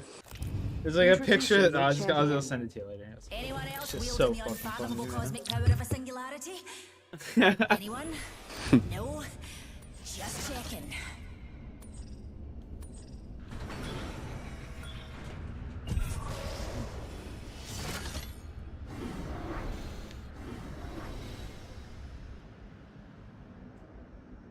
Well, where are we going? Oh, you gave it to him. Good. You know where we're going. Maybe not.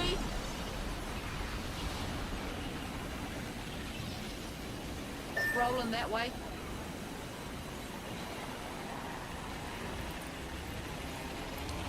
If I see another Maggie, I'm getting off next game, bro. I'm getting sick at this point. On me too.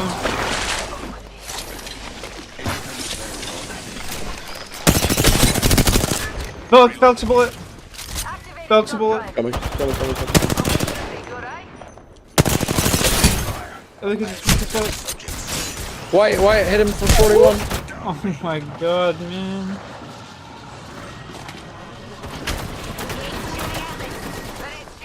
Just run, Jay. Just run. Jay, just run. Just run. Get your kill and run. Get your kill and run. Oh, just bit. Nice. Please kill this kid, please. Bro, there's one kid left on this team. Please! Yes! Yeah, let's go. Where is he going? Oh, he's gonna heal first? Okay. I feel it. Thank you. I thought we were dead. I was just like, fuck. You were faking. At 197 fucking damage right there, bro. How much you do? 180. I've seen your medal, boy. girl. You don't get to Fucking die proud of here. you. Attention. It's a good push on your end. Good entry. Administering medical aid. That Valk was literally a bullet. Let's do some shopping. Go here. Beware. I've added a variable. Heal it. But your level shot's in the worst spot for me. Remember, Just get here. You are coming home Just with me saying. tonight. Administering medical aid. We are inside the next ring. A net positive result. An upgrade awaits me. I've enhanced my methods with a new upgrade.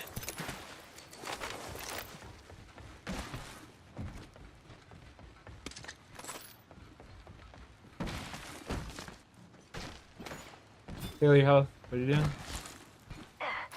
Healing. Looking for that Phoenix kit. It's right here. Not bloody disturbed.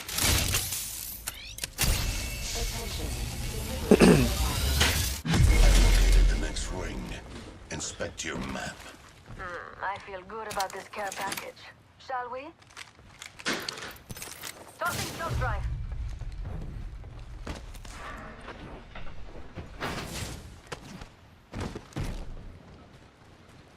Hit my chest. Oh, let's go for the. You got it? Yes. Evo harvester here. Make a beeline there, cousin. We should inspect that area. Shotgun bolt here. Level 3. Arm up, cuzzies. Got some goodies for ya. Optics here. Close range. So again, I'm running around without a backpack. Am I fucking stupid? Deploying an evac tower. Or there just not been any? I'm going over to that tunnel and start setting traps up in the tunnel. Position.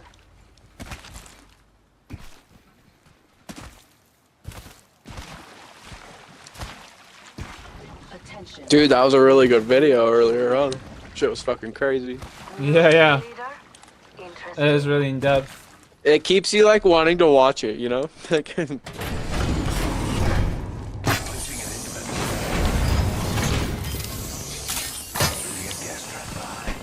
need a hop up. Turbo charger. Using jump drive.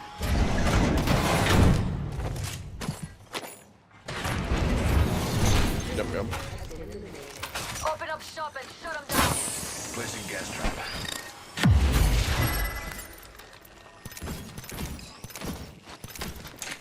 Remember who hooked you up. I've got your back. Mama's got you now.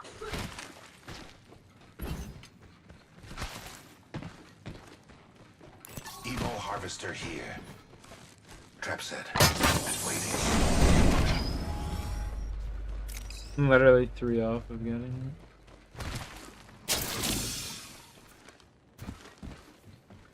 I'm 2-6 right now. 2-6, Phoenix kid. 1-7. 7-1. Purple helmet to your right. Yeah. Extended light mag here. Level 3. Nobody needs it. New kill leader. I must confess, it's what I long for. I need a bat if you see one. Oi, go in there. A battery. Yeah.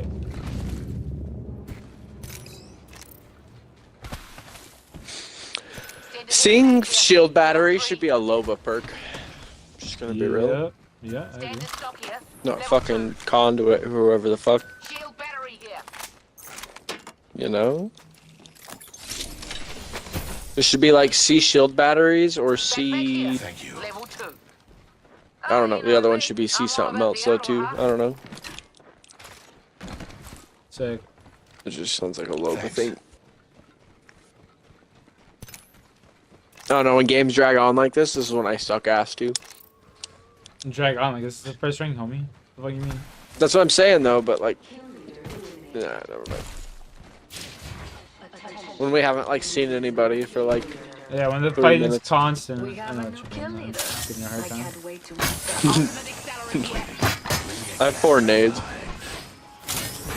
Deploying a variable. We'll get this win and Canada can get off in peace. Not getting off.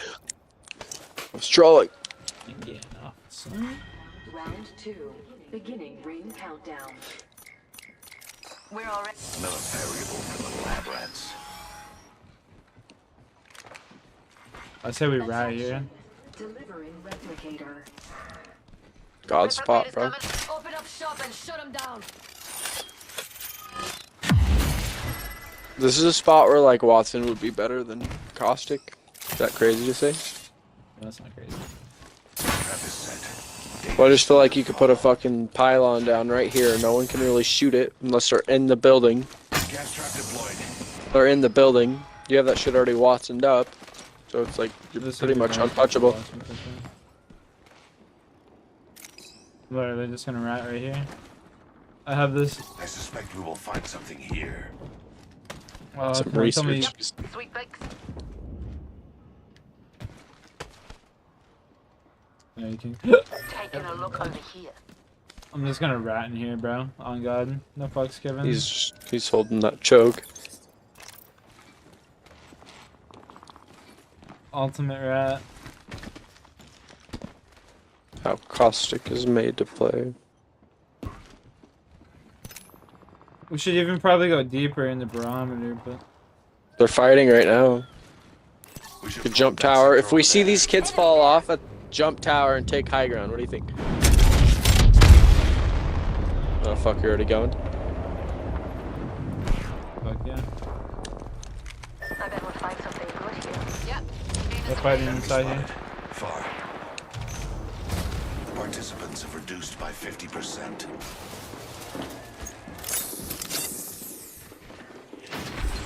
Did you see gas, Poppy? Breathe it in. Watson crack underneath. Horizon bullet. No way, man.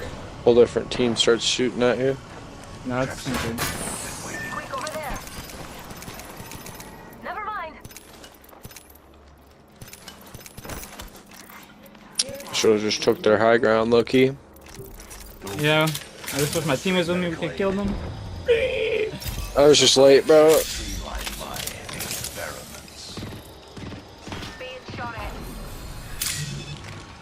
Mad Maggie doesn't know what she's doing. Ultimate accelerant here.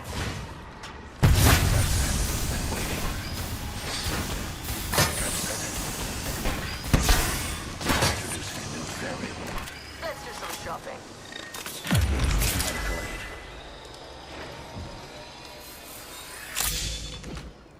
Beleza. Another beautiful piece.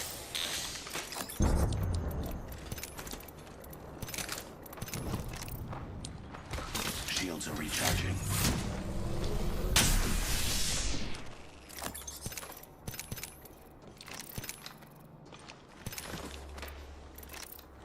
Shields are recharging. Go there. They hit my thing. They're my gas. Somewhere. Freshening up In the with nut. Phoenix. They're in my gas in the nut. Healing my wounds.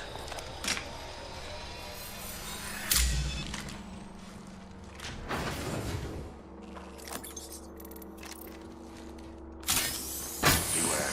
I've added a variable.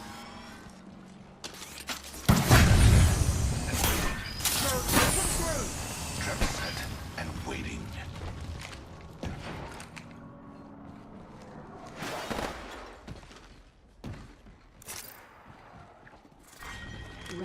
Wow.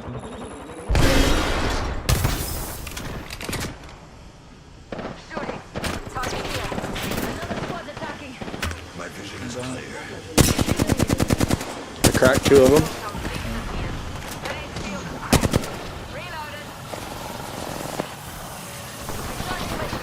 Getting it on this. Oh no, there's another kid behind. Another kid behind over here. Spotted one. Shooting. I cracked an enemy shield. They're shooting at me. Full team right here. Yo, Greg, what's up? Right underneath, right underneath.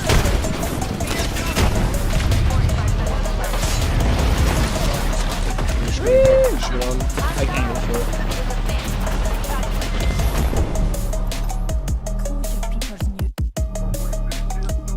Honestly, I'm just W key and everything. I really don't even care. Yo, but This that's kid says fucking noob. lit, Brayden. A whole year. Our teammate just said noob.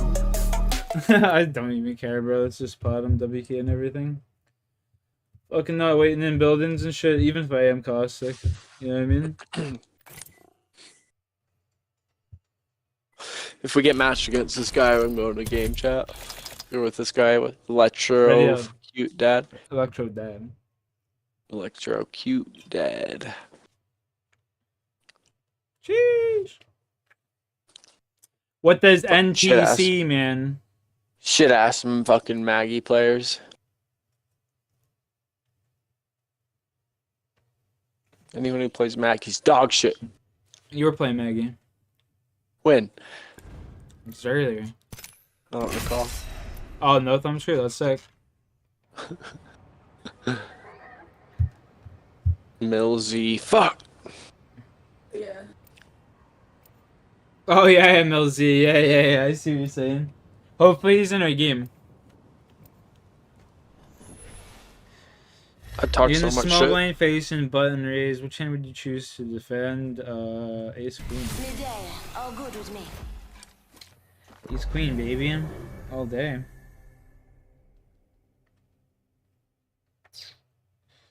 This experiment will sort out the capable. Yeah, Ace Queen. Let's go. What can I say? Ace Queen. I'm not just about explosions. I also know about stuff. Like winning. Fuck, I'm getting the itch to play some poker.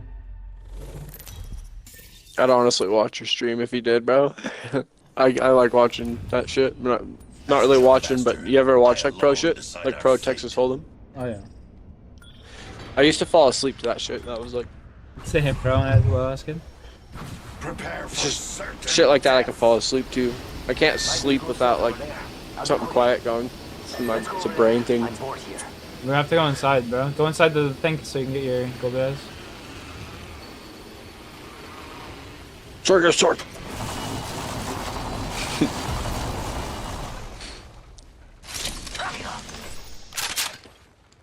Fuck, can't get stupid. He did, bro. I shit you not. This kid just took my gold res, Yo, give bro. Lifeline the gold res, homeboy. What are you doing?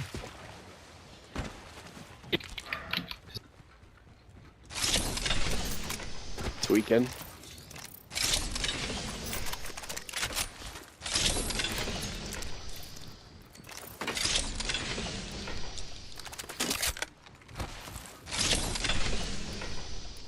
Weekend.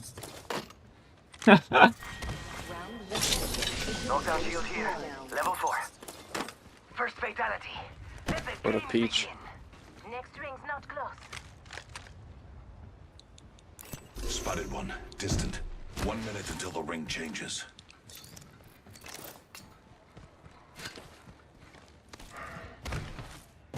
It's go time. They good people, no thumbs, yeah. Main X pretty cool and shit. Perk is pretty chill. 45 seconds. Ring just up ahead.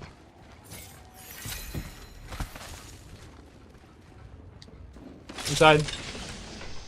Subject spotted. There. Introducing new variable. Leaving a gas trap behind. I'm inside. I still see everything. I still see everything. There's a whole team in here. Yep. Lifeline, hit her for 66. She's just healing. Just giving my shields a recharge. Up top here, I'm gonna crawl around to the outside. Let's go to this area. In my trap. No. Never thought I'd see. I'm honestly kind of just fucking around, Alec. I'm just having fun. I really don't give a fuck right now. Next game I'm probably gonna be like Ash or some shit. Not having control. Here, Ash is pretty good. Run, Jay, run. Run. Oh! GG. That kid needs to at least win his 1v1 right there. At least. At least. I want to get to stop fucking soul. I'm down. You think if I play Ray, someone will play support, bro? Yeah, I'll play support. I'll play Lifeline. Psych, I'm playing Ash. That's what I'm saying. I hope our teammate like can see that we're playing. If not, just don't die, bro. Come on now. I'll show you how to Wraith, bro. Bro. Your cheeks. Boy, I need a Wraith heirloom. Your cheeks. I gotta show you why I need a Wraith heirloom. Because I carry with Wraith. I have to prove to the Apex gods why I'm worthy of an heirloom. Yo, look at that. Perfect. Let's go, Joe. That's what I'm talking about. Jojo, you're my hero, baby. I love you. Bro, just hype me up, bro. It's a good thing everyone's playing Mad He Max. says yes, sir. Or Gibraltar's gonna be pretty useless. Watch. We're gonna die to a Maggie team. Yeah, I'm not playing it in the bubble. But I already know. I'm not either. Really? There's so many Mad Maggies right now. Well, you could play in the bubble because you can queue out if you get queued or something. You know what I mean? Yeah, true. This is your Very true. My dad was the poker fiend before he passed. I still have all of his chips. Yeah, that's fire. I got a bunch of chips and shit up in my thing. My dog is sleeping on my pillow, bro. Why is it my goddamn pillow he's gonna sleep on? Like, That is an ideal this thing is landing gonna place. stink like dogs. Here we go. Ready up. No one's even coming here.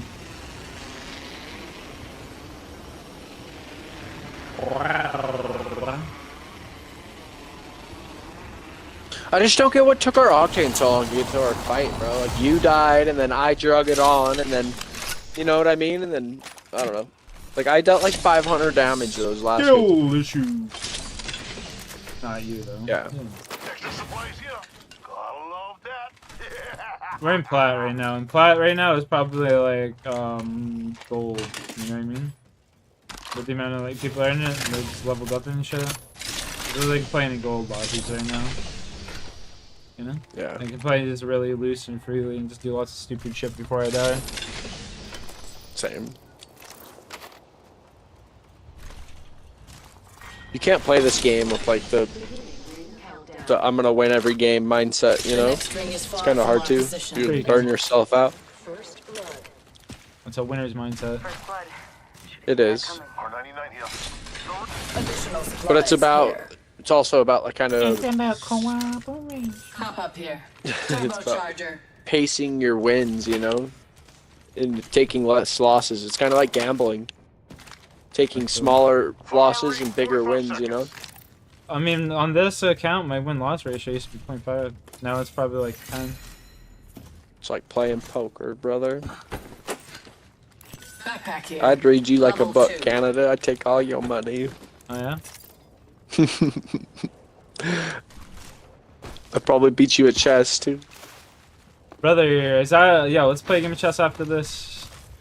I don't have access to a PC, bro, low-key. Oh, okay. Now the excuses are starting. Yeah, true. Leveled up. I should sharpen a Fuck. skill.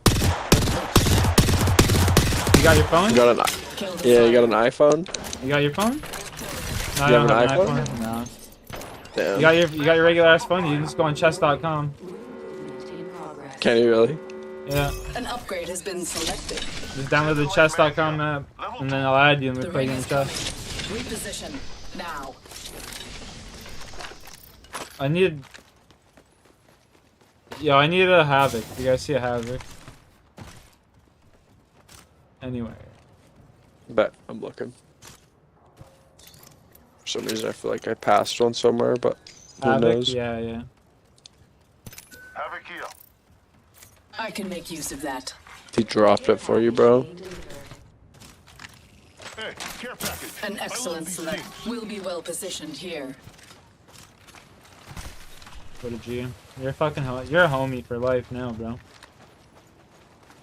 We're fucking winning this game. Let's go.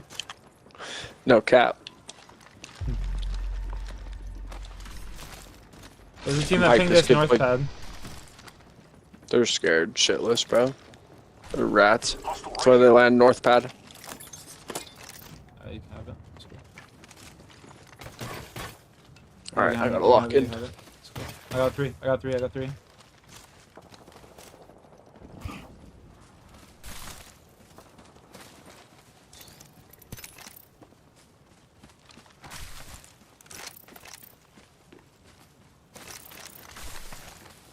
I don't see these enemies. They're killing the Freddy prowlers Prowler. right now. Yeah, come here. I'm gonna teleport us on them.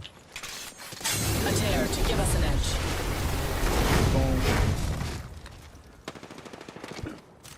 Got a little closer. No. It was decent though, so now we're not in a bad spot.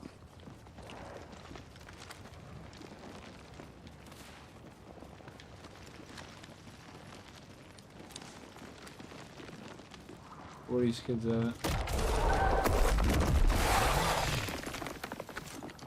They're probably going for the Evo Harvester. Got an Evo harvester here. Oh. Enemy far off.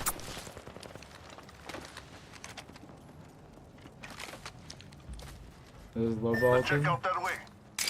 Bound by my hand. Arcstar out. Throwing Arcstar.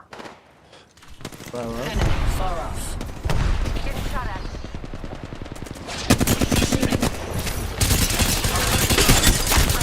Go ahead and send. Enemy shield cracked. Portal's ready. Oh my god. Crack. Dead.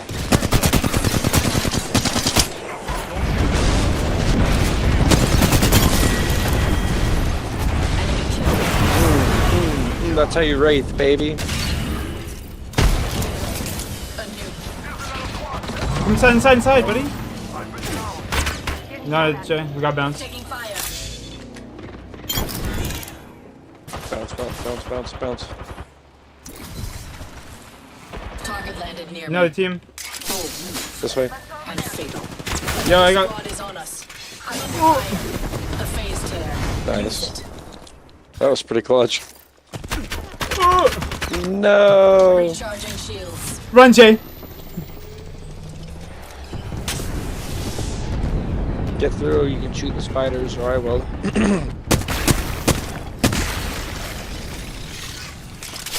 so caught.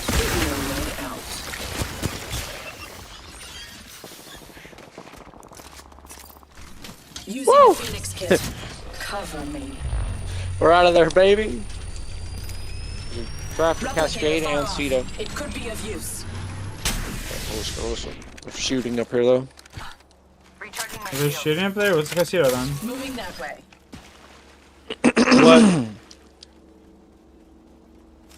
What? No, I'll take him out.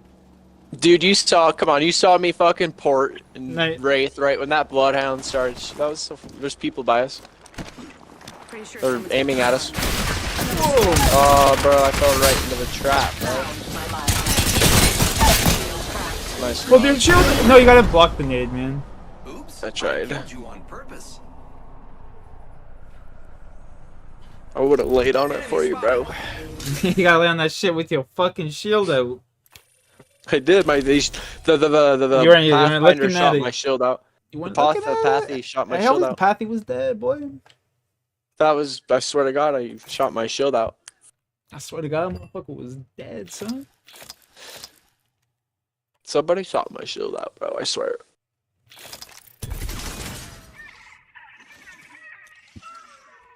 All right, I don't know how to wraith, bro. You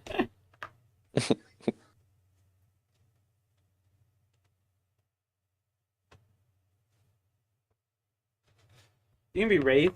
Oh, you caustic? Oh my goodness, you stinky fat bastard. Yep. We're meta, bro.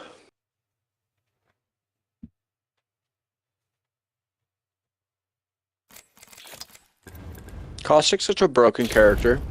It's kind of stupid. Broken? Not really. The fact you have a gas grenade that takes up, I don't know, 10-meter radius, even 15-meter radius, square foot radius at that point, you know?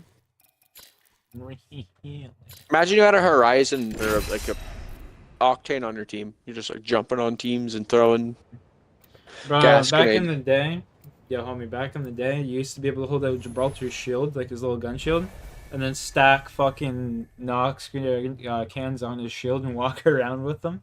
Dude, that's fucking crazy. you have 6 fucking little like Nox shields, and you just like run into a room with them.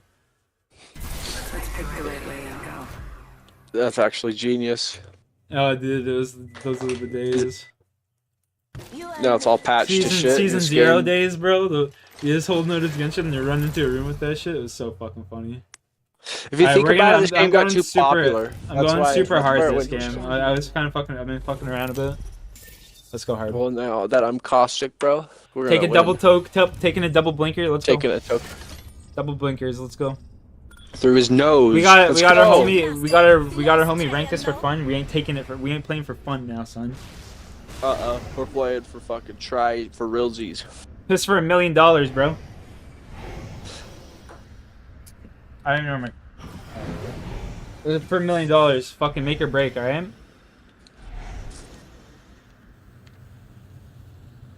I'll die if we don't win this game. You'll die real life? I will, I'm not even kidding. So you better clutch up, ranked is for fun. This isn't for fun. Yeah, it's for reals. Yeah, it's for real, bro. My life depends on this. His life depends on this. It does, bro, so please don't let me down, bro. Might be something good that way. Like we have. We're getting contested. Yeah, we have to win, bro. Target landed near me. Wrong choice. Those are scared the shit Up out of me. Style over there. First blood. Should have seen that coming.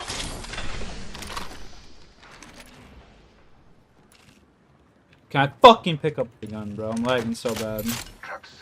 I've been really laggy these past couple games too. It's just Apex, I think. They're on my side. One is. It's up top still, where you were saying. Getting shot at. Firing. 45 seconds. Recharging my shield. I'm spotted. Taking fire. Yo, homie, you're not good. Stop. Recharging my shield. One down to our right. Pushing up. They're pushing up on rank. One's down to our right. Knocking. You on me? Crack one. Crack the other. 45 push on one. Last one here. Yeah, baby. Let's go. Enemy down. Death will have to wait. Let's go, baby. This kid can't even hear us. Great time. Let's see what the duck order. Pass me that shield. Thank you, Lifeline. Now that's an upgrade. Just giving my shields a recharge. Listen up, the ring's moving.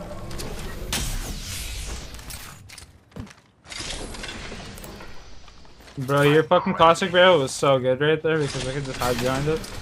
Like, that shit's not there, I'm fucking dead so much sooner. I learned that from you, baby. You're like, you don't know where you put your caustic shit down. You don't remember that? You told me that once. I don't remember him. Care package coming in. Down. Jay always down, so stoned. Jay is stoned as fuck. I'm fucking in zooted land right now, brother. And I'm still fucking kids up. Do you have an evac? That, yes, you want to pop it? Yeah, pop it, pop it. Pop it. Goodbye, rank, just for fun. Oh, I thought he was on the other side of the fucking mountain, bro. That's why I said pop it. I genuinely thought he was on the other side of the fucking mountain. Oh well. Nice crafting. He doesn't give a fuck about us. This was for my life. I should go hit this ring console, shouldn't I? Yeah. Just for Evo. What does it give us now? I heard they nerfed it. I don't know. Bro, they should just call this fucking... they should just call this game Nerf. All they ever do. Yeah, I wish instead of nerfing characters, they just buffed other characters, you know? Yeah, like old school MW2, bro, back in the day, was so much fun because everything was just so broken. I mean, yeah, it doesn't mind if a couple things are broken, and then you just make a couple more things broken to counter it. And then maybe nerf it a little bit, but I don't know. Now it just feels like everything's nerfed, and you got your few good characters. Yeah, there's like literally a handful of them. Yeah, there's not. To make other characters more playable, I'd go with the lowest pick character and I would just buff the fuck out of him, you know? Like, yeah, I feel that, bro. What is he knifing me for? I'm sorry. Tower here. Do something fucking stupid. Over here. Got a mobile respawn beacon. I'm gonna go down, yeah, go grab this for Sean. I don't know, what would you think the most lowest picked legend is? I don't know, well, I'll tell you after this game if you remind me. I can't think of them all at the moment. I'm stoned as fuck too. Zooted. Zooted land, baby. They just zipped up top. Finally got you off our RuneScape. Yeah, I'm not afraid to. Shush, don't embarrass me in front of rank this fun, okay? I've added a variable. Adding another gas trap. Leaving a gas trap behind. It's Pickles, yo.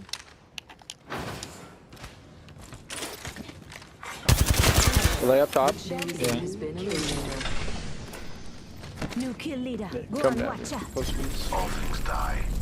They're gonna kill you from there, bro. Nope.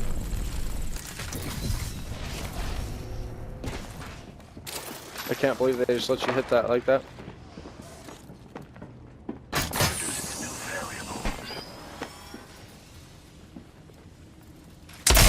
$44.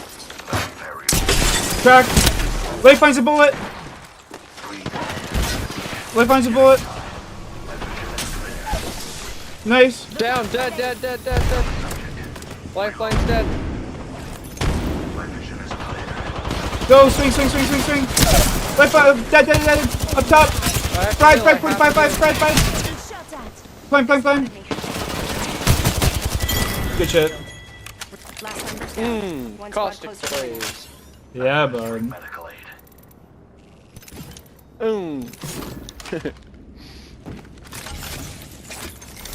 I had 10 seconds to my drone. Beginning ring countdown. Next ring is distant.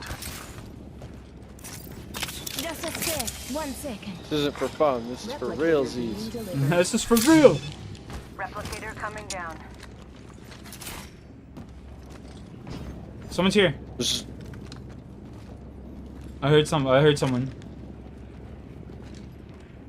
heard someone. For show. I swear to God. Right here. Target spotted. Opening fire. Target spotted. Another team on the other side as well. I'm 3 fucking dead.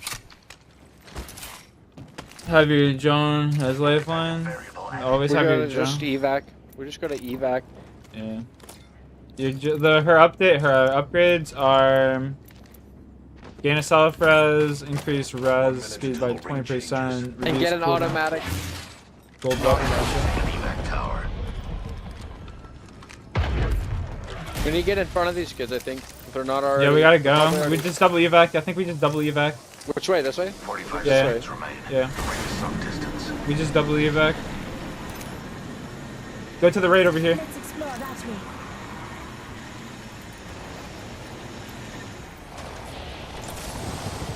Right in front of me, right here. Woo, fuck. Woo. Come behind this rock.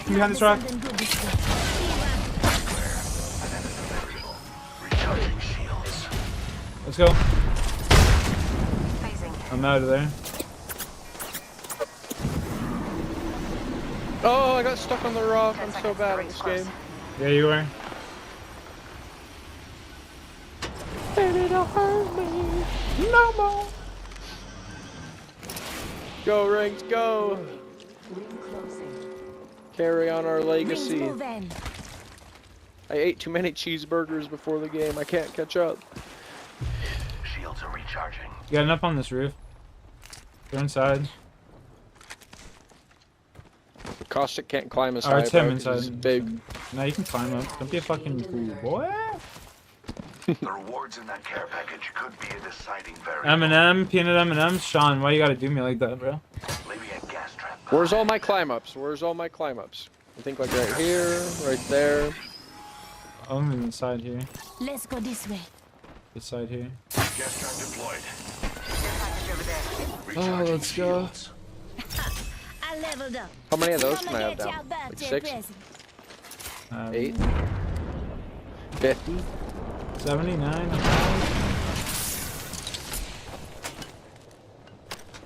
Thank you. You know how many bats you got? You need one?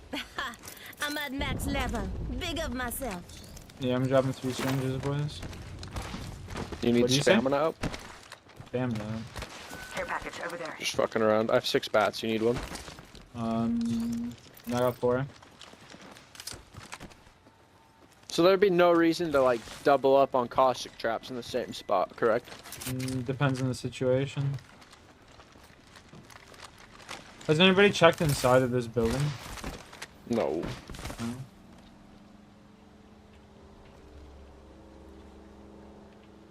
Let's rat for a sec. They're down there. They're in there. I just heard someone right below us. I know, that's what I was saying. I'm pretty sure there's someone in there.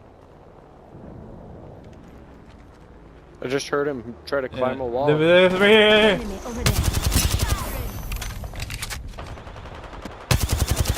Firing. Beginning ring countdown. Enemy spotted. There are people directly below us. Flying in. Flying in. Far off. No, I flew one. Backpack here. Level 3. Replicator on its way down. I'm just gonna look the other way for a second. Yeah, watch our ass. I have no evac, so we gotta think about rotation. You should probably just go then, get in ahead of all these guys. Rings nearby, 1 minute till close. I just don't know how many teams are over there. We could hold them, but I don't want to get caught up and die. You know? I'm caustic. Get me into end We game, have bro. to I'm get gonna like go through this crazy. choke, I think, for the fire choke. Ring's not too Cause far. there's gonna be a team holding us in the close one. I love making milkshakes. Might throw some M&Ms in that. Alex milkshake brings all the boys to the yard. Yeah, like it's better than yours. Only 30 seconds remain. The ring moves. What the fuck you got red, bro? There's jump. Yeah. Should I caustic ult that?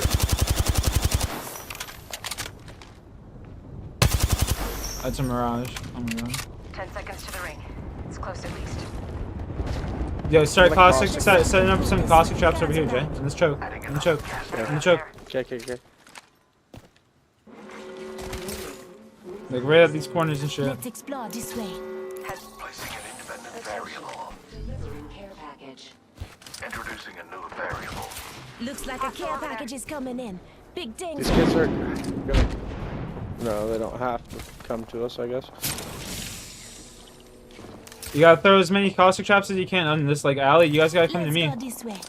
These rocks are their best I'm spot. working on it. I'm just want to throw caustic traps. Gas trap deployed. It takes 16 seconds per trap. Yeah, Pretty he's crazy. Really good character. Care package over there. Can't even fucking see this dude.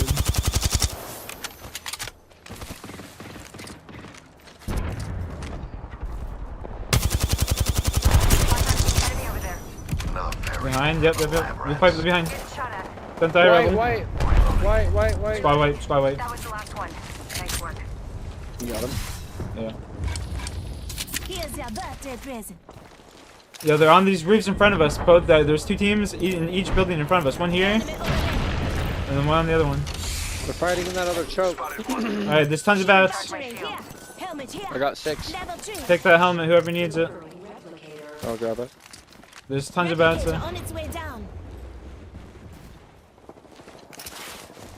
They're fighting up in this choke. Enemy spotted.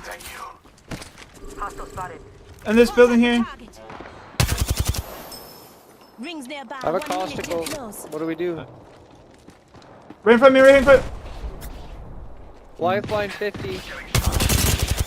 Popping the bats. There's res over there. 45 seconds. Follow me, boys. Just up ahead. Over here. Let's go that way.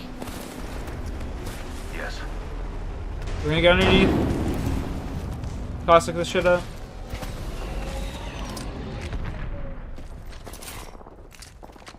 Let's explore this way. Deploying a variable. Introducing a new variable. Another variable for the OSRS. Yeah. We're just gonna clear behind us. Yeah. Like you know what I mean. You clear? Oh my god, I missed every bullet. I won't talk about that. Cracked him. White. Yo, Rank, can you come over to us, bro? Now it's time. If anything, yo, Ranked, if anything, play up here, bro. If anything, play up on those rocks there. You can queue back to us if you need to, alright? If our safe spot is underneath, guys. Our safe spot's underneath. If we look at this, this might be free TP.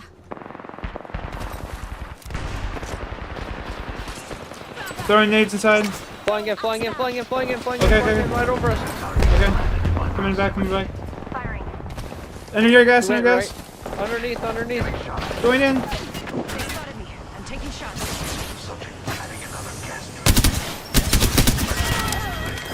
Nate. 100 on 20. Another gold rice over here. Come grab that. Tossing this. Up top. All you guys. Gold rice here. Your side, More your side. on my.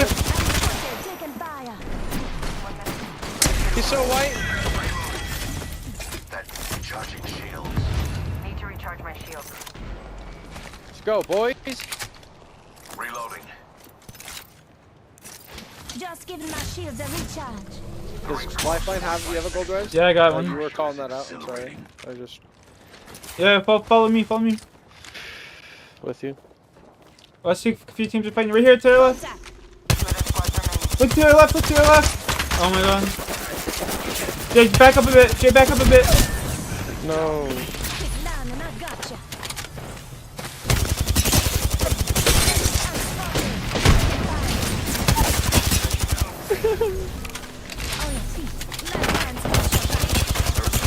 Crack the flame. Oh no, I'm dead.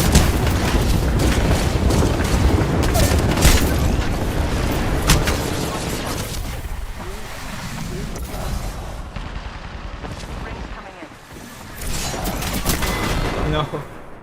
Did you? That's what you get for stealing the paradise. Jace Curie swinging after the res, I know. Oh, okay, I gotta go. I know. You're just fucking standing right in the middle of the road, bro. You gotta stand back a bit so you can use that head glitch on like the curvature, you know what I mean? But it's so good. You cut out. I was in game chat. Oh, you gotta stand back on that road. You're just standing out in the middle of the road. If you stand where I was, there was a rock right beside me and there's a curvature. All I could see was the top of my dome. Yeah, I oofed. Yeah, you definitely goofed. It's alright. It's alright. I was gonna talk with you, but not playing RuneScape. Demand a refund. That's funny. Tokes, let's go. Cheers. Cheers. It was still a good game. Decent. Could have been better. Still a good game. It was my console brain. It was. It's that console instinct to fucking just W key, baby. I respect it. But right there, we just had the fucking, head glitch that little hill that we got there and fucking. Fuck. That was so nice. Like, because if you're up right there, bro, you could have threw down a couple barrels for us.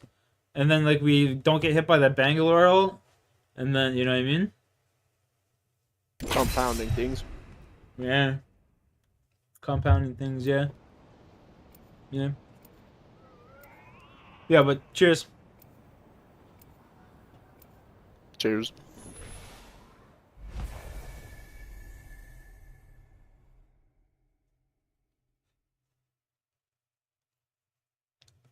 Death is not mercurial.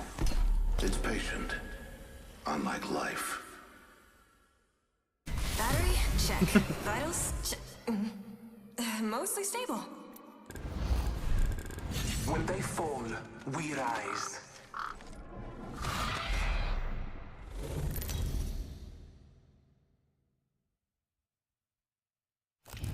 This is your champion. Saucy. Let's go, baby.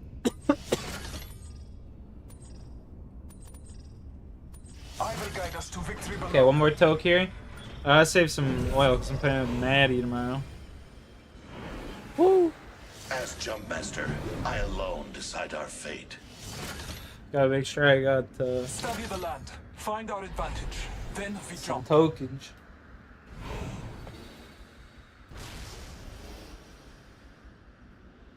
Might hop off after this one. Anyway, I'm hungry as fuck. I feel that. So we gotta win. What you plan on munching? For battle. Who knows? I honestly don't know. I have to go look. Okay. You'll let you get back to your RuneScape life so your boy can talk with you. I probably won't play RuneScape for the rest of the night. I got my 99. First blood. Damn. Actually, no, fuck it. I'm not even gonna challenge those kids. Let's go here. We would have won. We probably would have.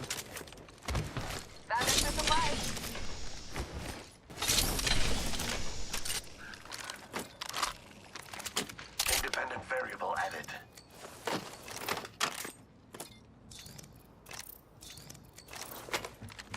I'm just gonna zip across, fuck it. Blair's not here, so I can take his spot without him bitching. You know? Who be bitching? No, I said Blair's not here, so I can take his spot without him bitching. Facts. That's funny as hell, honestly. So I'm over here where you usually land. I've leveled up.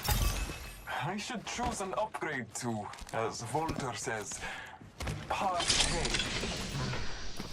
This upgrade will give me the edge in my hop. Cost just ass cheeks. What the fuck is going on here? There's so much angle there. What the fuck?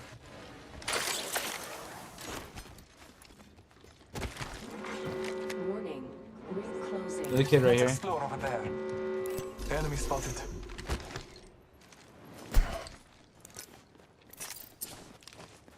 Alright, I'm coming. Fuck it. Broken enemy shield. Woo!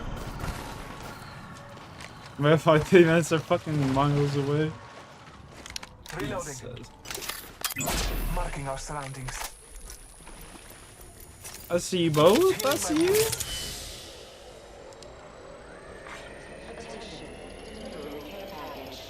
Are they going up top or? Care package coming You going in. up top, yeah? Helpful if you need gear or a top up. Taking a moment to recharge my shields.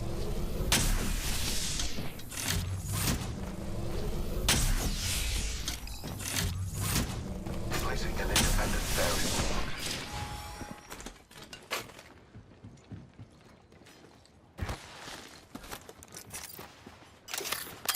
Marking our surroundings. 54 crack.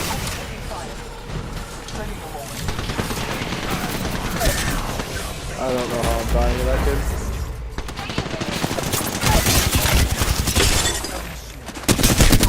Behind you. Oh my Fuck. god. Yeah.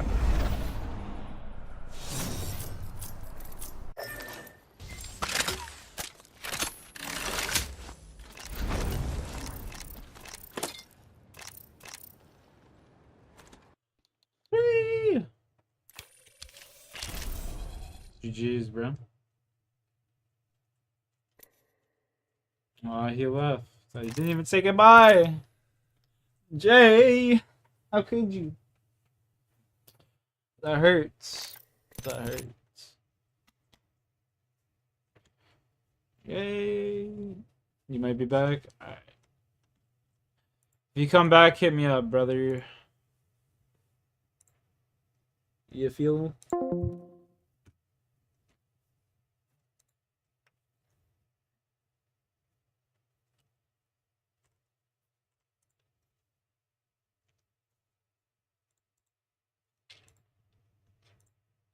Zero degrees, just the way I like it.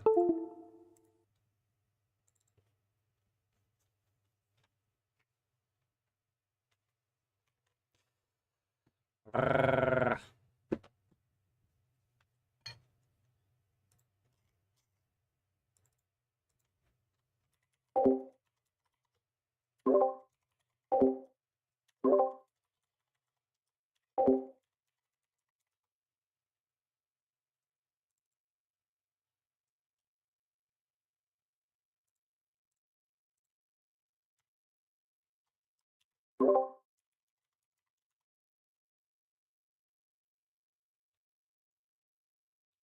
One centimeter of snow Thursday? No, thank you.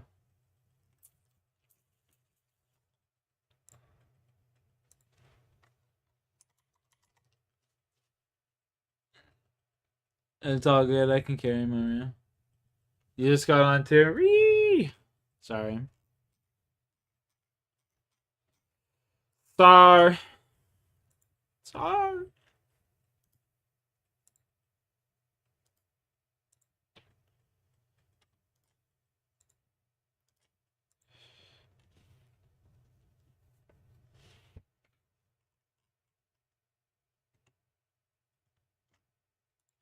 Do I just go for 99 mining now? Holy shit.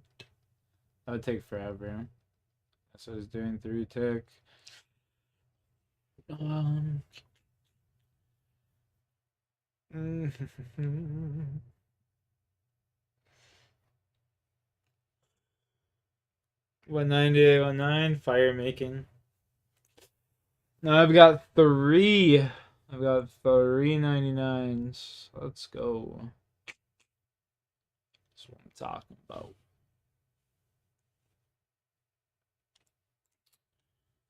That's what I'm talking about.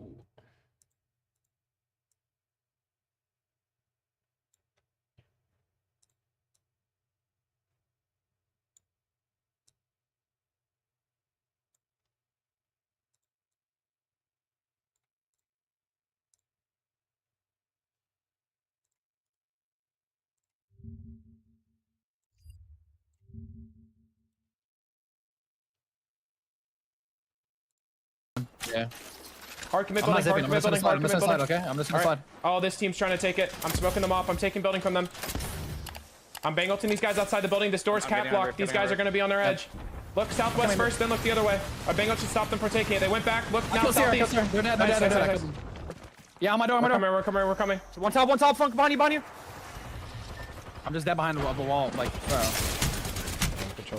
You just need to run there if you're not gonna fucking chow it. I couldn't, bro. I was just yes, on you the door could. stuck. You could have easily ran backwards. Load out like a psychopath. Go in that bitch.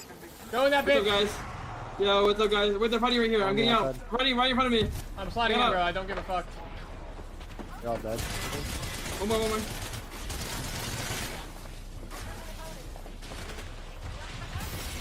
On you. GG! Good on. Someone else was there. On us. Look at this motherfucker. Get him! Where you going, little rat? 10, 12, 30. Hard. Set. GG! I can't listen to that.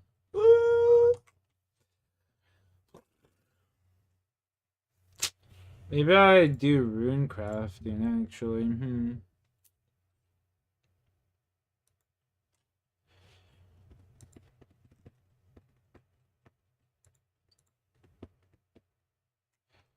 Let's look up a video on the skeletal wyverns.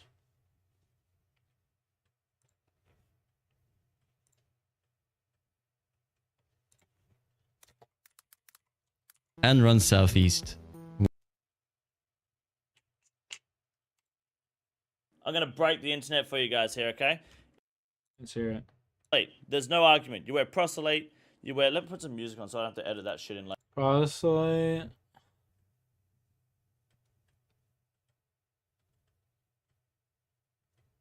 You get the abyssal.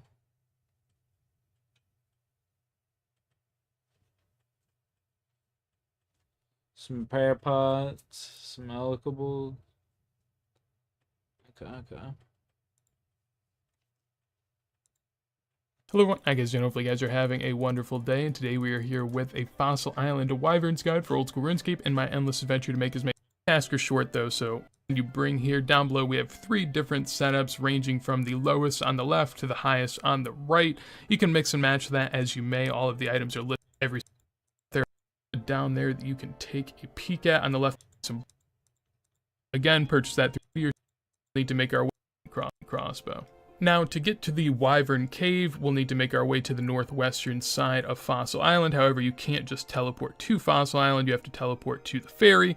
So over here, we will go through the teleport options in a second, but first we want to go through the inventory. Nothing too crazy in regards to the inventory here, the first being a super combat just to go ahead and boost my melees. Second are the prayer potions to pray my overheads, along with if you wanted to use piety or some boosting prayers, you could do that. And then third, I have a teleport to and a teleport away from the island. And number 4 in the inventory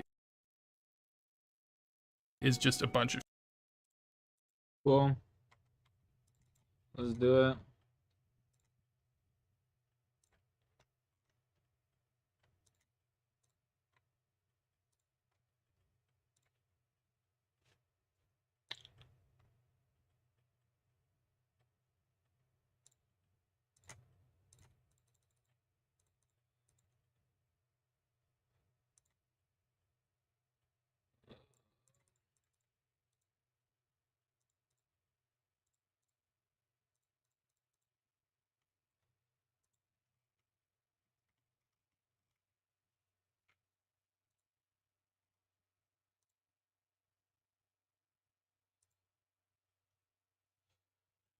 What do I have? What do I use? What do I use? Berserker. Take that.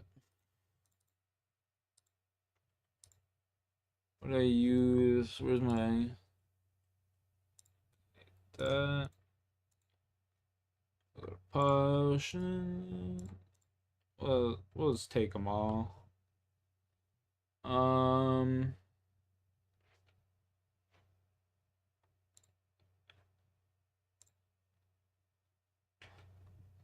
Take site.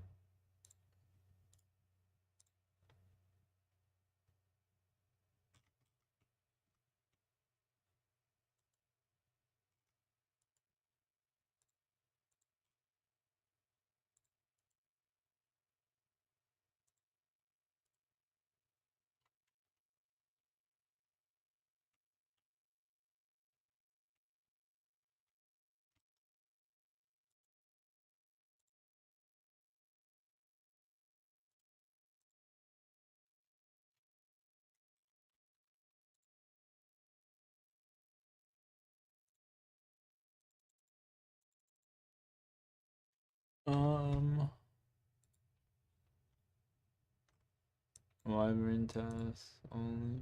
So this is my first time ever being on this island. As a matter of fact.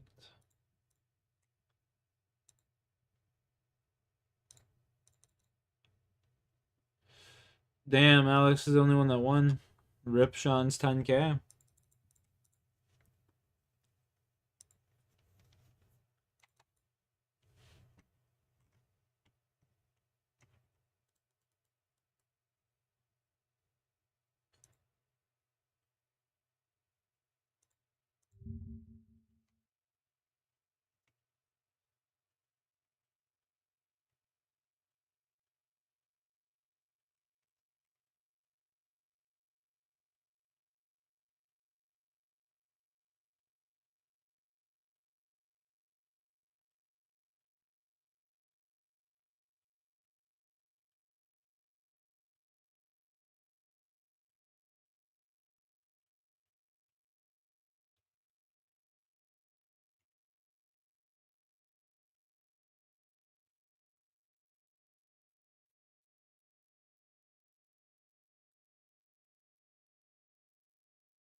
Crap.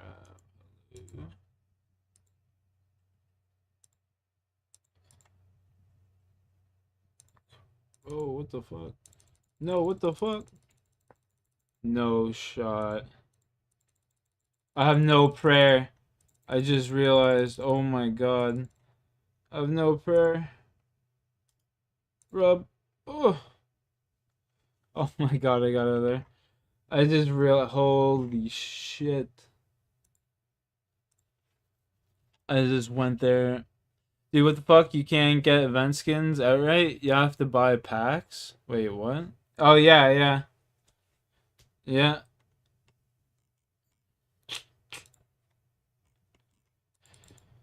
Yepers. This new event's pretty dog shit, Alex. I can't deny. Can't deny it. This new event, not the best. Bro, I can't believe that. Holy fuck.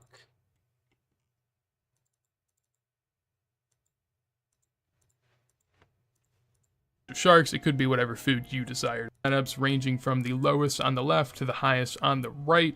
You can mix and match that as you may. All of the items are listed there for you if you want to check it out further. Essentially what we're looking for is really good defense because we will be getting dealt a good bit of damage, so that's kind of our main priority, even more so than DPS sometimes.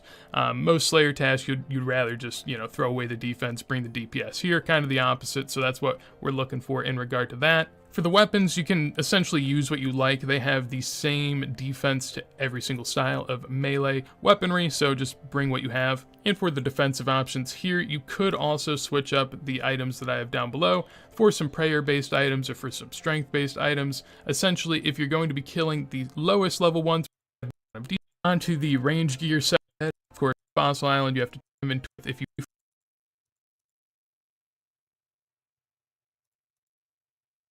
and quick travel through the bars. Well, the Guards. weapon skin? Once you're Yeah, over on the yeah. island, then She's a just head to babe. the northwest, running by a bunch of these mushroom-like trees and looking for the exclamation point that It you cop see didn't on have your to map gamble. up here. Facts. This is a task only special. I got the There's bloodhound nothing skin. that they're gonna do that's any different than any other monster. They just sit there and soak up damage, so you'll get the point nonetheless. Once you're down here, though, you can go ahead and head down those stairs, and then once you're at the bottom, we can kind of get an idea as far as what the task area is looking like. So the spitting wyverns are going to be right here. These are the ones that I'd recommend you kill. The taloned ones are going to be over there. You could kill those if you wanted. I don't really see the point though, so I'm going to go for the spitting wyverns, and essentially once you're in here, just go ahead and protect range.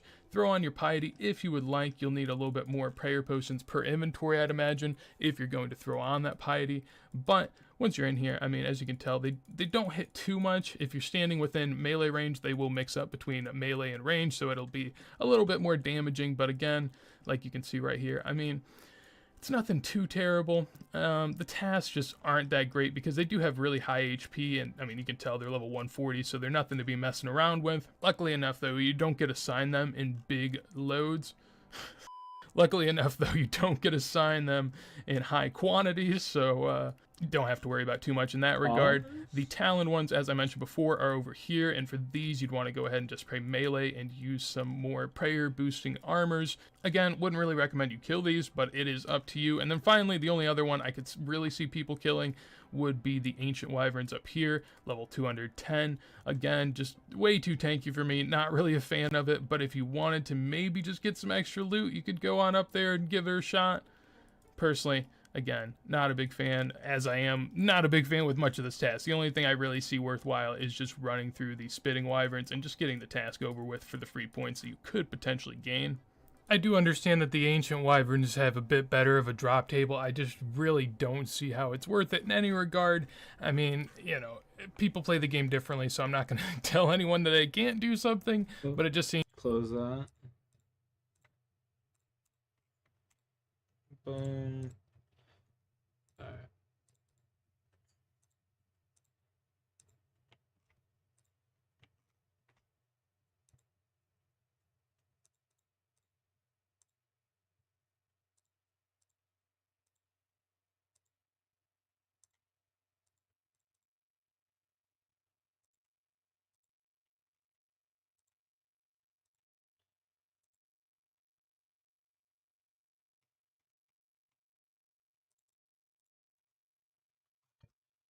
It's another mythic death box? Yeah, but there's a heirloom in there too. It's universal. Oh my god. They're just gonna start releasing universal heirlooms all the time now.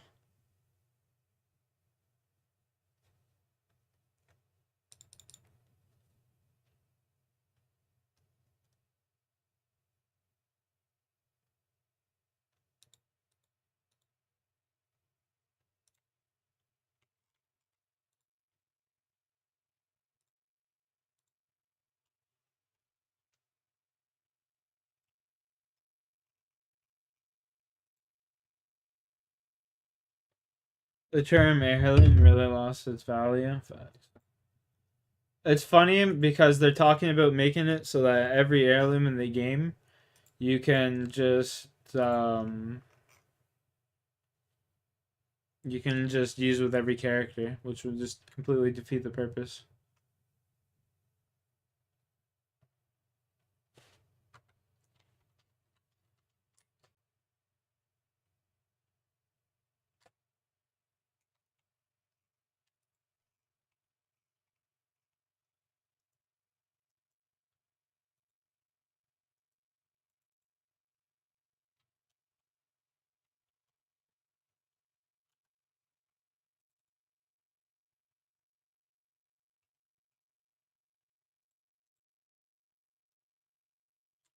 Well, you know what time it is, chat? I know what time it is.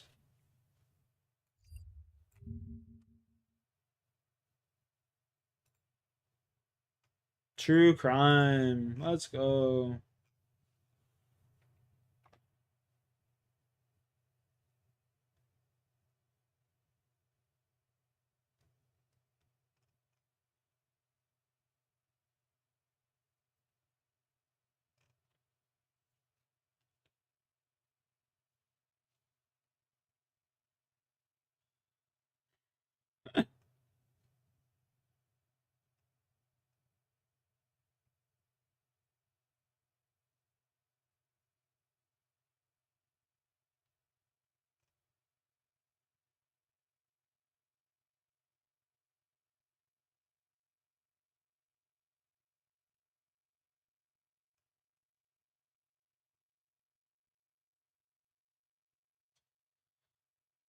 This one's... They're gonna be like decently long. Bro, that guy just looks like fucking... That looks fucking... Jesus. Looks scary.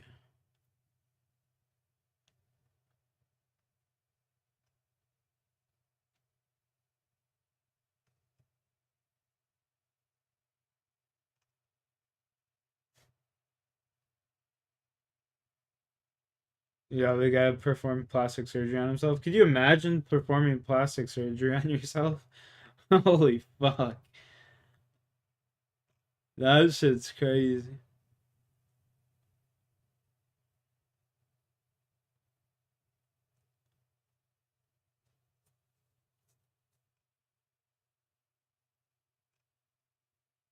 Bruh. I don't even know when to click on. Fuck it. Eeny, money, mo. Oh, I already watched that one. God damn it.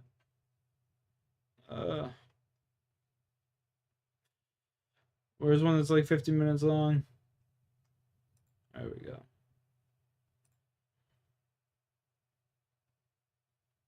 The disturbing 911 call was made on the 5th of August 2018 by a man named Ryan 50 Cody minutes Lamb. should be Lamb frantically called the long Kalispell enough to Police get this Department to tell them that he had wiring just fast. come home to find his partner dead. In Lamb's own words, he's not revivable.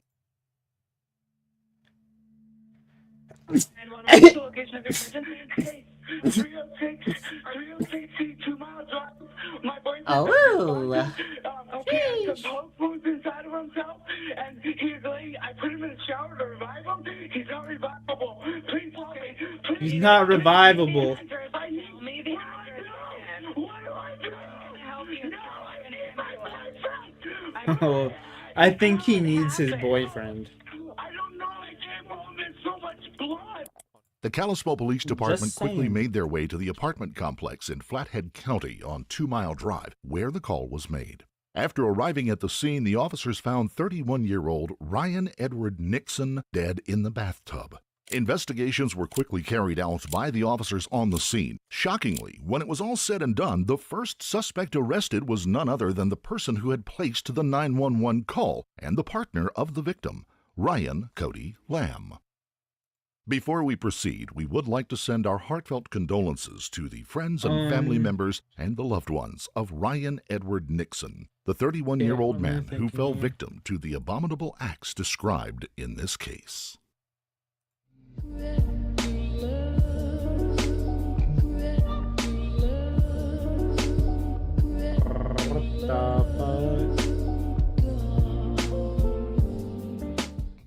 Our case begins during the early morning hours of Sunday in Kalispell, Montana. At 3:30 a.m., the Kalispell Police Department took Lamb into custody. I need to cover my vein. Gene.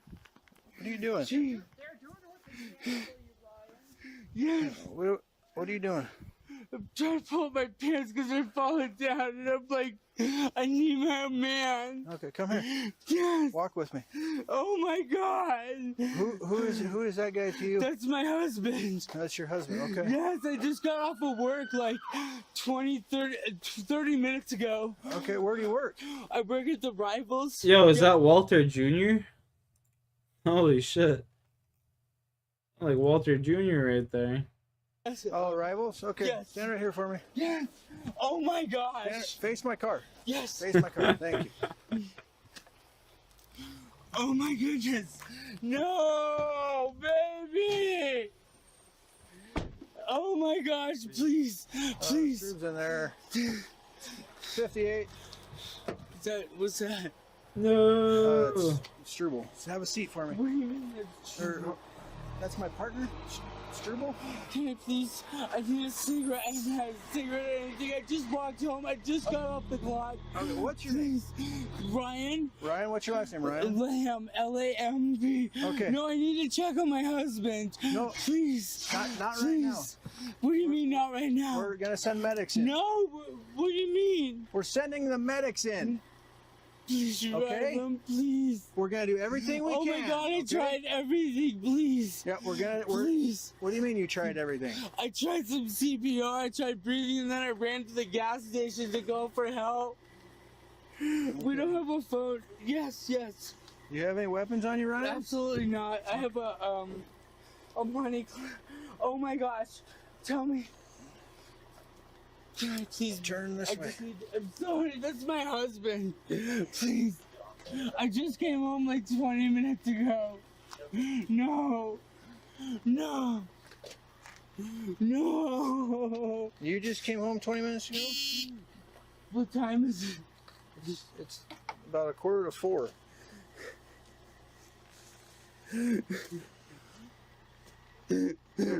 Okay, Ryan, just have a seat. Yes, sir.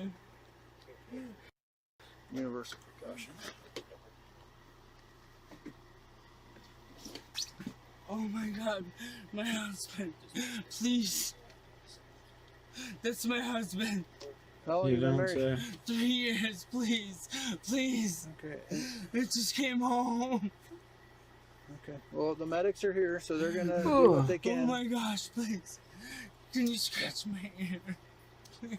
Oh my god. This fucking guy.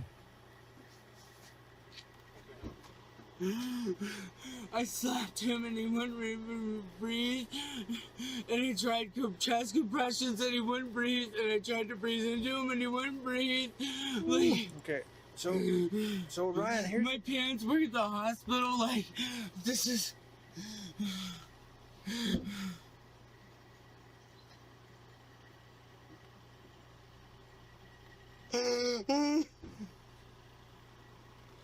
Oh my god, it's my husband. No, stay in the car. I'm not leaving, please. Please, tell me. Tell you what. The medics are in there right now. I can let you know when I know, but I've been dealing with you. After seeing the body cam footage of Lamb's arrest and his mortified and distraught reaction to Nixon's state, I'm sure you're all wondering why they put him in handcuffs. It was clear to anyone at the scene that this man was in a lot of pain over the loss of his partner, and his arrest may seem absurd. It was curious as to why it was happening. While the detectives would later state they were trying to get the grieving partner off the scene, some might speculate that there was something more to this arrest than meets the eye. He is devastated over the events that had transpired. From the footage, we see him repeatedly calling for his partner using his pet name, Bubba. Things are so bad for Lamb at this point that he throws up, causing the officers to provide him with a trash can and some water.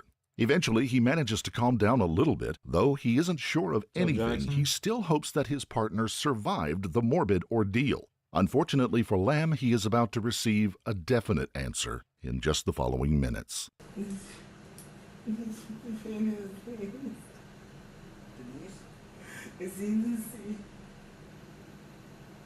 No! News of his partner's death sends Lamb into an even more traumatic state. Once again, it's pretty hard to see exactly why the Kalispell police arrested this man in the state that he was in. It is generally true that detectives look at the partner first, but there was something very odd about Lamb's prolonged detention. There are many unanswered questions and confusing situations already, but the burning question on everyone's mind is, why did the Kalispell police continue to detain the grieving partner of the now deceased Nixon? While it wasn't clear at first, the answer would be revealed during Lamb's intense and dramatic interrogation. The initial stages of Lamb's questioning proved difficult for the Kalispell officers. Lamb continues to live in denial about the death of his partner, but amidst Ryan's grief-induced ramblings, he mentions something that might contradict his entire story, the one he had been telling all night. Lamb says his partner was killed by an ex-boyfriend, a man later identified as David De La Rosa. This statement was in direct contrast to everything Lamb had initially told the police, as he vehemently stated that he didn't know what happened. With Lamb's murder theory now on the table, the officers try to get him to talk more about De La Rosa, but that proved difficult, as Lamb was rather intoxicated. Ryan had already stated earlier that he had had a beer and some weed. Lamb's intoxication made things a bit tricky for the officer as the questioning continues. This officer eventually leaves after getting all the statements that he could from Lamb. An out-of-uniform detective named Jim Wardensky, who was also the head of the case, soon replaces the other officer. With Lamb in a calmer state of mind, Detective Wardensky continues the interrogation.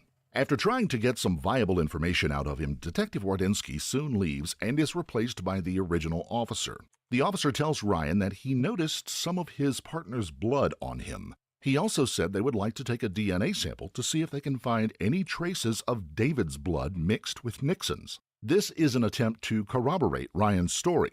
The officer also convinces Ryan to take the BAC, the blood alcohol concentration test. The results of Ryan's alcohol test came back as very impaired, with a blood alcohol concentration between 0.08 and 0.40%. In the United States, anything above a 0.08 is considered drunk. People with this BAC level are prone to confusion, blackouts, and nausea. It is pretty clear now that Ryan had lied about having a single beer, as he originally confessed. I noticed you have some Ryan's blood on you. Yeah. I'm trying to... Yeah, it was, I tried to revive him. Okay. Because he was fucking spitting blood out of his mouth, and so he said he was fine, and I ran to Michael's to go use the phone, and I called my mom who works at the hospital, I called my dad who works at the hospital, and then I called the fucking hospital, and they said, call 911, and I said, yes, I need to run back and check on him, and I'm calling 911 right when I get back there. Okay. I didn't think about it, I'm sorry, I just got off of work, it's fight night. You don't need to like, I apologize. worked my off tonight, Right. All I was getting at, Ryan, is because his... I had because the blood is on you, we would like to collect that blood. Oh my god, but I have to read he had like blood pouring out of his stomach, and I plugged it. He said he was fine. Go call the cops. Go call your dad. And I ran to Michael's, and I should have gone to Jean's next door. I didn't think about it. I'm still a little intoxicated. I'm sorry. This is just a lot to be processing right now, and I knew this was dangerous. Okay, Ryan, so what we're going to do is we're going to read you permission to search form for biological stuff, the blood on your hands and stuff. Yeah. The reason that we're concerned is based on what you're telling us, there's a potential that this David De La Rosa's blood is intermingled. I think I'm just gonna stack up my okay? fucking. And if that's the case, we want to collect that stuff. My Slayer. So that way we have it as evidence. Okay. Okay. So Officer Venezio is gonna fill this form in quick, and then he'll read it to you.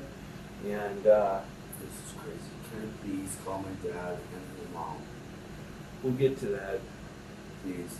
Yeah, we got some critical steps here that we need to take first.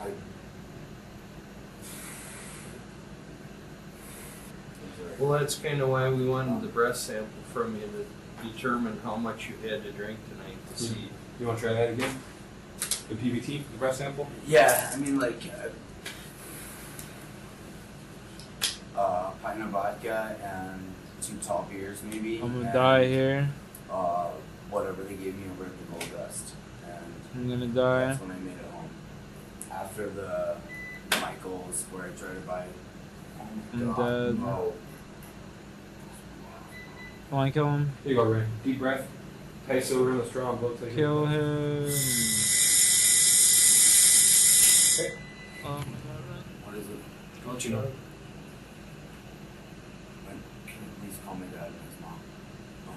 Yep, we'll get to that. 0.163. What is it? 0.163.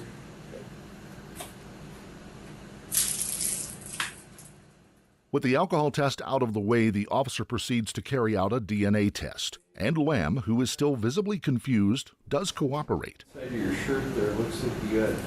Oh, it's from the other night. Okay. The other night. And did you have an injury on your stomach? No. Okay, because the other officer said you had what looked like maybe a cut mark on your stomach or something? Nothing on the stomach. Okay. What are those marks from? In the process of taking the DNA, the officer notices stab marks on Lamb's chest. The officer questions Lamb about these marks, but he brushes it off, just saying that it was a rash. After the tests, the officer proceeds to read Lamb his rights so they can officially start questioning.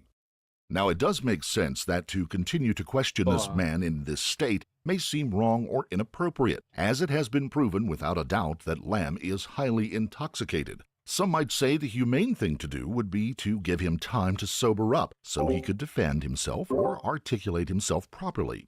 While the Police Code of Conduct for Crime in many countries would state that a police officer should wait until the intoxicated individual is sober before continuing their interview, there is no law that stops or prevents officers from asking an intoxicated individual questions and actively using that evidence against them in a court of law. In the U.S., for example, as long as you have been read your Miranda rights and you acknowledge that you understand those rights, either with a verbal yes or even a slight nod of the head, every statement you make is admissible in court, regardless of your current state. After all, there's an old saying that says, "The drunken man sings an honest song," and Lamb would start singing a very honest song in the following hours. The official investigation began with Officer Wardensky telling Lamb that he is familiar with him and his partner's relationship history.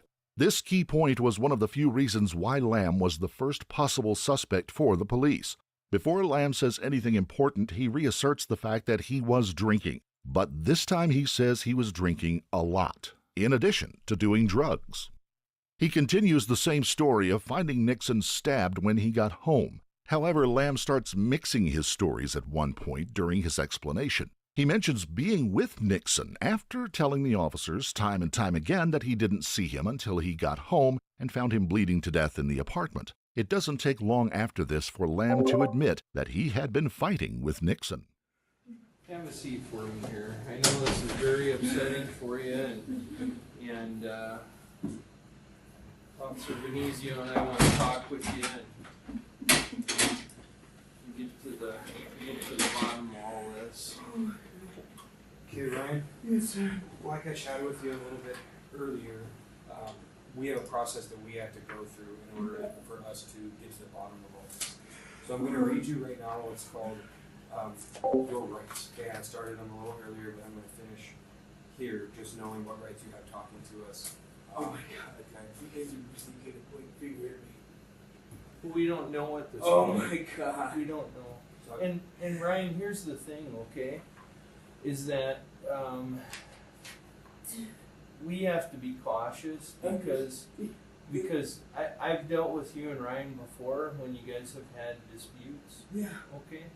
And so we just want to make sure that we cover all of our bases. I understand. You know, and certainly, you know, as if it were my significant other that something bad happened to, I'd want to do everything I possibly could to help out, right?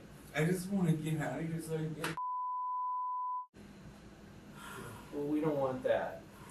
That's our job, okay? So let me read this to you. But you can help us. So this says, I do hereby make the following statement to Officer Venezio and Wardensky, the Kalispell Police Department. You get to take it in the middle of the station. In my behalf, present, that I do He not def killed his husband. Yeah, he definitely killed his husband. You can just tell. I make this statement voluntarily of my own free will, knowing that such And honestly, this one kind of fucking sucks because this guy's so belligerently drunk. It's just kind of like hard to listen to. I hate listening to people when they're drunk. It's just like the most A beauty queen, fucking a school teacher, terrible thing to a listen to. great life. When But people are on something drugs or when unexpected they're high. happened, something her family and when her they're on friends drugs never saw or coming. drunk. Like the Did she worst. walk away from her seemingly perfect life? Fucking Or hate did that someone shit. step in and change everything completely? Where was Tara? What really happened? And would she ever be found? Of course, we've got a lot of questions. It has just now opened another chapter in the story. Our wounds are deep and our hearts are broken. The shocking story of Tara Grinstead. Before we begin, we would like to send our deepest sympathies to the loved ones of Tara Like the one Grinstead, guy, he who gets fell victim to the abominable Raycon acts ads. This guy described actually in says, this case. "We hope Tara your family's Grinstead alright." was a teacher, You know? a former beauty The one queen, guy gives a Raycon and a ads. This mentor guy to actually young gives girls condolences. headed towards the world The of duality of pageantry. man. She earned her master's degree in education from the University at Valdosta State and also planned on pursuing her doctorate. But on duality of October the man. 22nd, 2005, her world would change irrevocably.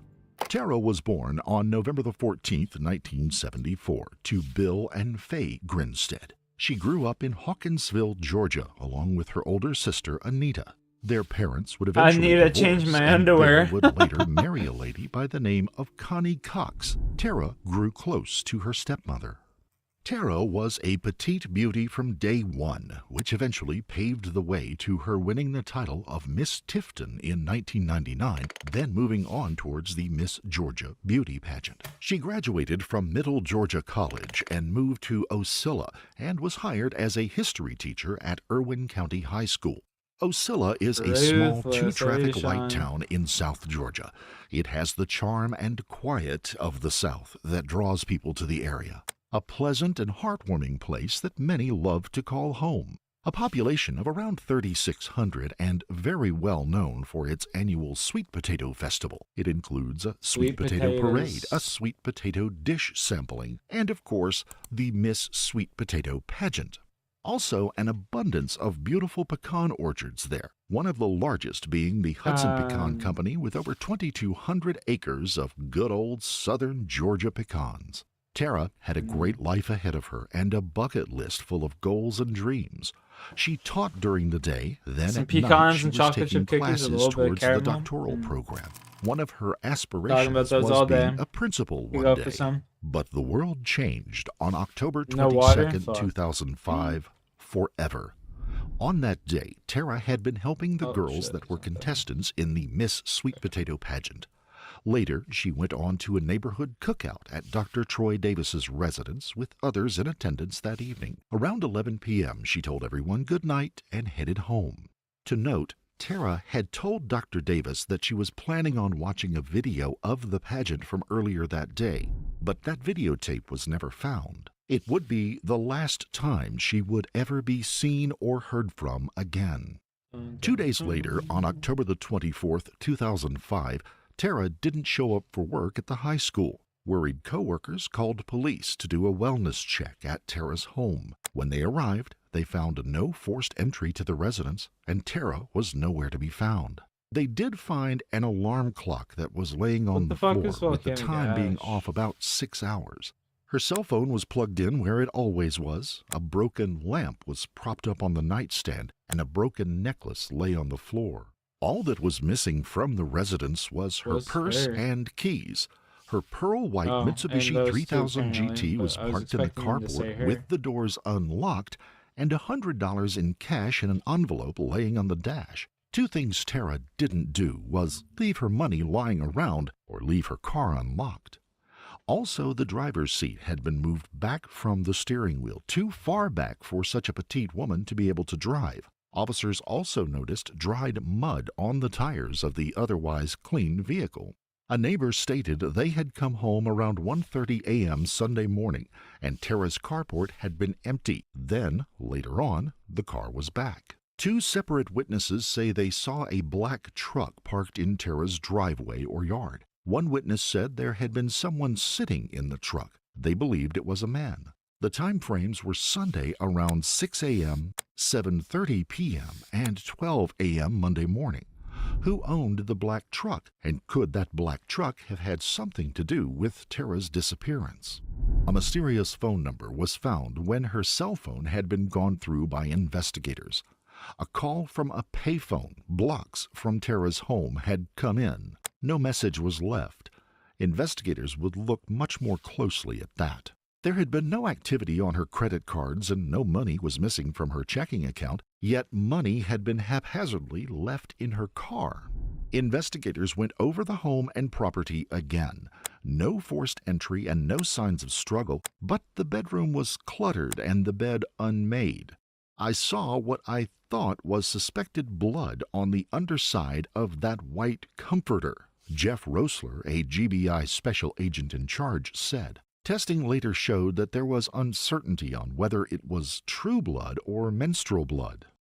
A latex glove was found in the yard near the front of the house, and there had been a business card shoved into the crack of the front door. Later, the glove would be tested, having not only Tara's DNA on it, but also DNA from an unknown male. As for the business card in the door, it was from Heath Dykes, who was a captain at Perry PD in a bordering county. He was allegedly a friend of the family and had been called to check on Tara. There had also been 20 calls with messages from Mr. Dykes left on Tara's answering machine that Sunday evening before he went to her residence around midnight. He knocked on the front door several times, but was never able to get Tara to come to the door. Tara's beloved pets, a German shepherd named Dolly Madison, had been left outside in the fenced backyard, and a cat named Herman Talmadge was inside the home. Later on, a friend would tell the officer that Tara never left her pets unattended for long periods of time.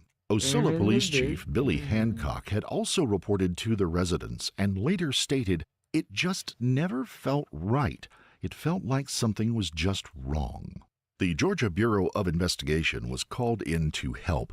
Due to the small town's limited police resources, they would need more help for a case of this magnitude. Town members, family, and friends came together to aid in looking for Tara over the next couple of weeks. They would hold vigils. A $100,000 reward was offered for information. They would put up flyers and create community groups to aid in searches on foot, by ATV, and on horseback. Any way they could help to find one of their own, they were going to do it.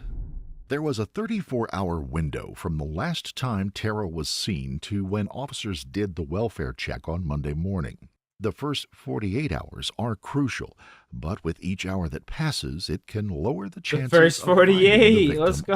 Alive. The clock was I love ticking. when people go into like Tara an had interrogation, a like, yeah, I've watched long-standing the first 40. I boyfriend know by the what you're name of doing to me. Marcus Harper, a former officer with the Ocilla Police Department who had joined the Army Rangers and was overseas often. They had been seeing each other for 6 years, and Tara had hopes that they would eventually marry one day. But in the fall of 2005, the relationship ended. Tara had wanted much more, but Marcus was not ready to settle down. He wanted to see the world, and marriage just wasn't for him at that time. Tara was devastated by the ending of the relationship, but the two would stay in touch. And Tara would do things such as sending an odd email to Marcus's mother, cloaked in less than favorable words. When Tara had gone missing, one theory was that she had just walked away from the drama in her life and the dissolving of her relationship with Marcus.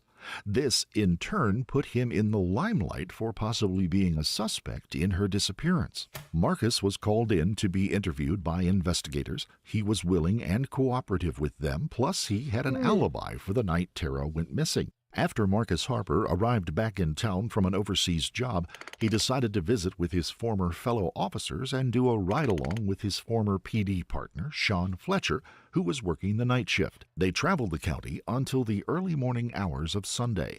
With Marcus seemingly off the hook, Tara's love life was more closely examined. Were there other men in her life?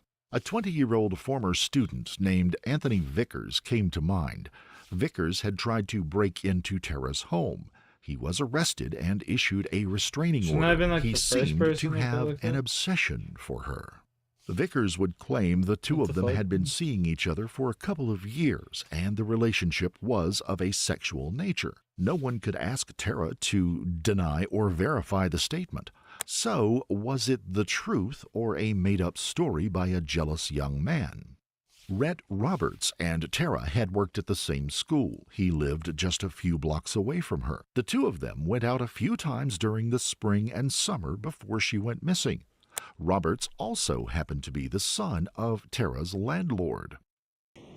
Did you know Tara Grinstead, the victim in this case? Yes.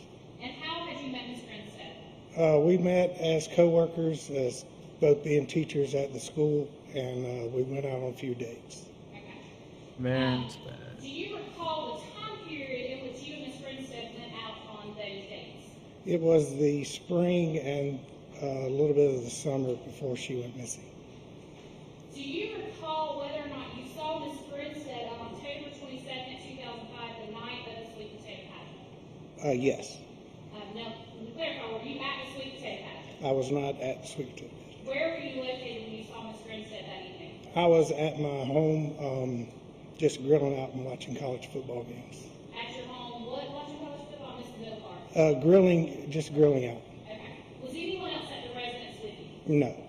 How did you know that Miss Grinstead was going to stop by before she got there? I did not.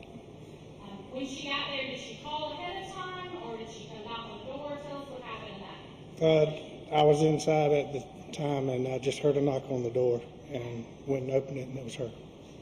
Did Miss Grinstead come into your home that evening? She did not. How long was she at your residence? Probably around 5 to 10 minutes. And during that time, did you and she speak? Yes. Where were you located physically when you were having that conversation with her? I stepped outside of the front of the house, and we had a conversation out there. Do you recall about what time of night it would have been that she came by your residence?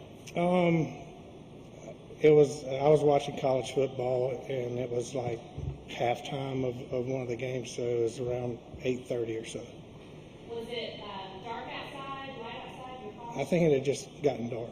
Now, are you familiar with the residence where Miss Grinstead was living at the time? Yes. How are you familiar with that residence? Actually, my father rented her the house. Then there was her brother-in-law, Larry Gattis. There had been plenty of rumors about a possible affair which was never confirmed.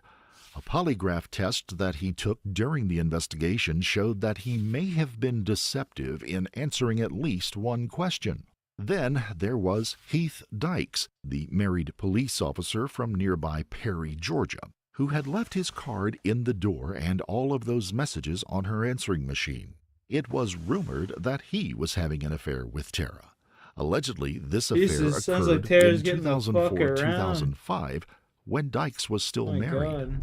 Those close to her knew that Tara was not the type of woman that just slept around.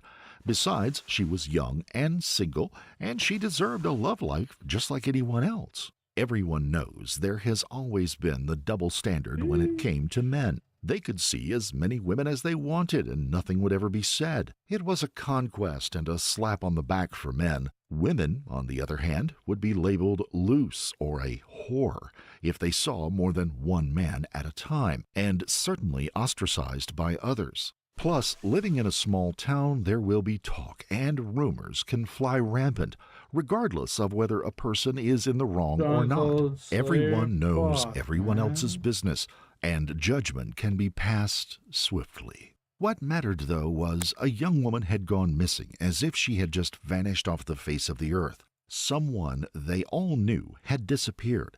Regardless of who she had been involved with or what she may or may not have done, she needed to be found. But days turned into weeks, with hundreds of leads coming in, but none ever turning into anything solid. No person of interest was found, no suspect materialized. It would be the year of 2017 that the case would erupt into a world of lies, deceit, and hidden agendas. In July of 2008, some activity caused a mix of concern and possible hope for some answers. A documentary was created on Tara's disappearance, and there had been a chance that it was related to another missing young woman. Jennifer Kessie from Florida had gone missing within just a few months of Tara, and in a remarkably similar way. But eventually it was concluded that while similar, the cases were not connected. 2008 was a sad year. Tara hadn't been found, no connections made, no new evidence came to light, and sadly, Tara's mother passed away. She would never know what happened to her youngest daughter. We were almost inseparable. Watching her suffer like she suffered, what the fuck? And imagining all the horrible things. All right. Like, yeah, listen to that shit no more. I think, chat, I'm probably gonna hop off. It's 10:40. I'm gonna take my dog outside and I'm gonna go to bed.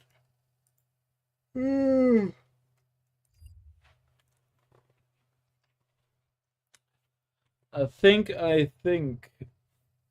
Appreciate y'all for chilling, you know, watching the stream. Appreciate having you guys here. Alex, appreciate you stopping by. Shawnee boy, much love, brother.